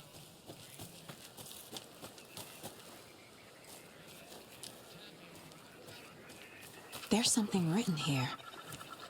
A poem? Or a riddle? A little clothespin doll. Perfect weird souvenir for Logan. Reminds me of the nursery rhymes I read to Logan when she was little. Nope.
There's another lunchbox.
Saga was beginning to see why Casey disliked the woods so much. They felt oppressive here. Too many places to hide. The distorted carnival music drifting from the amusement park ahead did not help. What the Koskalis had said about her living in Watery with Logan unsettled her. For the horror story to involve her was one thing, but involving her daughter was crossing a line. Something darted across the path ahead, too fast to see. Saga drew her weapon. Her eyes searched the woods. A noise overhead. Saga swiveled to look. A local, a man on the ridge above her. No, not a man. A monster with a hatchet in each hand. It shouted down at her. Hunting season was a bust! What had kept Watery afloat all these years? A century, if not more. The locals knew the answer. Grit. Or as they put it in the language of their Finnish forefathers, sisu. These days, sisu was needed more than ever. The town was fading. It never quite recovered from the lumber mill shutting its doors. Now the fishing was drying up as well. Most people had left to find jobs in other towns. Only the most tenacious stubbornly remained. Dug in. Parasites in the body of a terminal patient. Sisu. Some people tried to resuscitate the town. The Koskela brothers double-handedly warded off the impending darkness with their ventures. Coffee World brought tourists, money, and jobs. Coffee-themed fun for all ages. The Kalevala Knights Motorcycle Club built parade floats. The bikers repaired vehicles and volunteered locally. But it wouldn't be enough. Watery needed a miracle. The end of the road was in sight, and it was coming fast.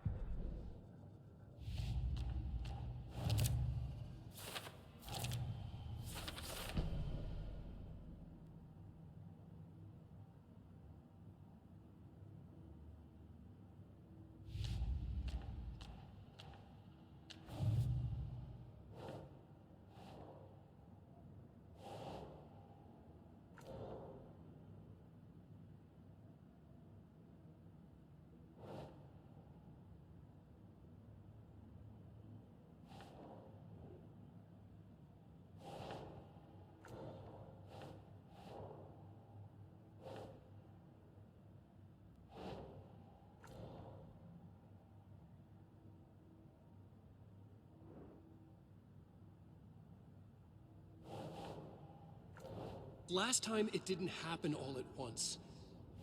The story came true bit by bit as it unfolded.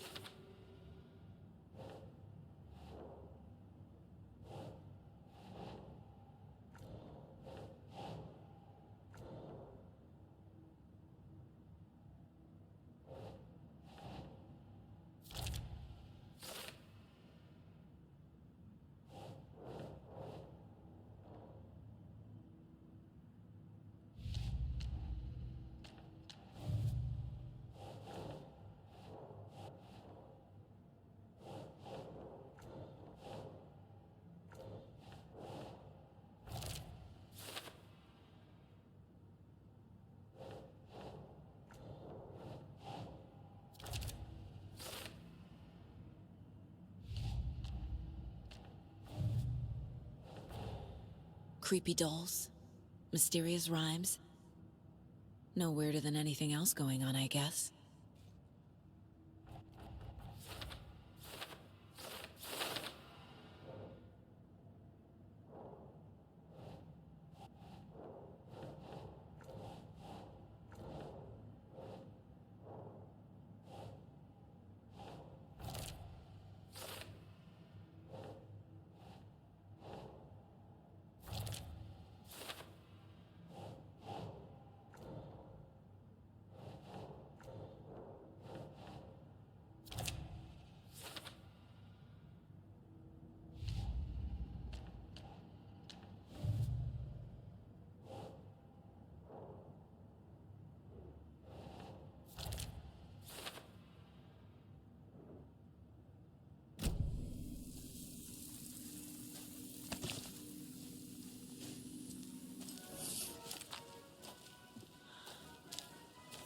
Hello?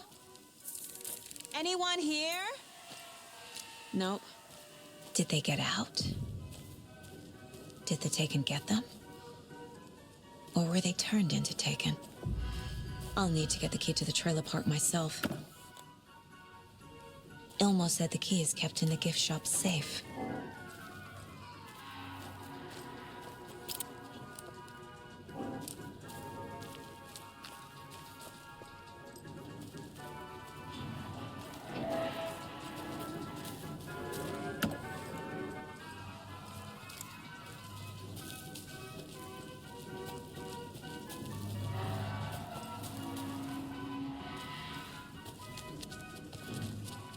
Locked.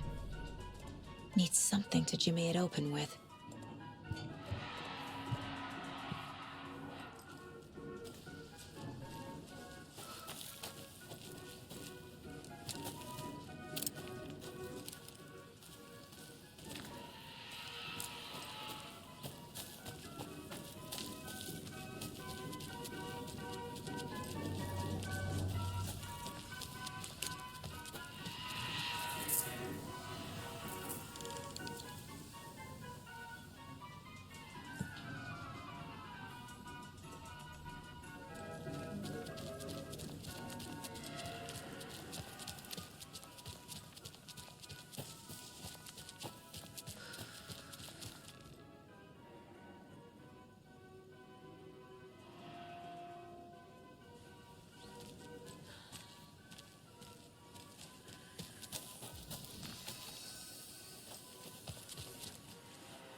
When you ask, Merceda will speak.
Jesus!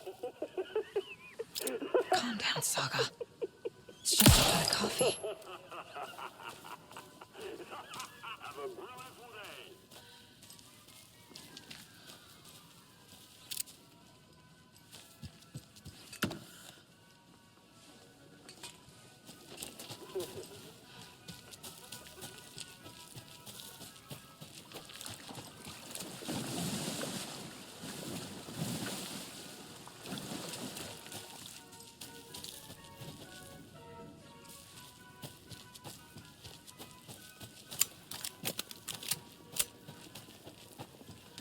Yeah, clearly.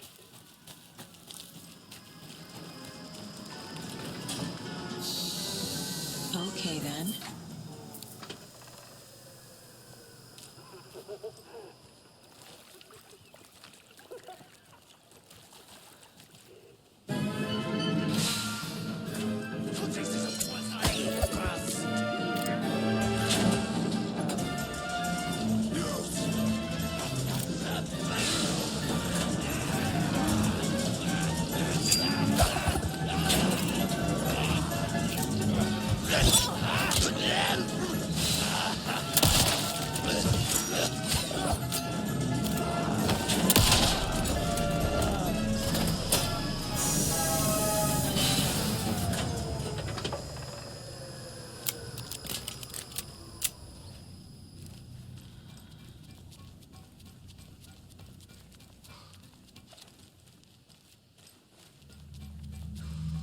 Always good to have a screwdriver.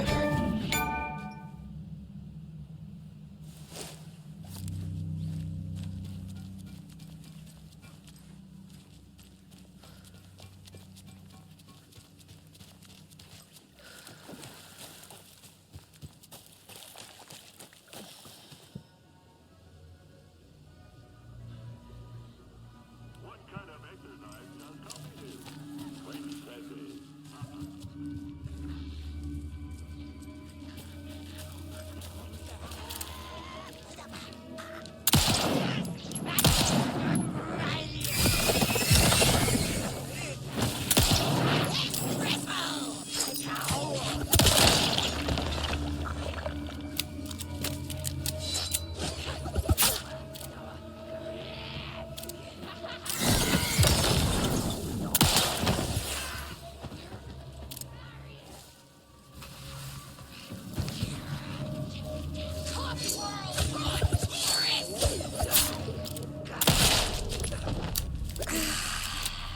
I'm never gonna get used to this.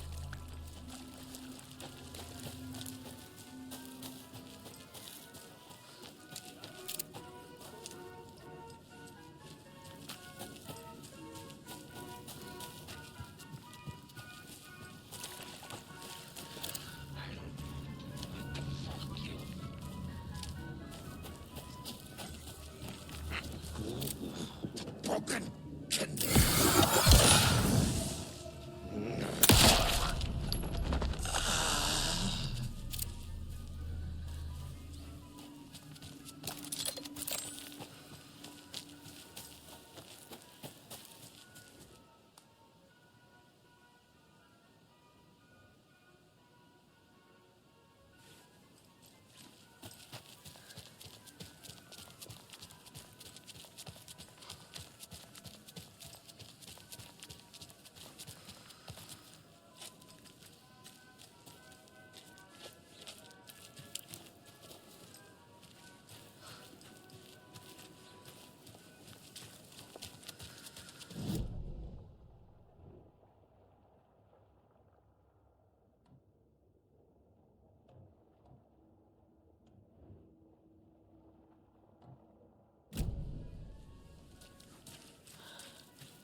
A list of maintenance work.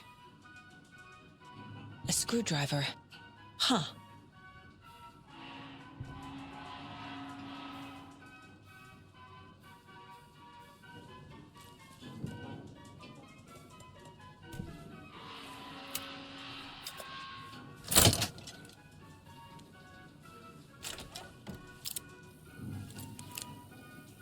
where is that safe?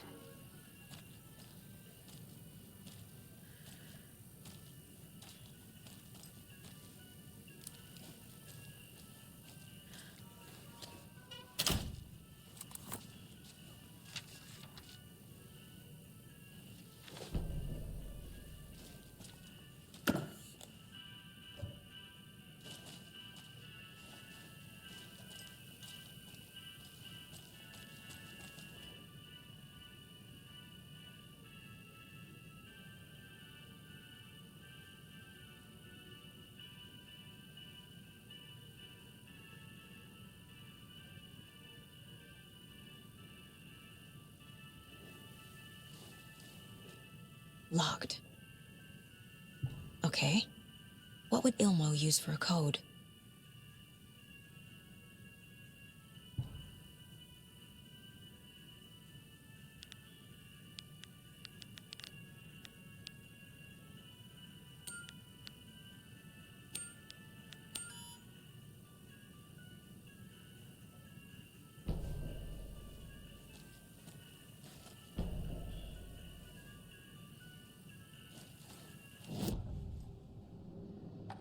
I need to open the safe. What's the combination? People hate the puzzles, Ilmo. Why not just use keys? People love the puzzles, Yaku. Only very smart people can think up good puzzles. Just look around and you will find the answer. Dedicated staff will be rewarded. The combination to the safe is somewhere in the gift shop.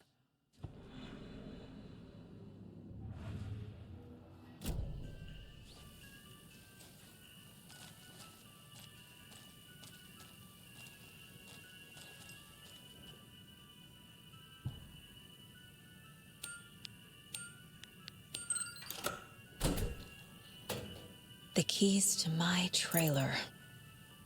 Now to find the clicker and the Colt.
A fuse is missing. Can't operate the ride without it.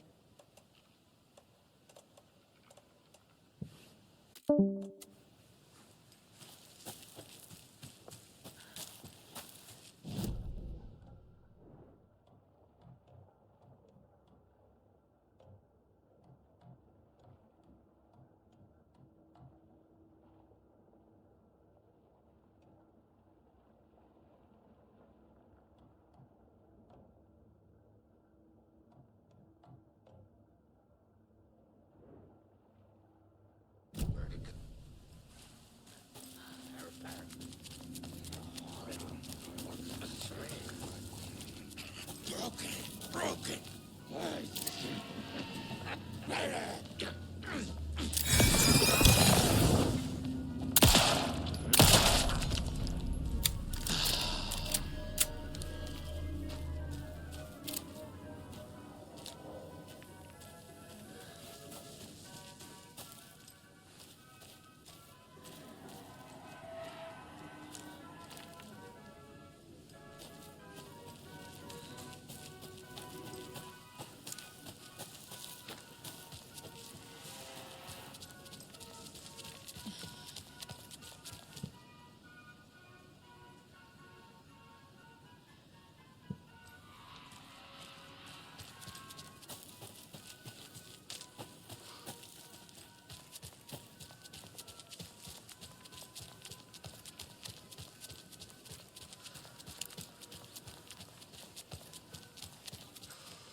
Don't need to go over all this again.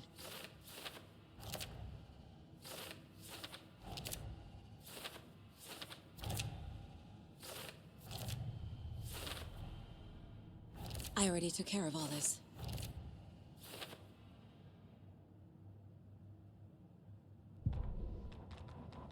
Sorry, we're at a Bright Falls blend. Anna apologized to the customers. I'll just grab some from the back. More coffee coming right up.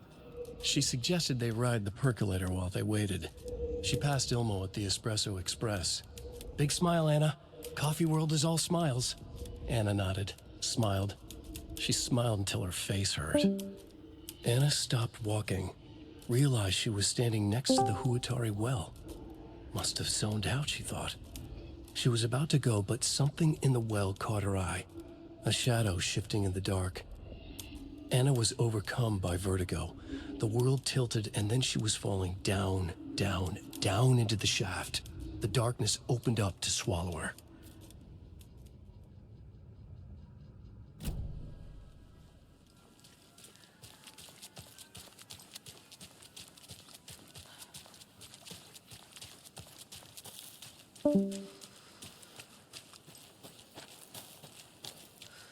The page said I'd run into a cultist here. On your Cho saga.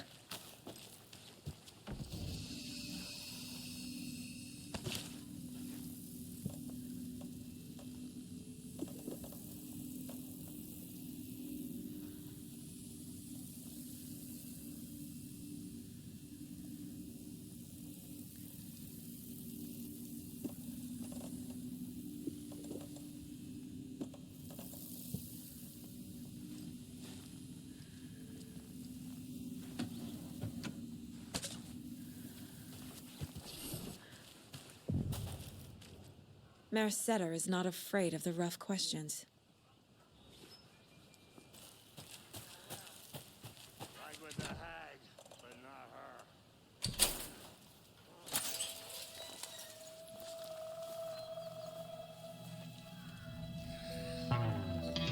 It's in the rain. Must not drink the water or take a bath ever again. Moonshine. Only drink the moonshine, brother.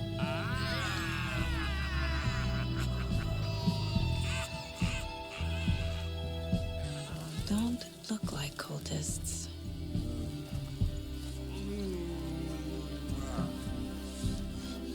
That's not helping. I don't feel like myself. Don't know how to fight it. We're too old now. Excuse me. I'm looking for the Anderson trailer. What? Sweetie pie, right on time. Like we were just saying, it's not true. The lies to hurt you and make you weak.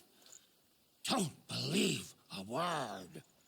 They believe because deep down, they want to be told what to think. We're different. Rebels! You must stop it before it turns real. Don't be part of the story. Make the story. Start the hell of it! These old drunks don't seem affected by the horror story like the other locals are. Do they know what's happening here? How do you know about the story? Same as you, of course, sweetie pie. We are family. The Andersons. Vikings. Gods. So good to finally see you, Saga. I am your great-uncle Odin, and this is your long-lost mortified Thor. Sarasota. He is your grandfather, and I am the All-Father.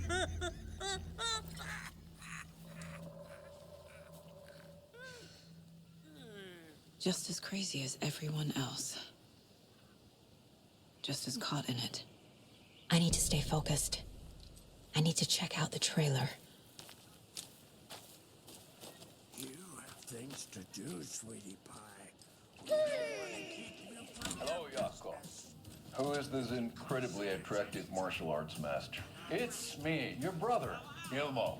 I now recognize you, but Ilmo, why are you dressed like that? Deerfest is almost here, which means we're chopping the prices on all of our custom-designed Deerfest parade floats. Floats created by the award-winning team at Kalevala Knights Motorcycle Club, winners of the last year's trophy for Best Deerfest float featuring an animal that is not deer. That very team. And you're gonna get a kick out of our latest float designs. We've done it all. Deerfest floats, restaurant floats, floats shaped like things we can't show on television. Our floats are the best way to impress your friends, propose to your partner, or throw shade at an office colleague. And we don't do just Deerfest. Our floats are a perfect gift for weddings, birthdays, bar mitzvahs, or your Scenaria. Our floats will punch up any special occasion. But why take our word for it? Let's hear it from one of our many, many happy customers. I was at Deerfest last year. The floats were pretty good. One of them was a swan. And those people liked it. And there you have it. Award-winning floats now at reduced prices that will knock you off your feet. Are yours today.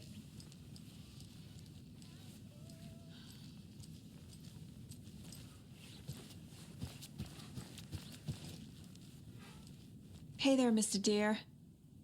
You remind me of a dream I had.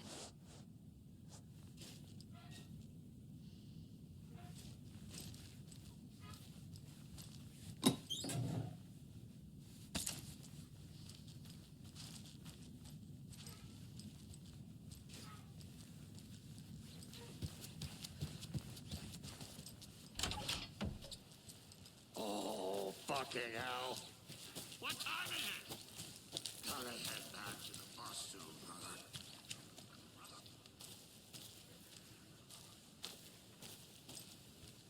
We got time. Plum wants to stay in her. Reeks of booze.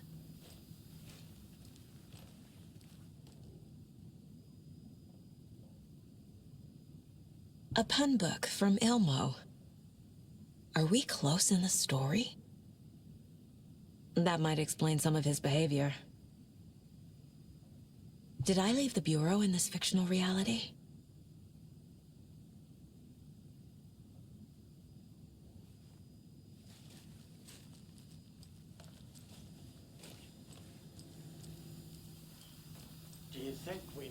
Addressed to me.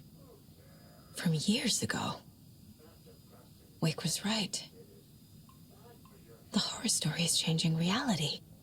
Not just people's memories. This card has Mom's handwriting. Music for the soul.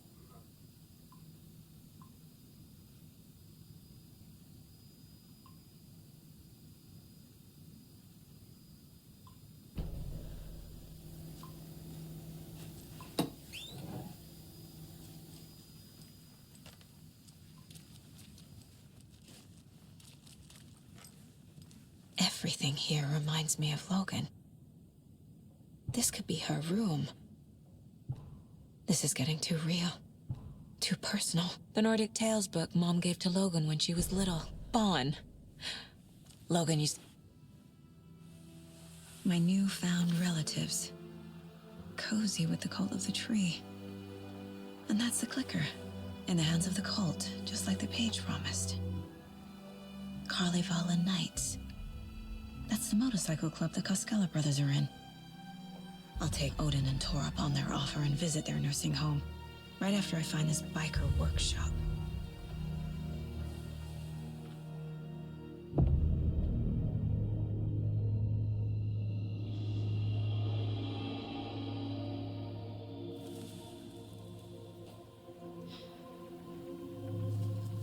No.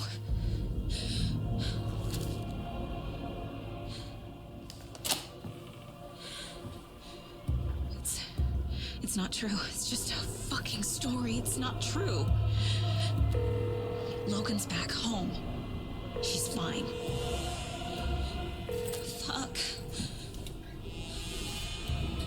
She's at school. David. I'm in the story and it's coming true. Wake said Scratch would try and hurt me with the horror story. But he said there's still time to stop this. That he can stop this with a clicker. Hey, this is David. Leave a message. David? Is Logan okay? Call me back as soon...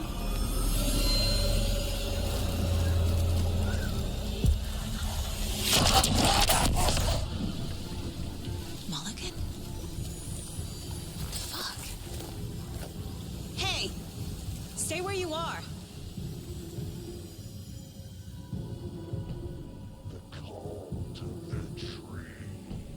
Mulligan is a cultist?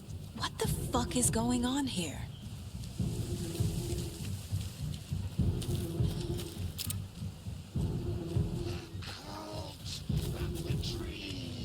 Thornton too?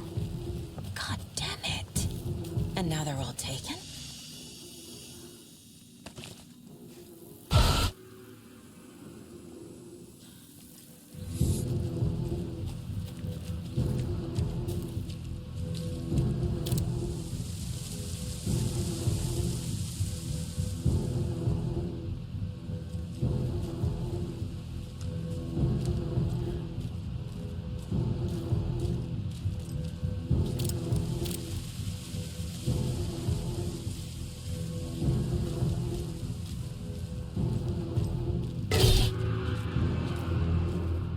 The headline about Logan wasn't real.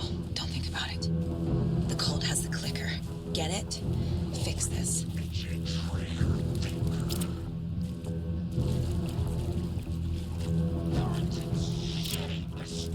Sandwich.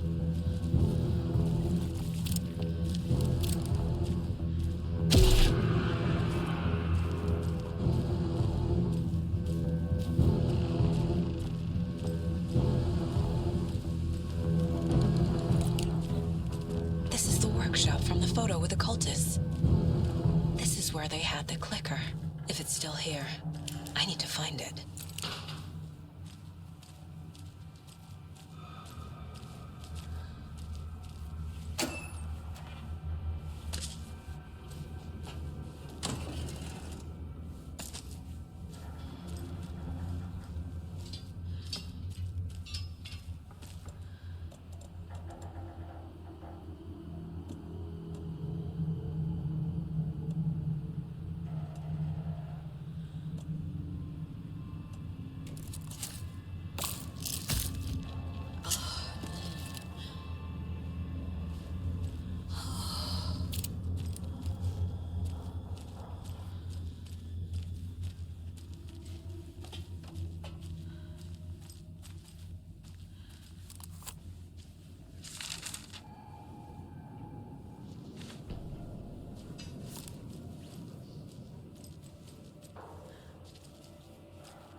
Rest easy, buddy.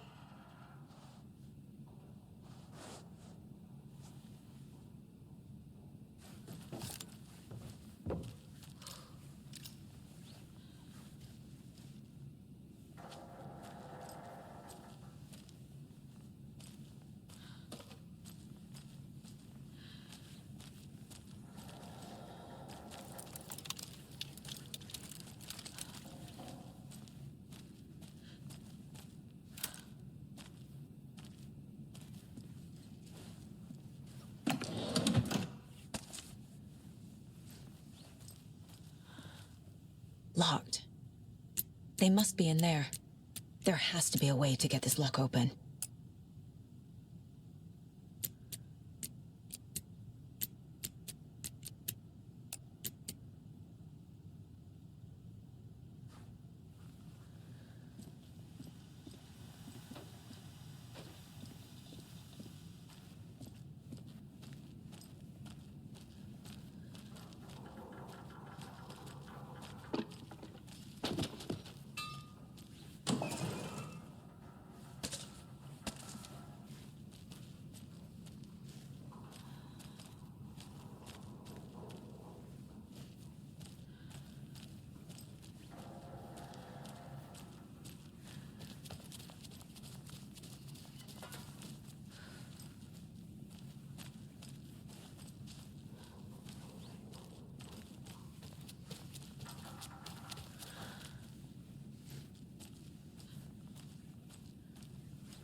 This is the cult's hideout. Their headquarters, even? A fuse. I can use this to get the Espresso Express working. There's a basement.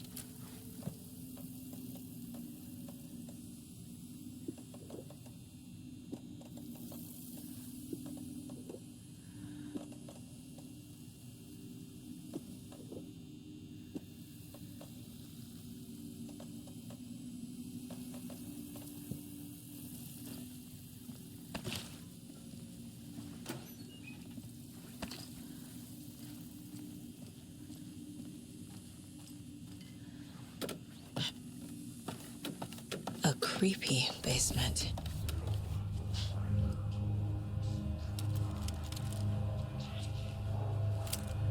Shit.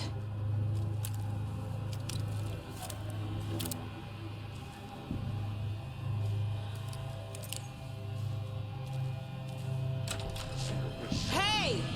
Freeze!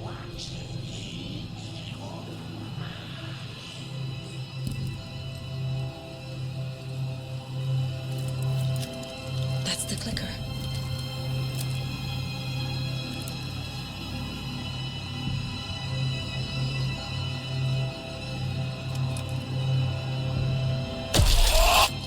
No! They took it! They're playing with me. I was so close.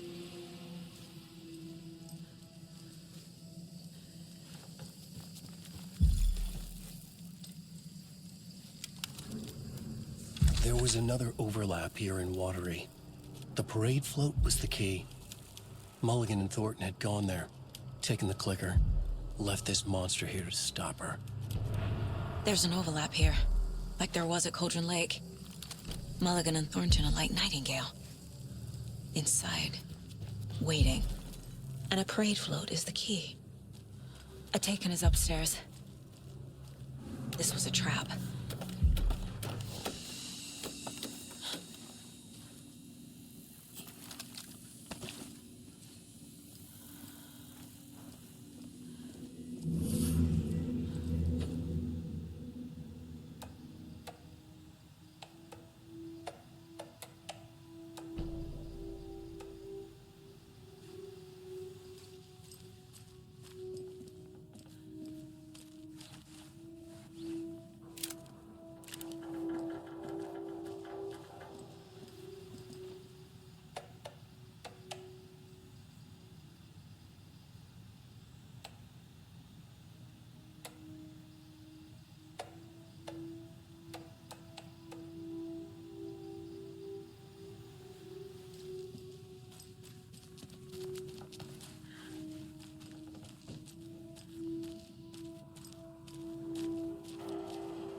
Okay.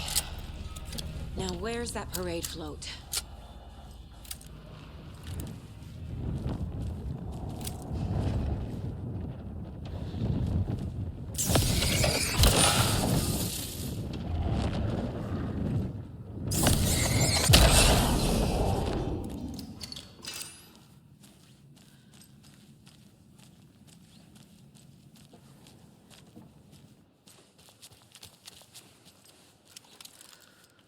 The overlap formed around Watery's dark past. The ritual to enter was tied to crafting the float. Art was the key. It had the power to let Saga in. At Cauldron Lake, giving the poem and the heart to the witch sign opened the overlap. Here, it's a parade float. But it's incomplete. So this is the Koskela Brothers parade float.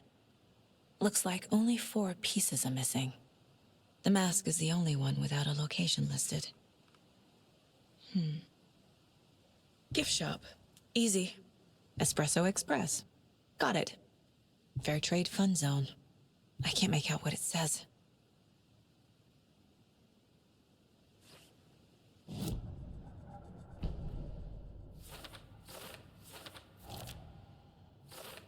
Don't need to go over all this again.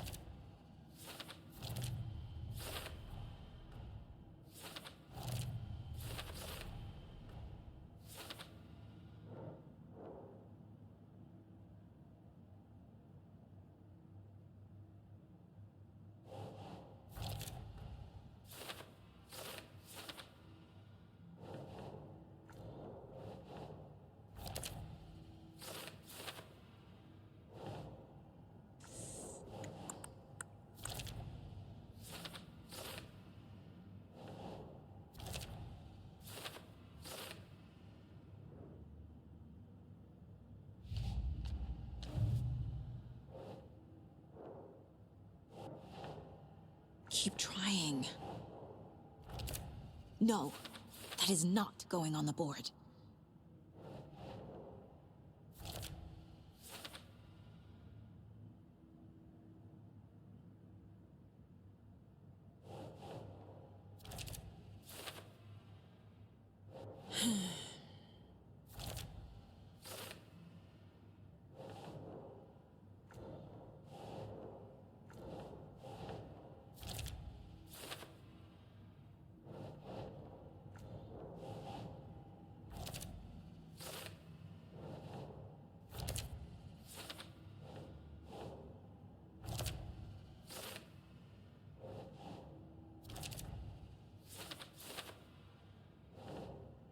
That's it.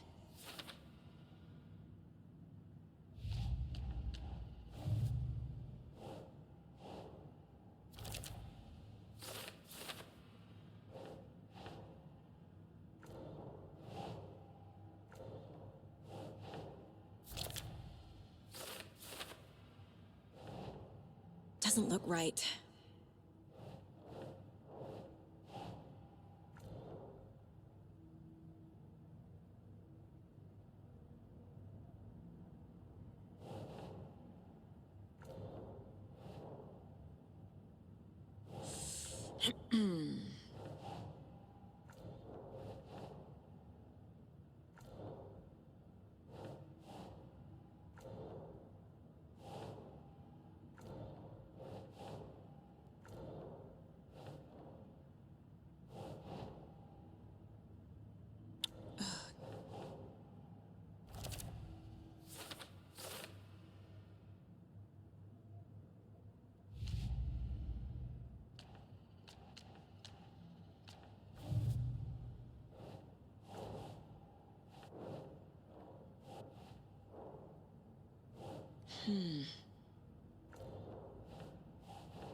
Nah.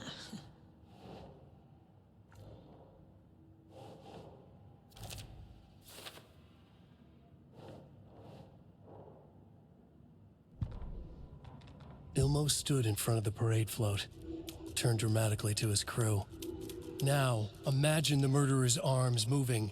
Stab, stab, stab, and then Naki laughing. Everyone at Deerfest always plays it safe, not us. This monument to Watery's history, this work of art will sweep this year's awards. The overlap formed around Watery's dark past. The ritual to enter was tied to crafting the float. Art was the key. It had the power to let Saga in. Saga was beginning to see why Casey disliked the woods so much. They felt oppressive here. Too many places to hide. The distorted carnival music drifting from the amusement park ahead did not help. What the Koskalis had said about her living in Watery with Logan unsettled her. For the horror story to involve her was one thing, but involving her daughter was crossing a line. Something darted across the path ahead, too fast to see. Saga drew her weapon. Her eyes searched the woods. A noise overhead. Saga swiveled to look. A local, a man on the ridge above her. No, not a man. A monster with a hatchet in each hand. It shouted down at her. Hunting season was a bust!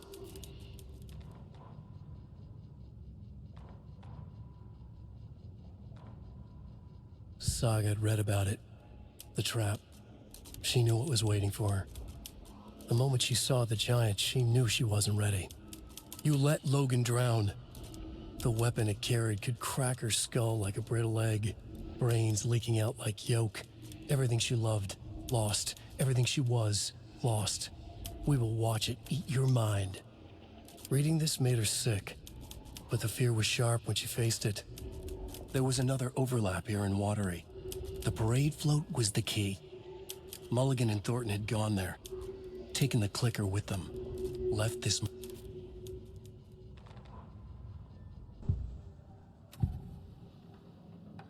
The materials listed for the parade float mention a mask. Where is it? Poor Mocha Moose. He never failed to amuse me. Now we know, Ilmo, there is such a thing as too much coffee. Mocha will live on in a place of honor. He lost his head. Mulligan and Thornton had one job. Mulligan and Thornton must know where the Moose Skull mask is.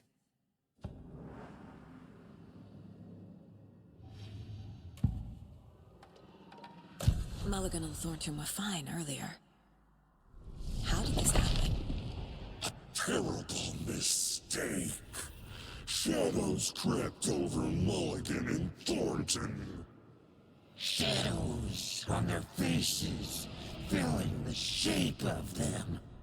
Bright Falls fucking finest. Shitty pastrami sandwich. Mulligan and Thornton became like Nightingale. Mulligan and Thornton are members of the cult. Who's the leader? Brains leaking out like ilk. The thrill of domination.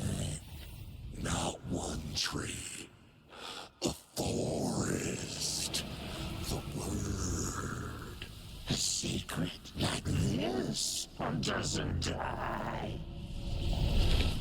There is more than one leader. The mask is missing. Where is it? The dead brought back to life. The crown of the Grand Master. Moose steak is never a mistake. Just get it fucking done. They know where it is. I know they know. Where is the mask? Didn't bleach it. Real powder him. The mall of the crumbling well. Show the bitch who's boss.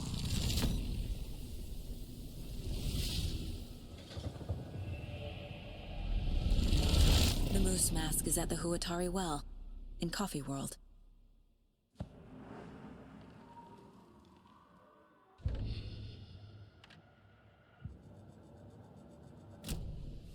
I saw something. Like I did in Cauldron Lake. The well, here in Coffee World. I know the moose skull will be there.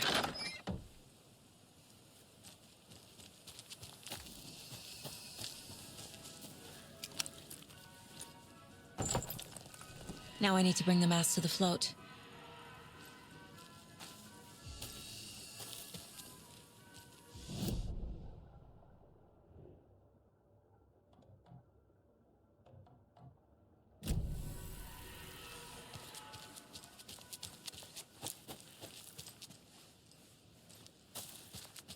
Is this the parade float the page mentioned?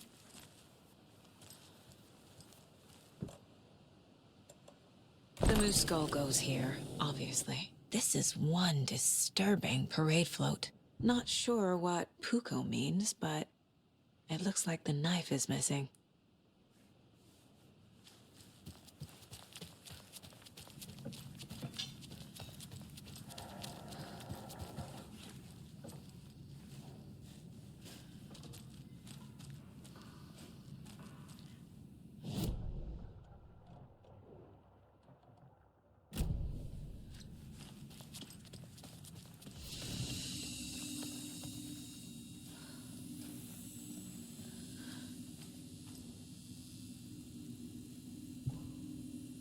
The Nightingale ritual wasn't completed.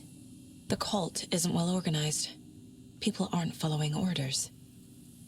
The cult is leaving supplies around for themselves. This will be handy. That's it. This is the cult's process. Their ritual.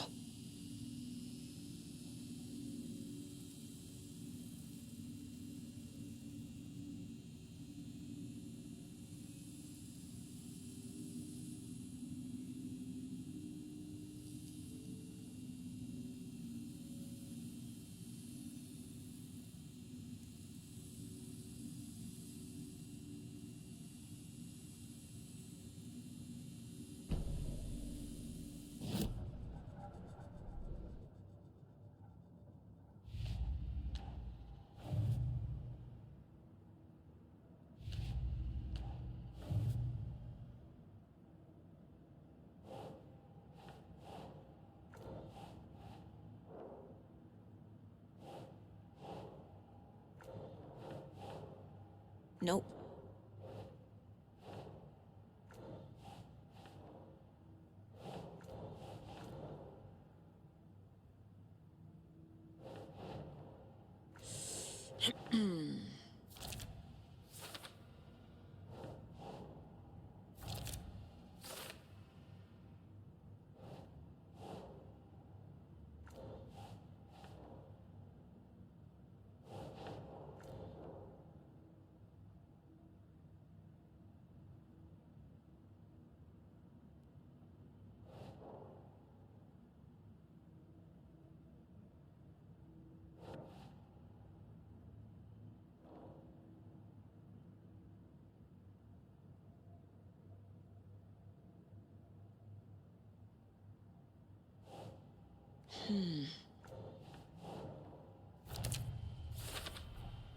The moose mask appeared on the well.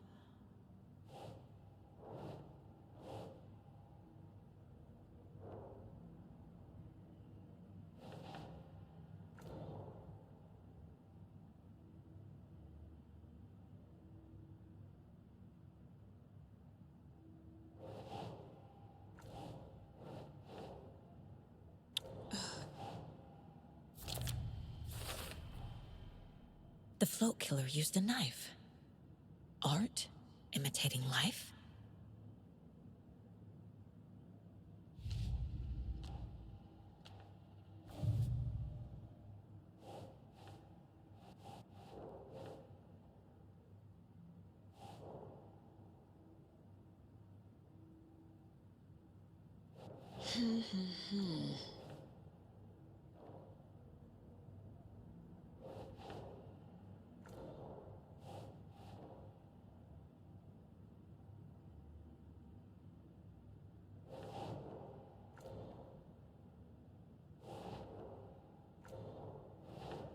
Keep trying.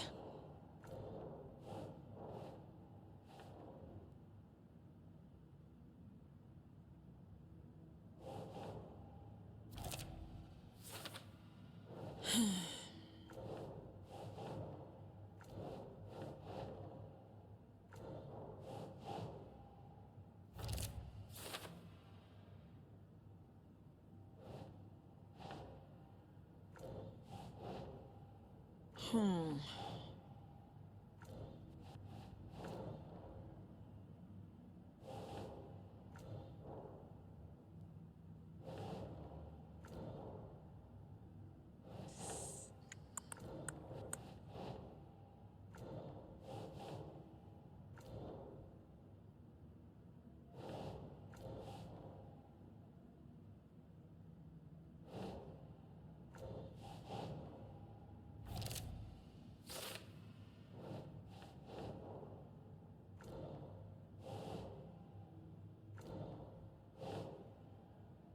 Nah.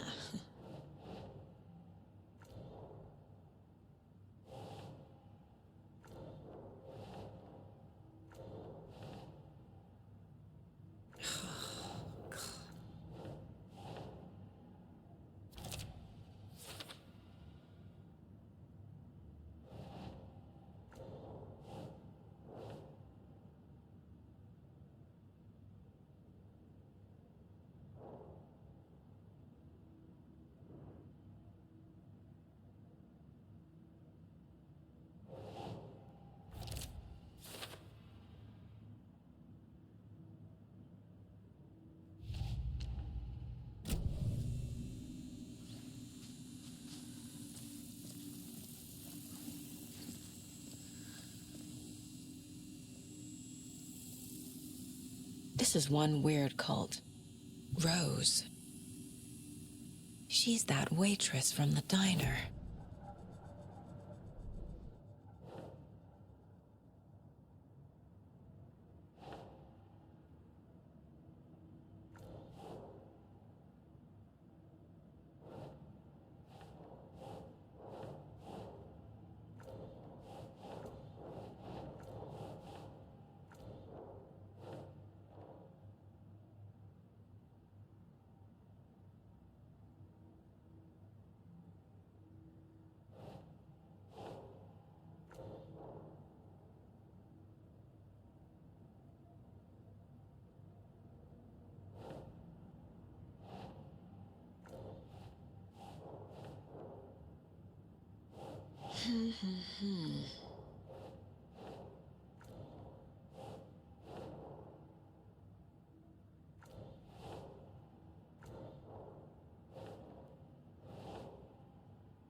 I don't hear any haunting laughter.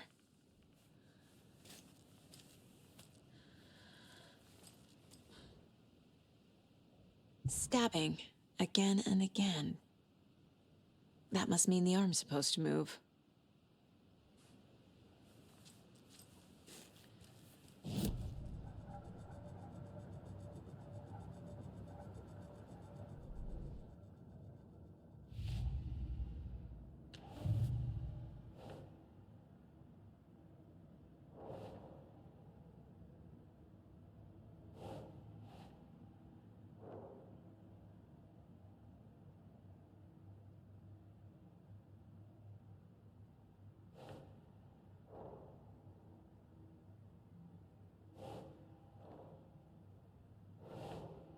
Think, Saga.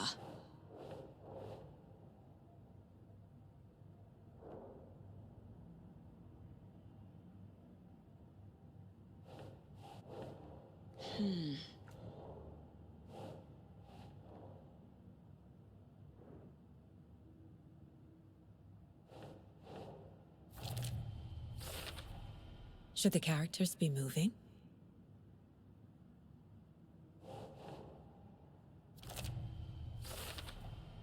Is missing a soundtrack?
Some real things are mixed in with the fiction.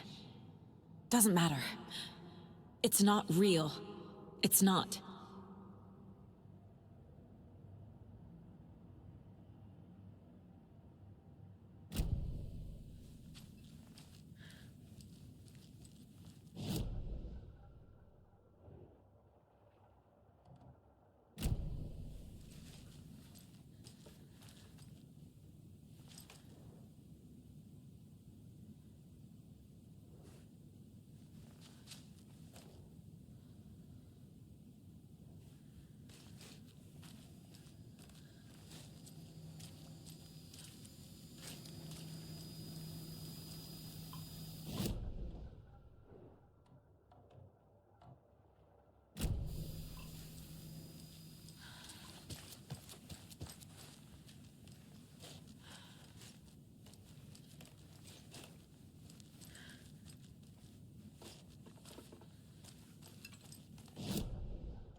There we go. Now I just need to stop it in a position that will let me get to that circuit board down there.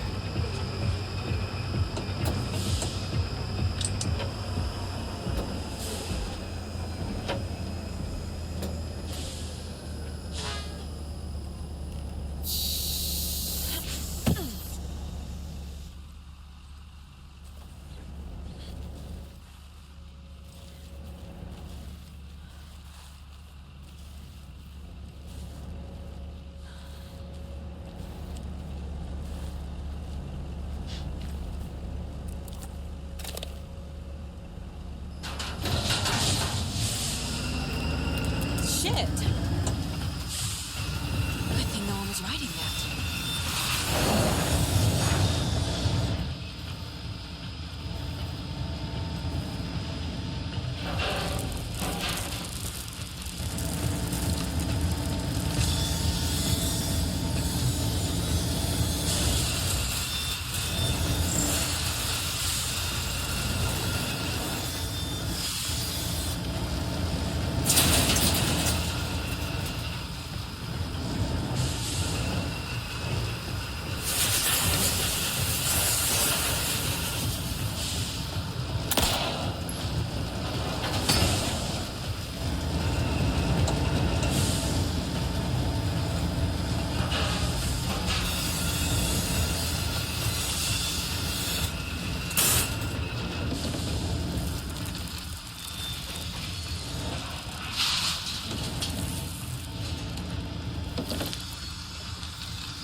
The killing of Monica Thompson was a terrible mistake.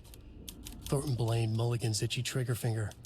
Mulligan blamed Thornton's shitty pastrami sandwich. They only agreed it wasn't their fault.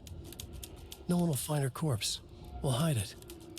They fed the body to the maw of a crumbling well, like the murderous Huatari brothers did long ago. They lied to everyone. The word would never get out. But a secret like this doesn't die. It grew inside them, like cancer, the darkness taking over, filling the shape of them.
I need something to cut this.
It was all about me.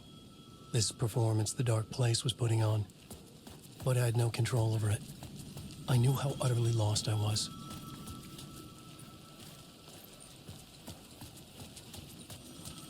The payphone was ringing again. The mystery caller was back at it. I had to find out more.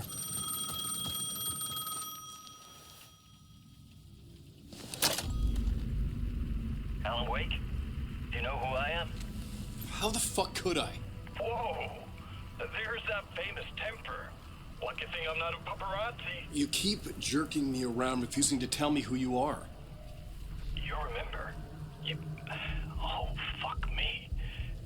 Alan, listen. Tell me, how much do you remember? Did you visit Parliament Tower? Did you find anything there? Yeah. Alice is in danger. Scratch is reaching out to her, and there's another manuscript. Not initiation, return. I saw the title page. I don't remember writing it. Return? Oh man, this is what we're after. The Scratch can't have it. Our survival, the survival of the fucking cosmic everything depends on this. Come to me. Ocean View Hotel. I left my room key for you. It's right there on the payphone. Remember, the Dark Place works in loops and rituals. If the waves keep pushing you away, you just need to find another way in. We go with the flow of this ocean. Catch you soon, brother.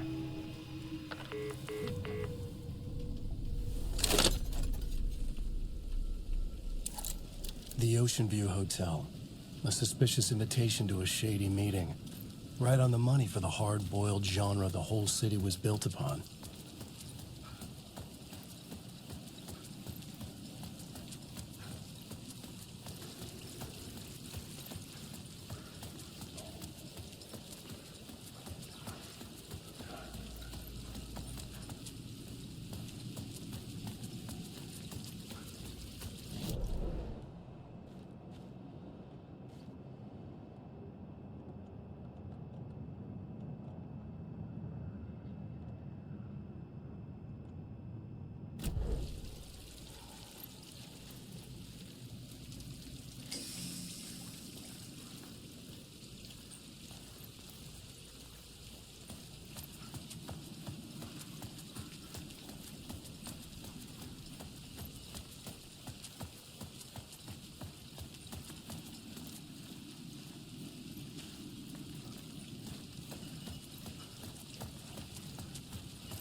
The Ocean View Hotel. My destination.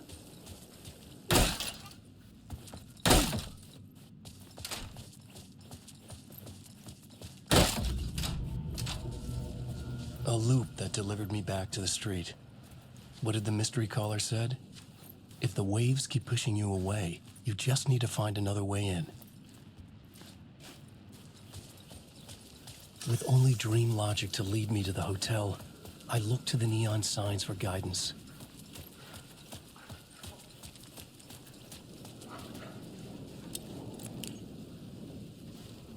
Alan, wake.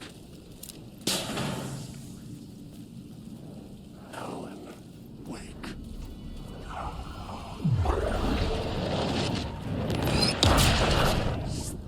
Stop using this as my story. Stop calling the words.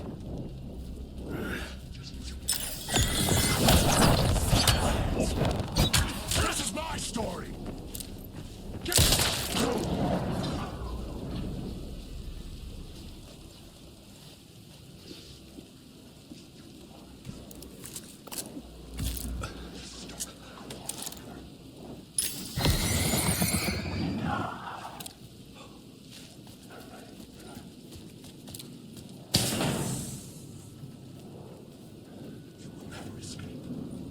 I am lost in the dark.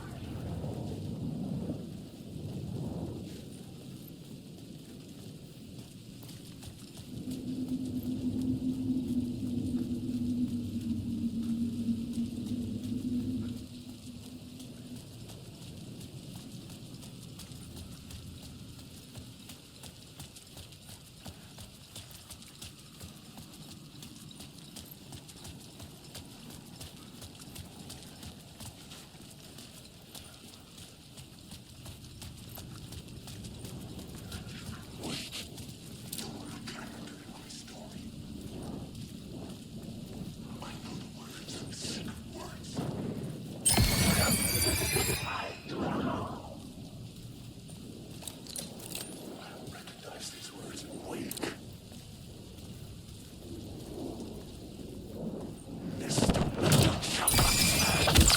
Yours is coming.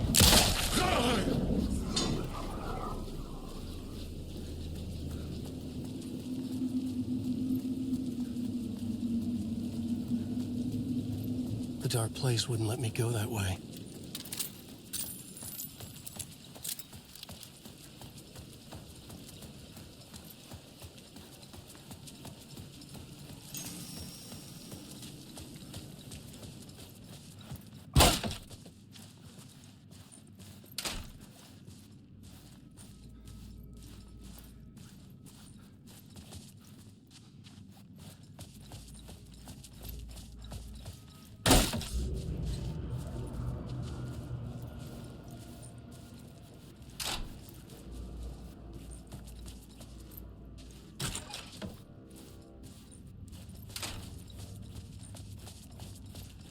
Couldn't get through.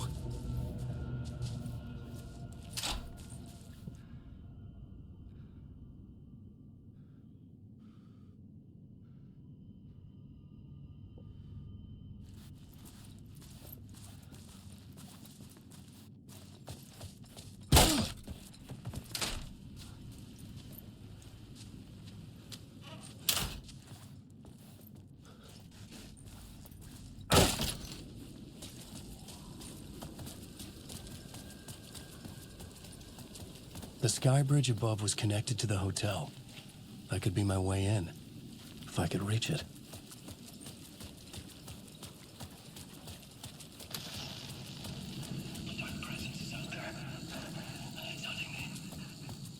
The story I was building was fragile, constantly under attack. There was no time to waste. The Dark Presence was only a step behind me.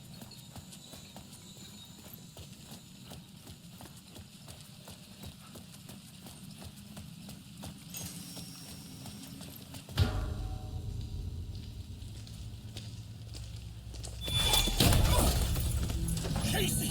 You're the killer, the cult leader. It's in your eyes. No! You've got the wrong man! It's Scratch! There's no time to lose! You're going nowhere.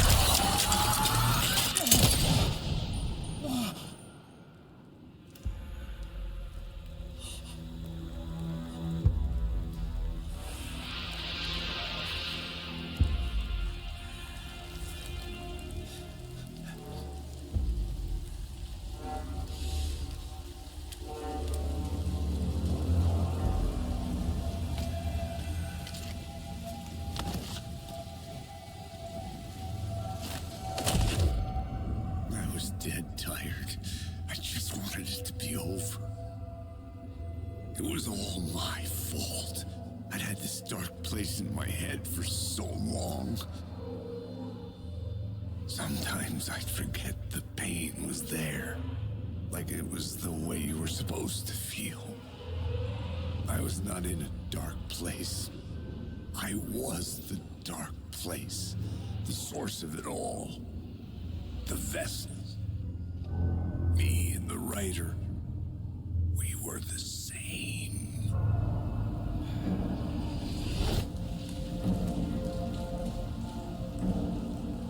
This place kept pushing me under, getting into my head, poisoning me with darkness. I had to find a way to escape before it was too late. Too late again.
moment to destroy it.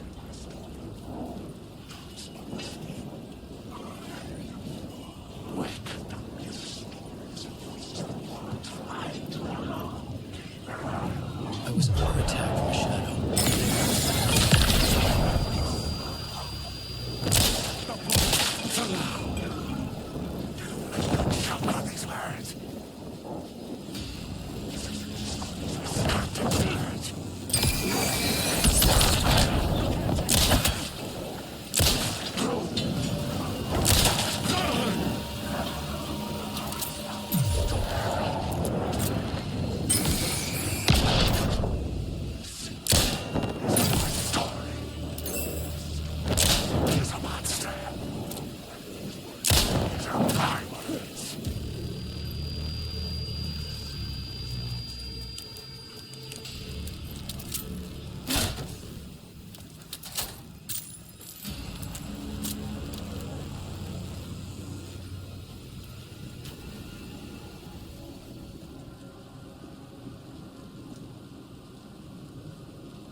I could see the Ocean View Hotel.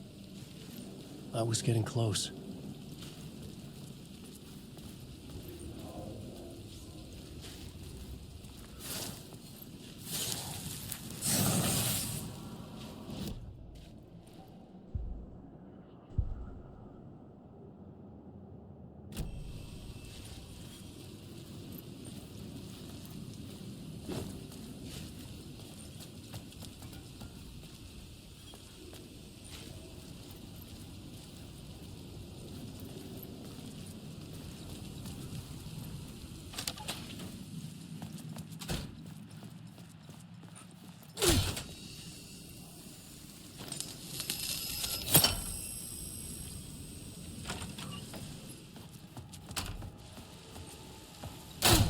The lights affected where the door led to.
The bar menu caught my eye.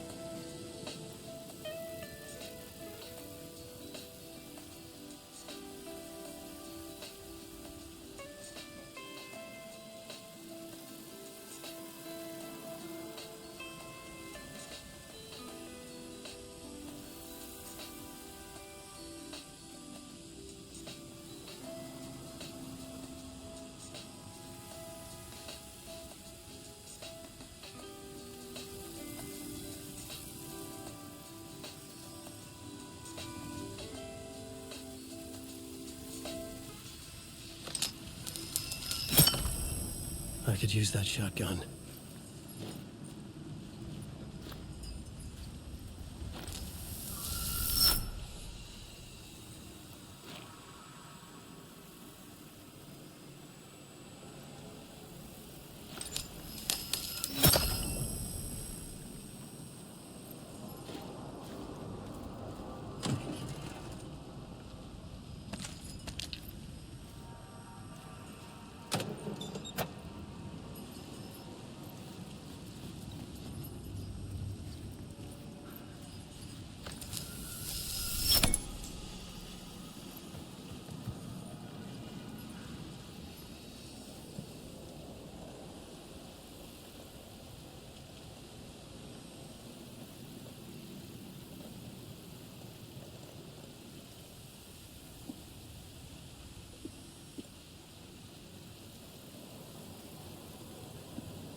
You dream of calling it quits, making a clean break, retiring, escaping, leaving all this sordid misery and terror behind. Getting in a car and driving till you see the sun rise, somewhere where the sun still rises. Settling down, buying a house, fixing it up, building a life, finding someone. It's a fool's dream. It would all go bad. And having let hope in, it would be unbearably worse than this. You can take the man out of the city, but you can never take the city out of the man. Wait.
room was empty except for the projector.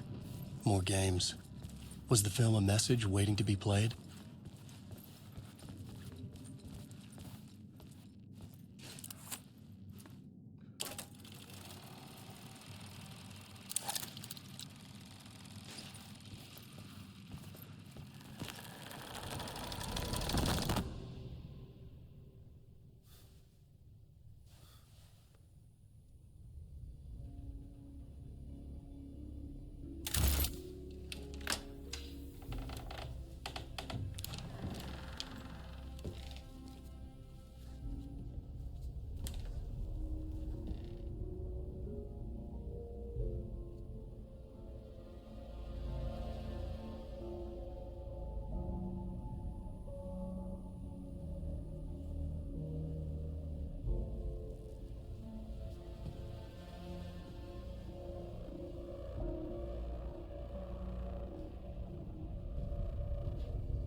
In this temple of shadow and mist, there's a window in the floor and a door in the ceiling.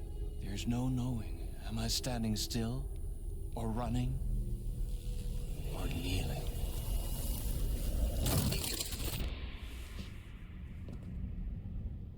You're the one who's been calling me. Indeed. I'm Tom Zane. Welcome to the House of Zane. The poet. The diver. You look like me. How the hell? Or maybe you look like me, you handsome devil. The diver was a beloved character I played in one of my films. I'm a filmmaker, a celebrated auteur. I need answers. Why is Return so important? What? Alan, you always get worked up like this. Come on, I'll fix you a drink. We're in this together. Two artists collaborating, remember? Crafting the keys to our escape. Your magnum opus, Return, and its companion piece, my film. Sharing our life-altering visions, a melding of higher minds. Dreaming up our transcendental work of art. Here, in this room, in this room, in this room, in this room, in this room, in this room.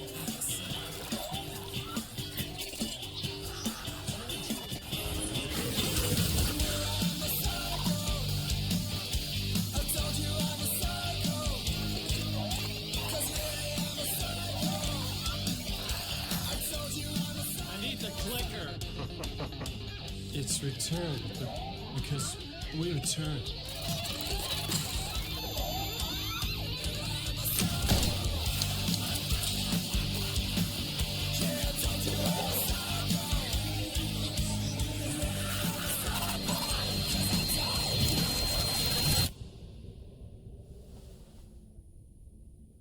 And that is how the magic happened.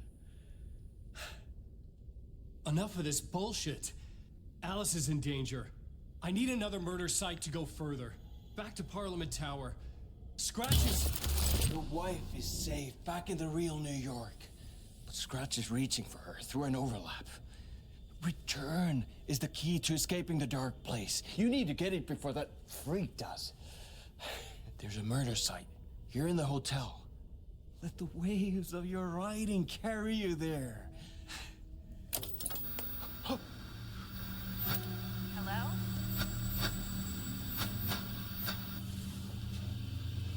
They're on to us.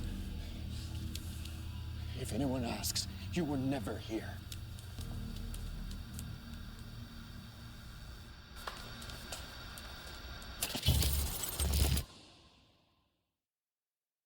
Thomas Zane had ended our talk in what felt like a paranoid fit. I had what I needed from him. There was another murder site in the hotel to guide me further toward my escape.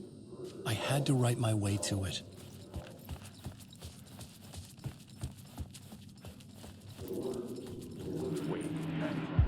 Wait. whispers from the police radio kept me awake at night. The word through the ether.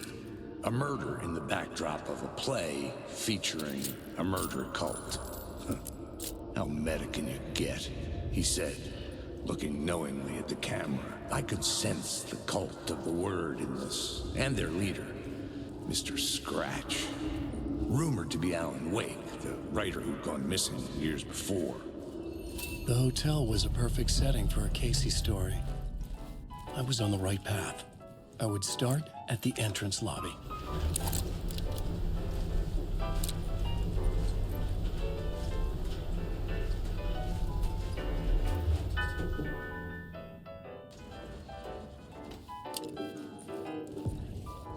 The entrance hall set the mood, where everyone had come in.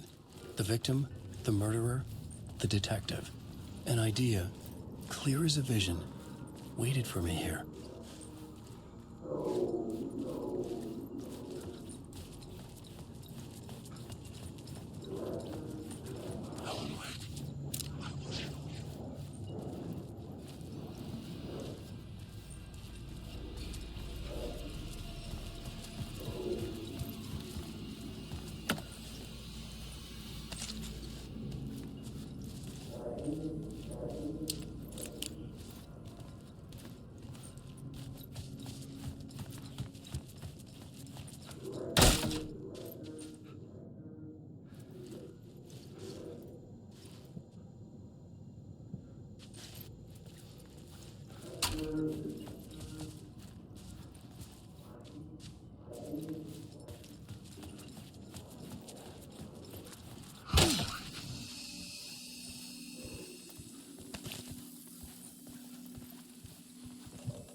Wait. I need the words.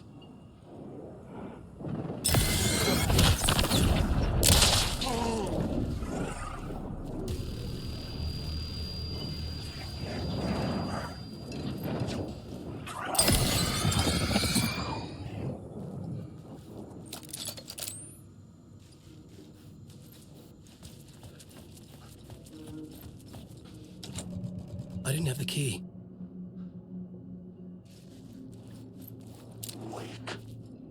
These words down your throat.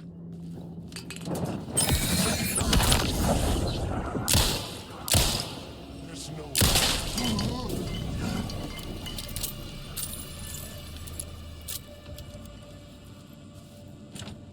I couldn't get in. I was missing something.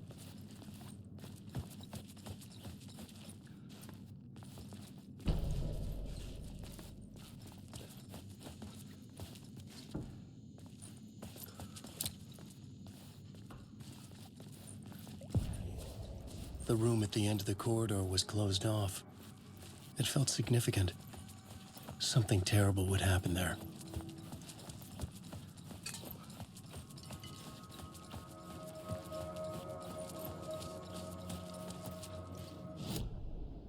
The plot board was empty again. I needed a new draft, back at the beginning, but closer to my goal.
presence is out there. It's hunting me. Its spies are always watching. It's trying to catch me. I think it did more than once. It's stealing from me. Stealing my identity. It wants to be me. Replace me. Twisted version of me. Scratch. Mr. Scratch. It's slithering into the story. Once it's in the story, I have to use it to keep the story true. It got in. I have to make the story darker now. But that gives it power. That's bad. I don't want that. But I have no choice. It's an arms race. All right, now keep it together. Damn it. I'll be the first one to cross the finish line. I have to beat the devil at his own game.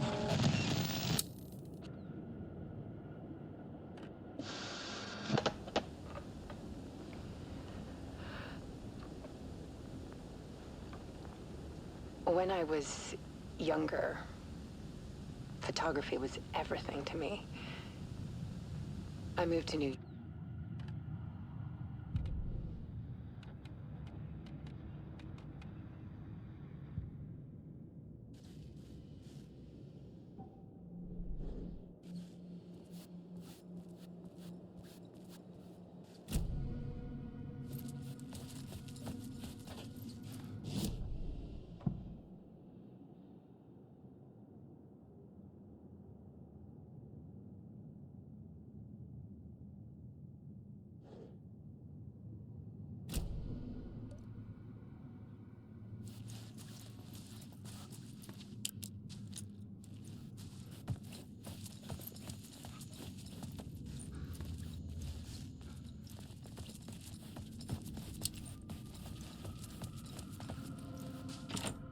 I needed to find the key.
director of this play? Yeah, that's me. Our performance of The Cult was cursed from the pre-show ritual on. The Cult is an immersive theatrical experience. You're gonna have to walk me through what that means. Immersive theater. A play where the audience can participate, spread across this hotel. The Cult is a legend. The only written copy of the manuscript lost, the play is passed on as oral tradition between theater companies. Each company only performs it once. The play was said to have special power. You were like kids playing with a Ouija board. And when you call for the devil, he will come. The pre-show ritual. That's it. Set it up. Start from the beginning.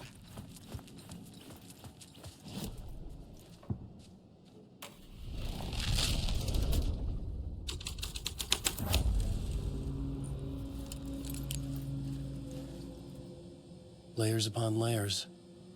A play about a murder cult, infiltrated by a real murder cult.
I didn't have the key.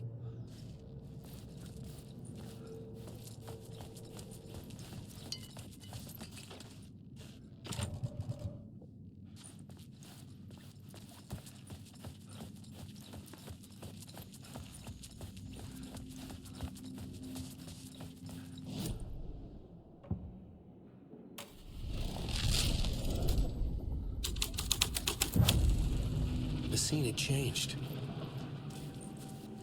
The troupe were busy building their own Wicker Man, where they themselves would be sacrificed. The prop room had been changed from room 104 to room 225.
I couldn't add a new element from here. I'd have to go to the scene.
This is where they gathered before the play. This is where it began.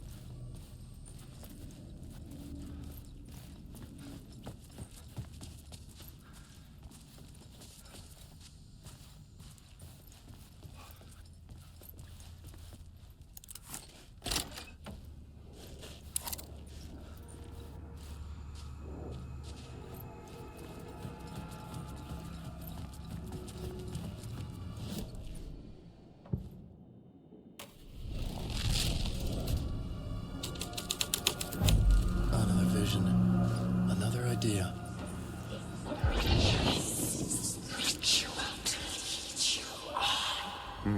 Why set up a play in a hotel? Why this hotel? Because the rent is cheap? No. The ocean view was perfect for this. It's said to be haunted. Dark stories about murder, death, suicide. Supposedly, an actual cult once performed an unspeakable ritual to summon something in the ballroom. Did we summon the same thing? Tapped into something horrifying?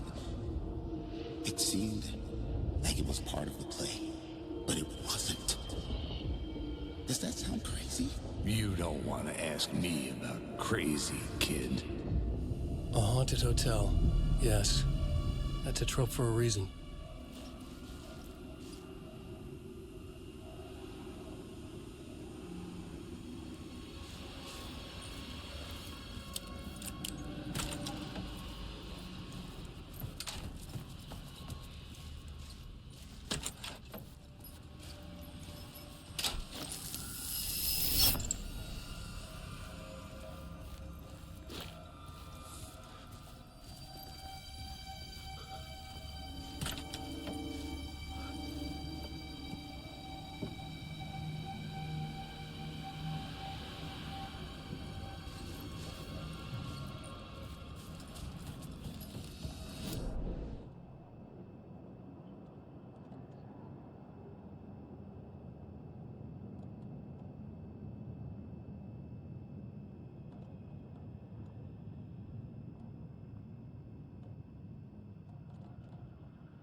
It was locked from the other side.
Hey, Alan.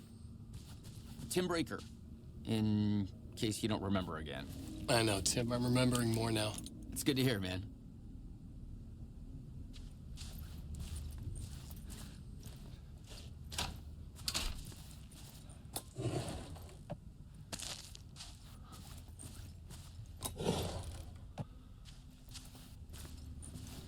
How's your search for Mr. Door going? It's not great. This dream we're in, putting a lot of roadblocks in my way.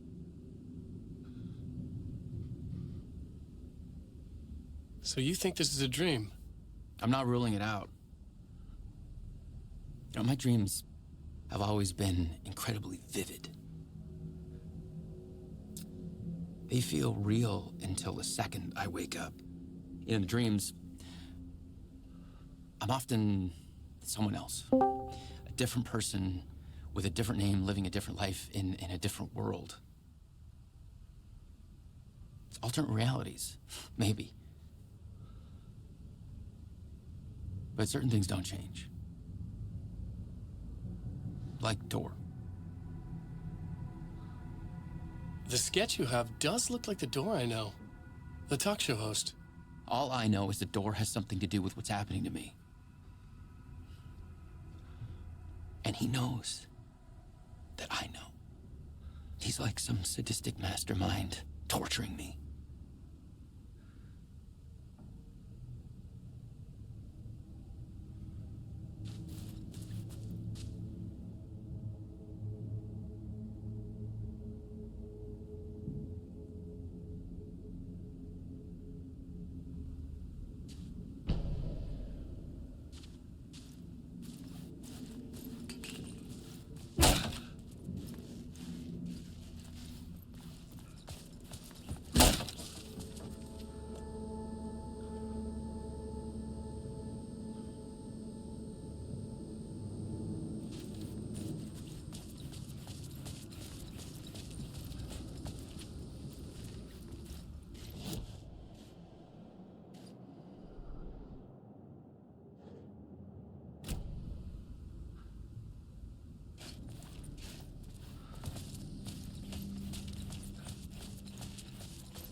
The ballroom would be the stage of a key scene in the play.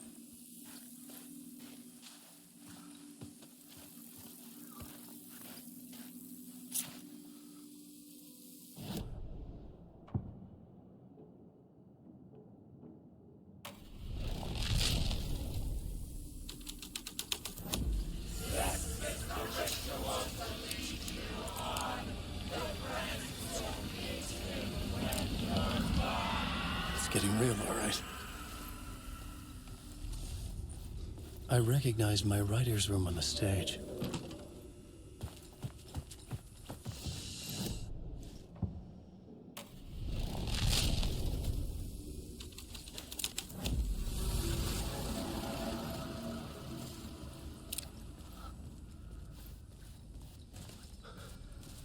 The cult in the play was called the Cult of the Tree.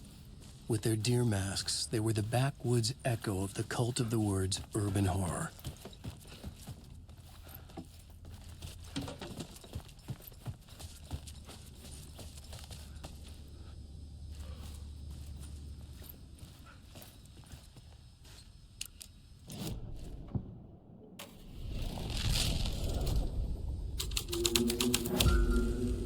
The plot changes shaped the world around me.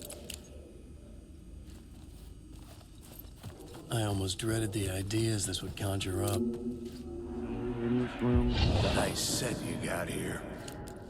What was the scene in this room? Well, this is what we call the writer's room.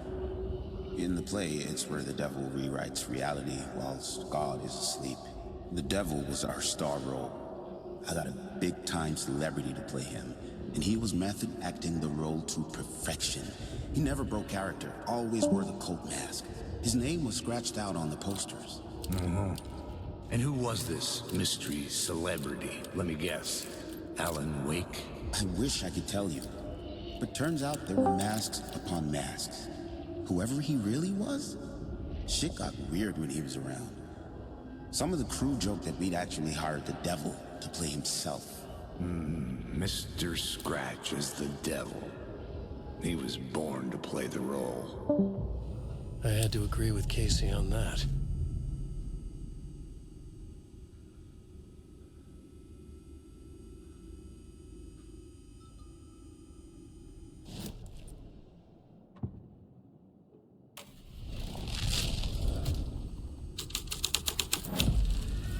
This was dark, but the story had to be dark. This is not my writing. This is Scratch mocking me.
had to be at the scene, to see and understand it, in order to change it.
I changed the story.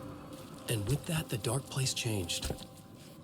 The devil walked through the hotel, dragging the whole place to hell with him.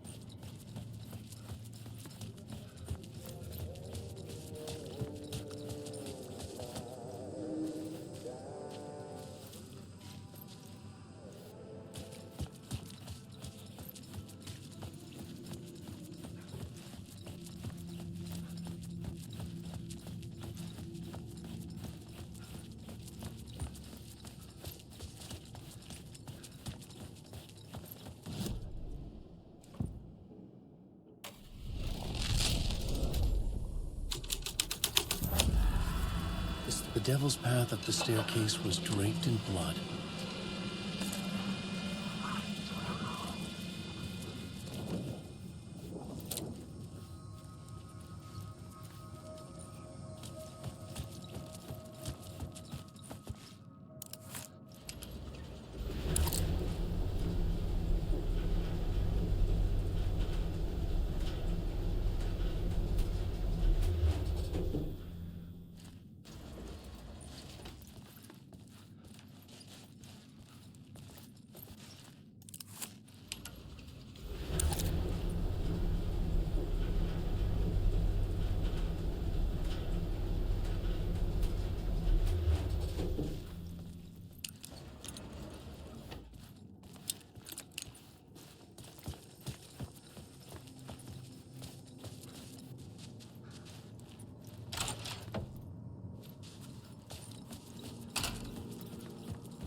I felt the presence of a new idea here.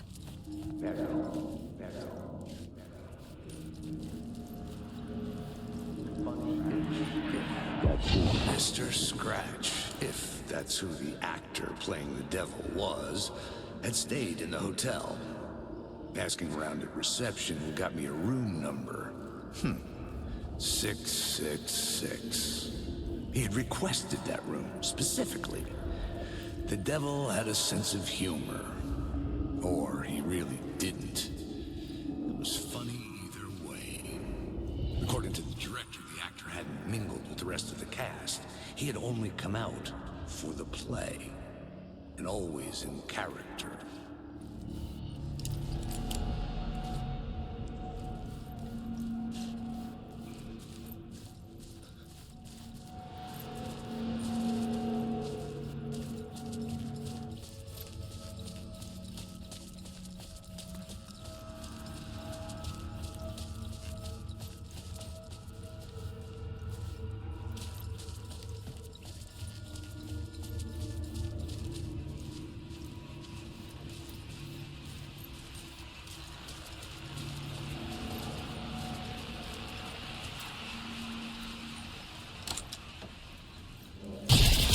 Scratch had been here.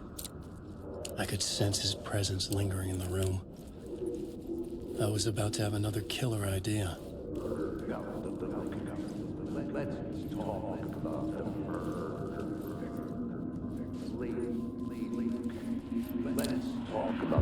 Okay, let's talk about the murder victim. The lady who was killed in the climax of the play.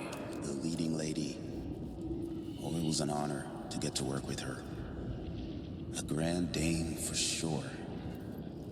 She went back a long time. Kept insisting she had seen the long-lost original script of the play. She'd been with this mysterious writer, his muse. That was her role in the play. The muse. She was staying in room 108, where the murder happened. The set of the final scene, right. The devil comes, an unstoppable force crashing through the hotel through each scene, executed with devastating mastery, and all leading up to him meeting his muse. It turns out he knew her. He'd only joined the play to get to her.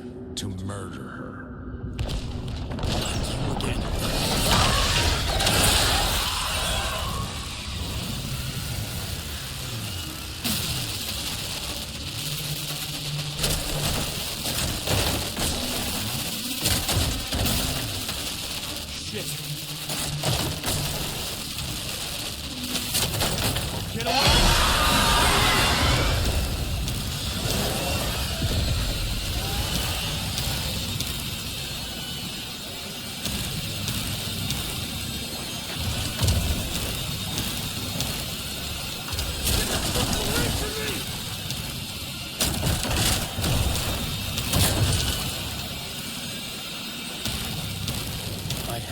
The light ahead to hide from the dark presence. Made it. I did it. The dark presence had come for me. Drawn to the story I was writing as it grew darker.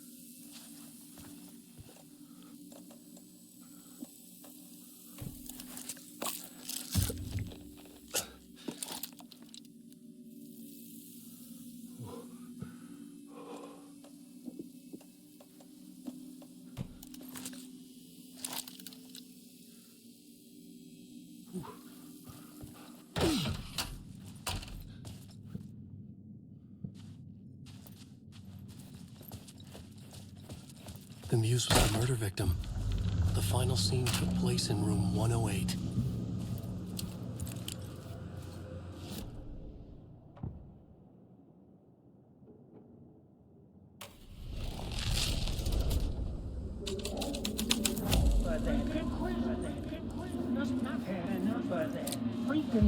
I've had enough of that freaking gumshoe dick asking too many freaking questions. Not letting us proper police take care of it. This is our chance to make the powers that be happy. We'll be set for life. Part of the inner circle. Well, amen to that, partner. I like it. And soul of fraternity. The club, the word. Our dear friends with many names. The way I see it, it was a lone nut job. A junkie out of his mind on some fancy new designer drug. Open and shut case. All we gotta do now is dump the evidence from room 108 in the usual place in the alley. Wait.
This was the murder site. There was a record at the bottom of the bathtub, beneath the body. Somehow it was important.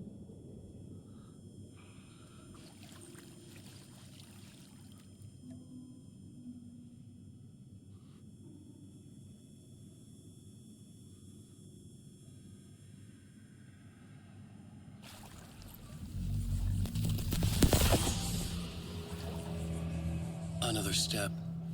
Somehow I was closer to home. Closer than ever before. It's you again. The FBI agent. Saga Anderson. I'm closer now. I can feel it. You helped me get closer to escaping. Wake? Are we still trapped? Yeah, the clicker. We can... You know about the clicker? It can help us.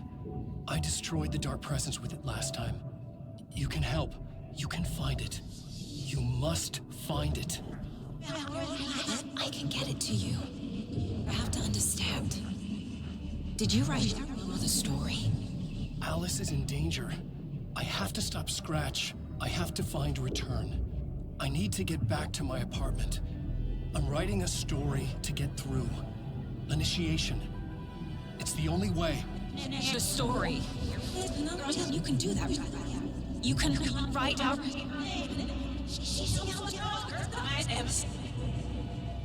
It lasted only for a moment, like two planets passing in orbit.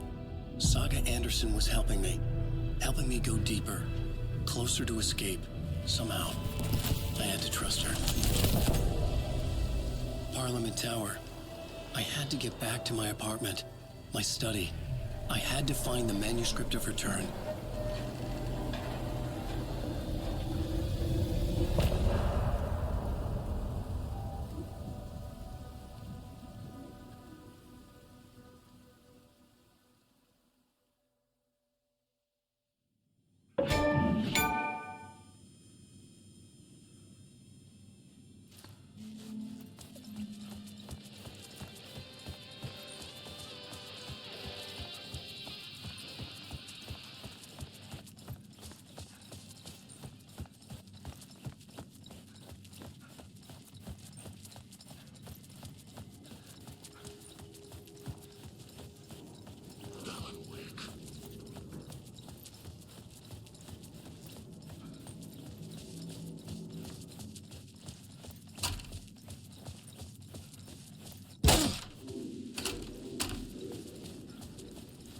Parliament Tower was here, again.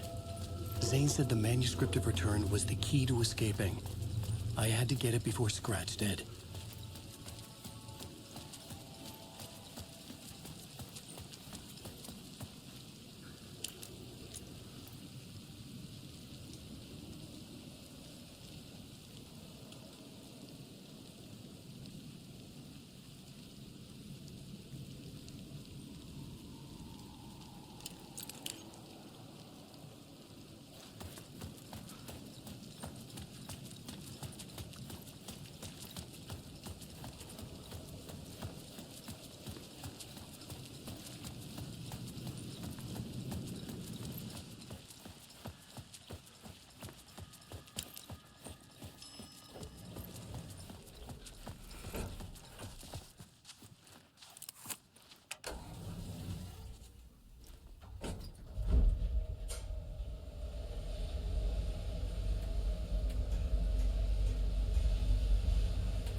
Go to hell!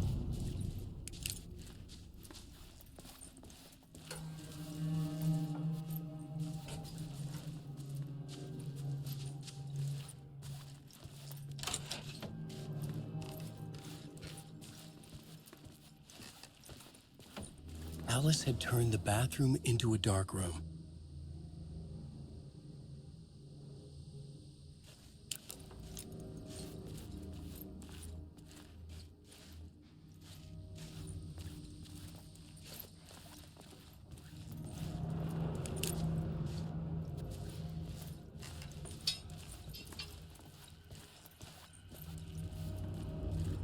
I needed to get inside the manuscript.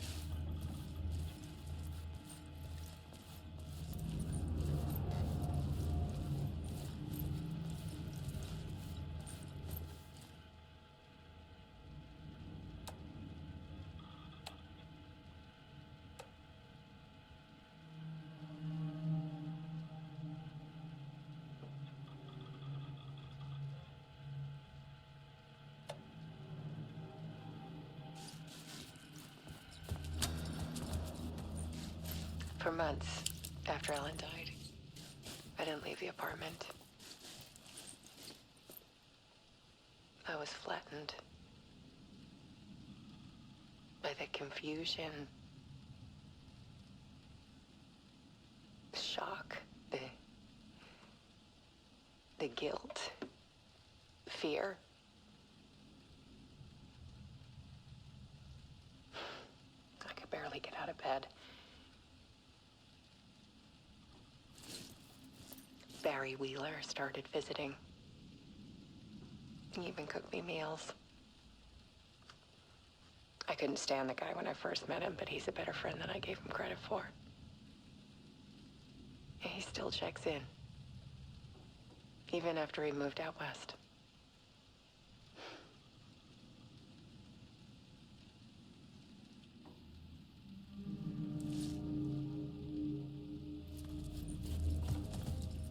Alice's work had consumed the apartment. Her whole life.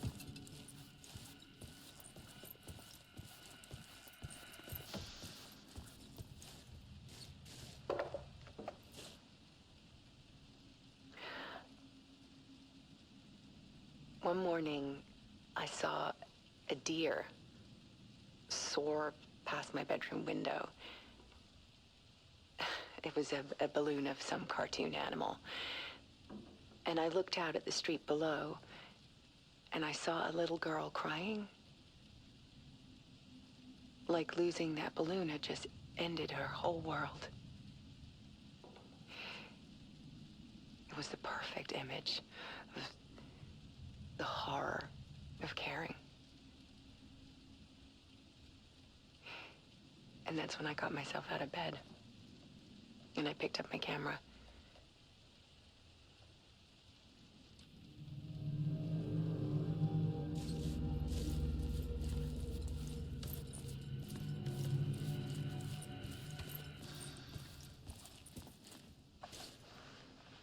There was something in the dark. Something I needed to see, to show.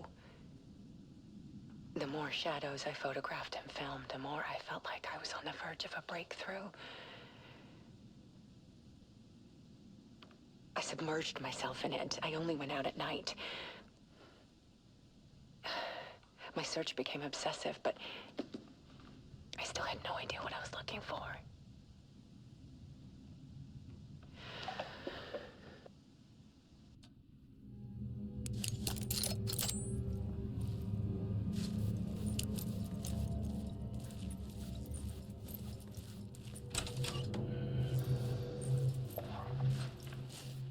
There's a world hidden behind ours.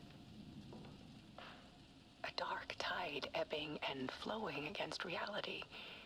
Faces in the shadows. Fear of the dark is really just fear of what could be, that vast, paralyzing ocean. But photography can freeze reality in a snapshot, put a cage around the infinite and capture it. I need to prove those faces are really there.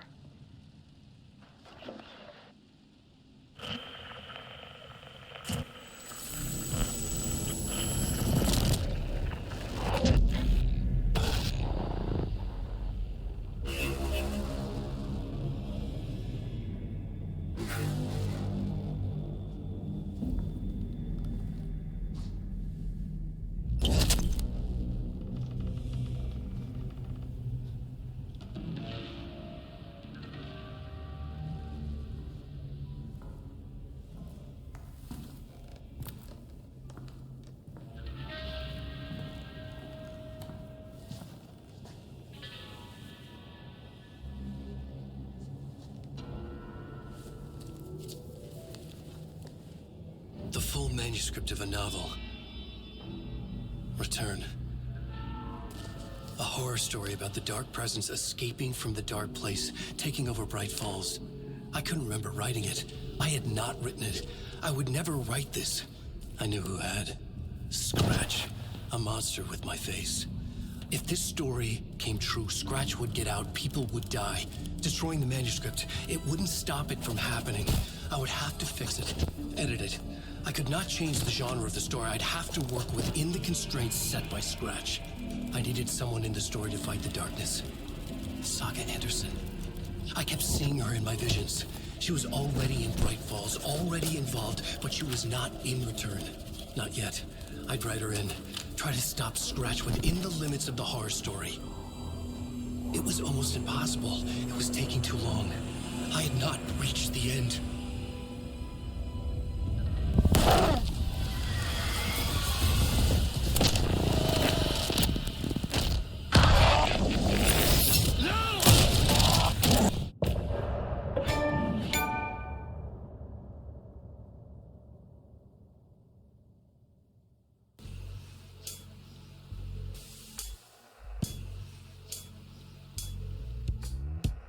Some say that it moves forever, this road that I lose you on every time.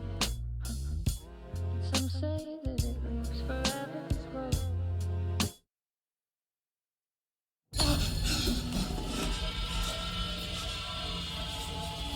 Scratch stopped me before I could finish my edits to the manuscript.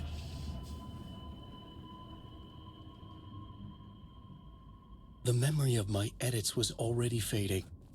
Terrible things would happen if the manuscript came true. Scratch was there, at Parliament Tower, undoing my work. He could use the story to escape. He could go after Alice.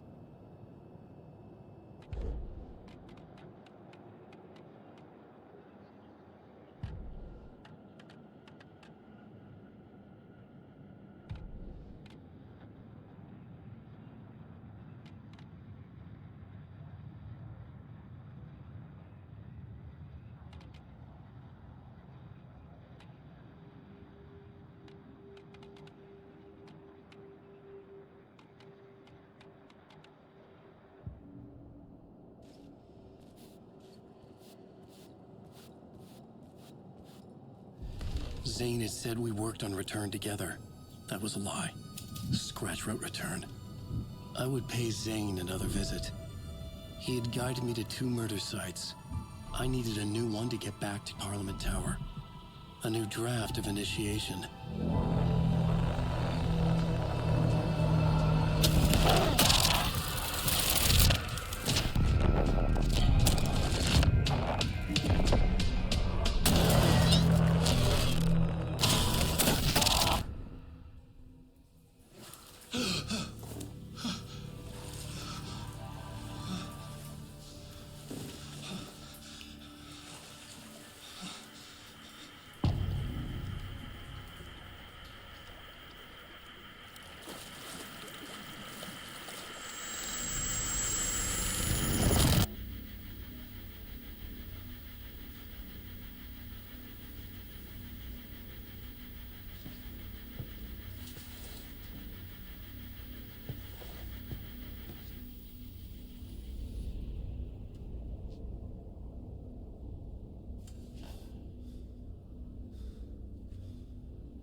I don't have time for this, so let's get it over with. Tell me, was this all fake? A show? No one said otherwise, Mr. Wake. It was to indulge you, but we can stop pretending now. Masks come off. Oh, I wouldn't go that far. I don't even think you know who's under your mask, but you know how to make things difficult for yourself. All these rules, endless, convoluted loops you insist on going through. You are so lucky, you know. There are so many people helping you. Armies of people. Myself. Your wife. Alice. I need to get to her. She's in danger. She is. Because of you. And so is someone important to me, someone you pulled into this. You keep opening doors. Peeking in. Reaching through to get what you want, and that puts you in my path. I don't know what you're talking about. I have to go now. Maybe you will make it through this time. This has gone on long enough.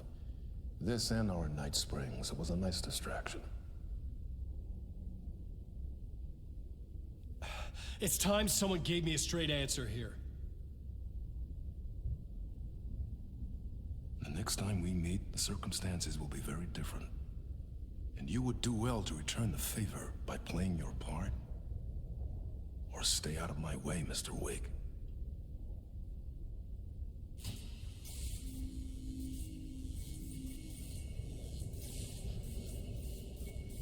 Whatever you say.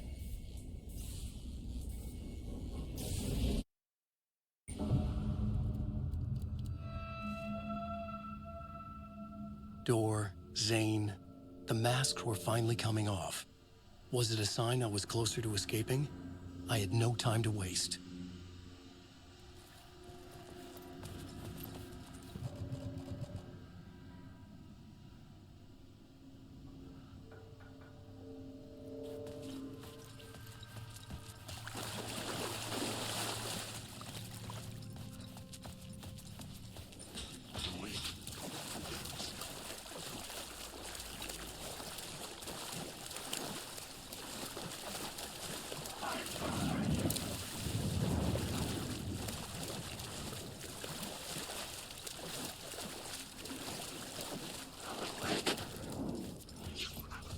Tom.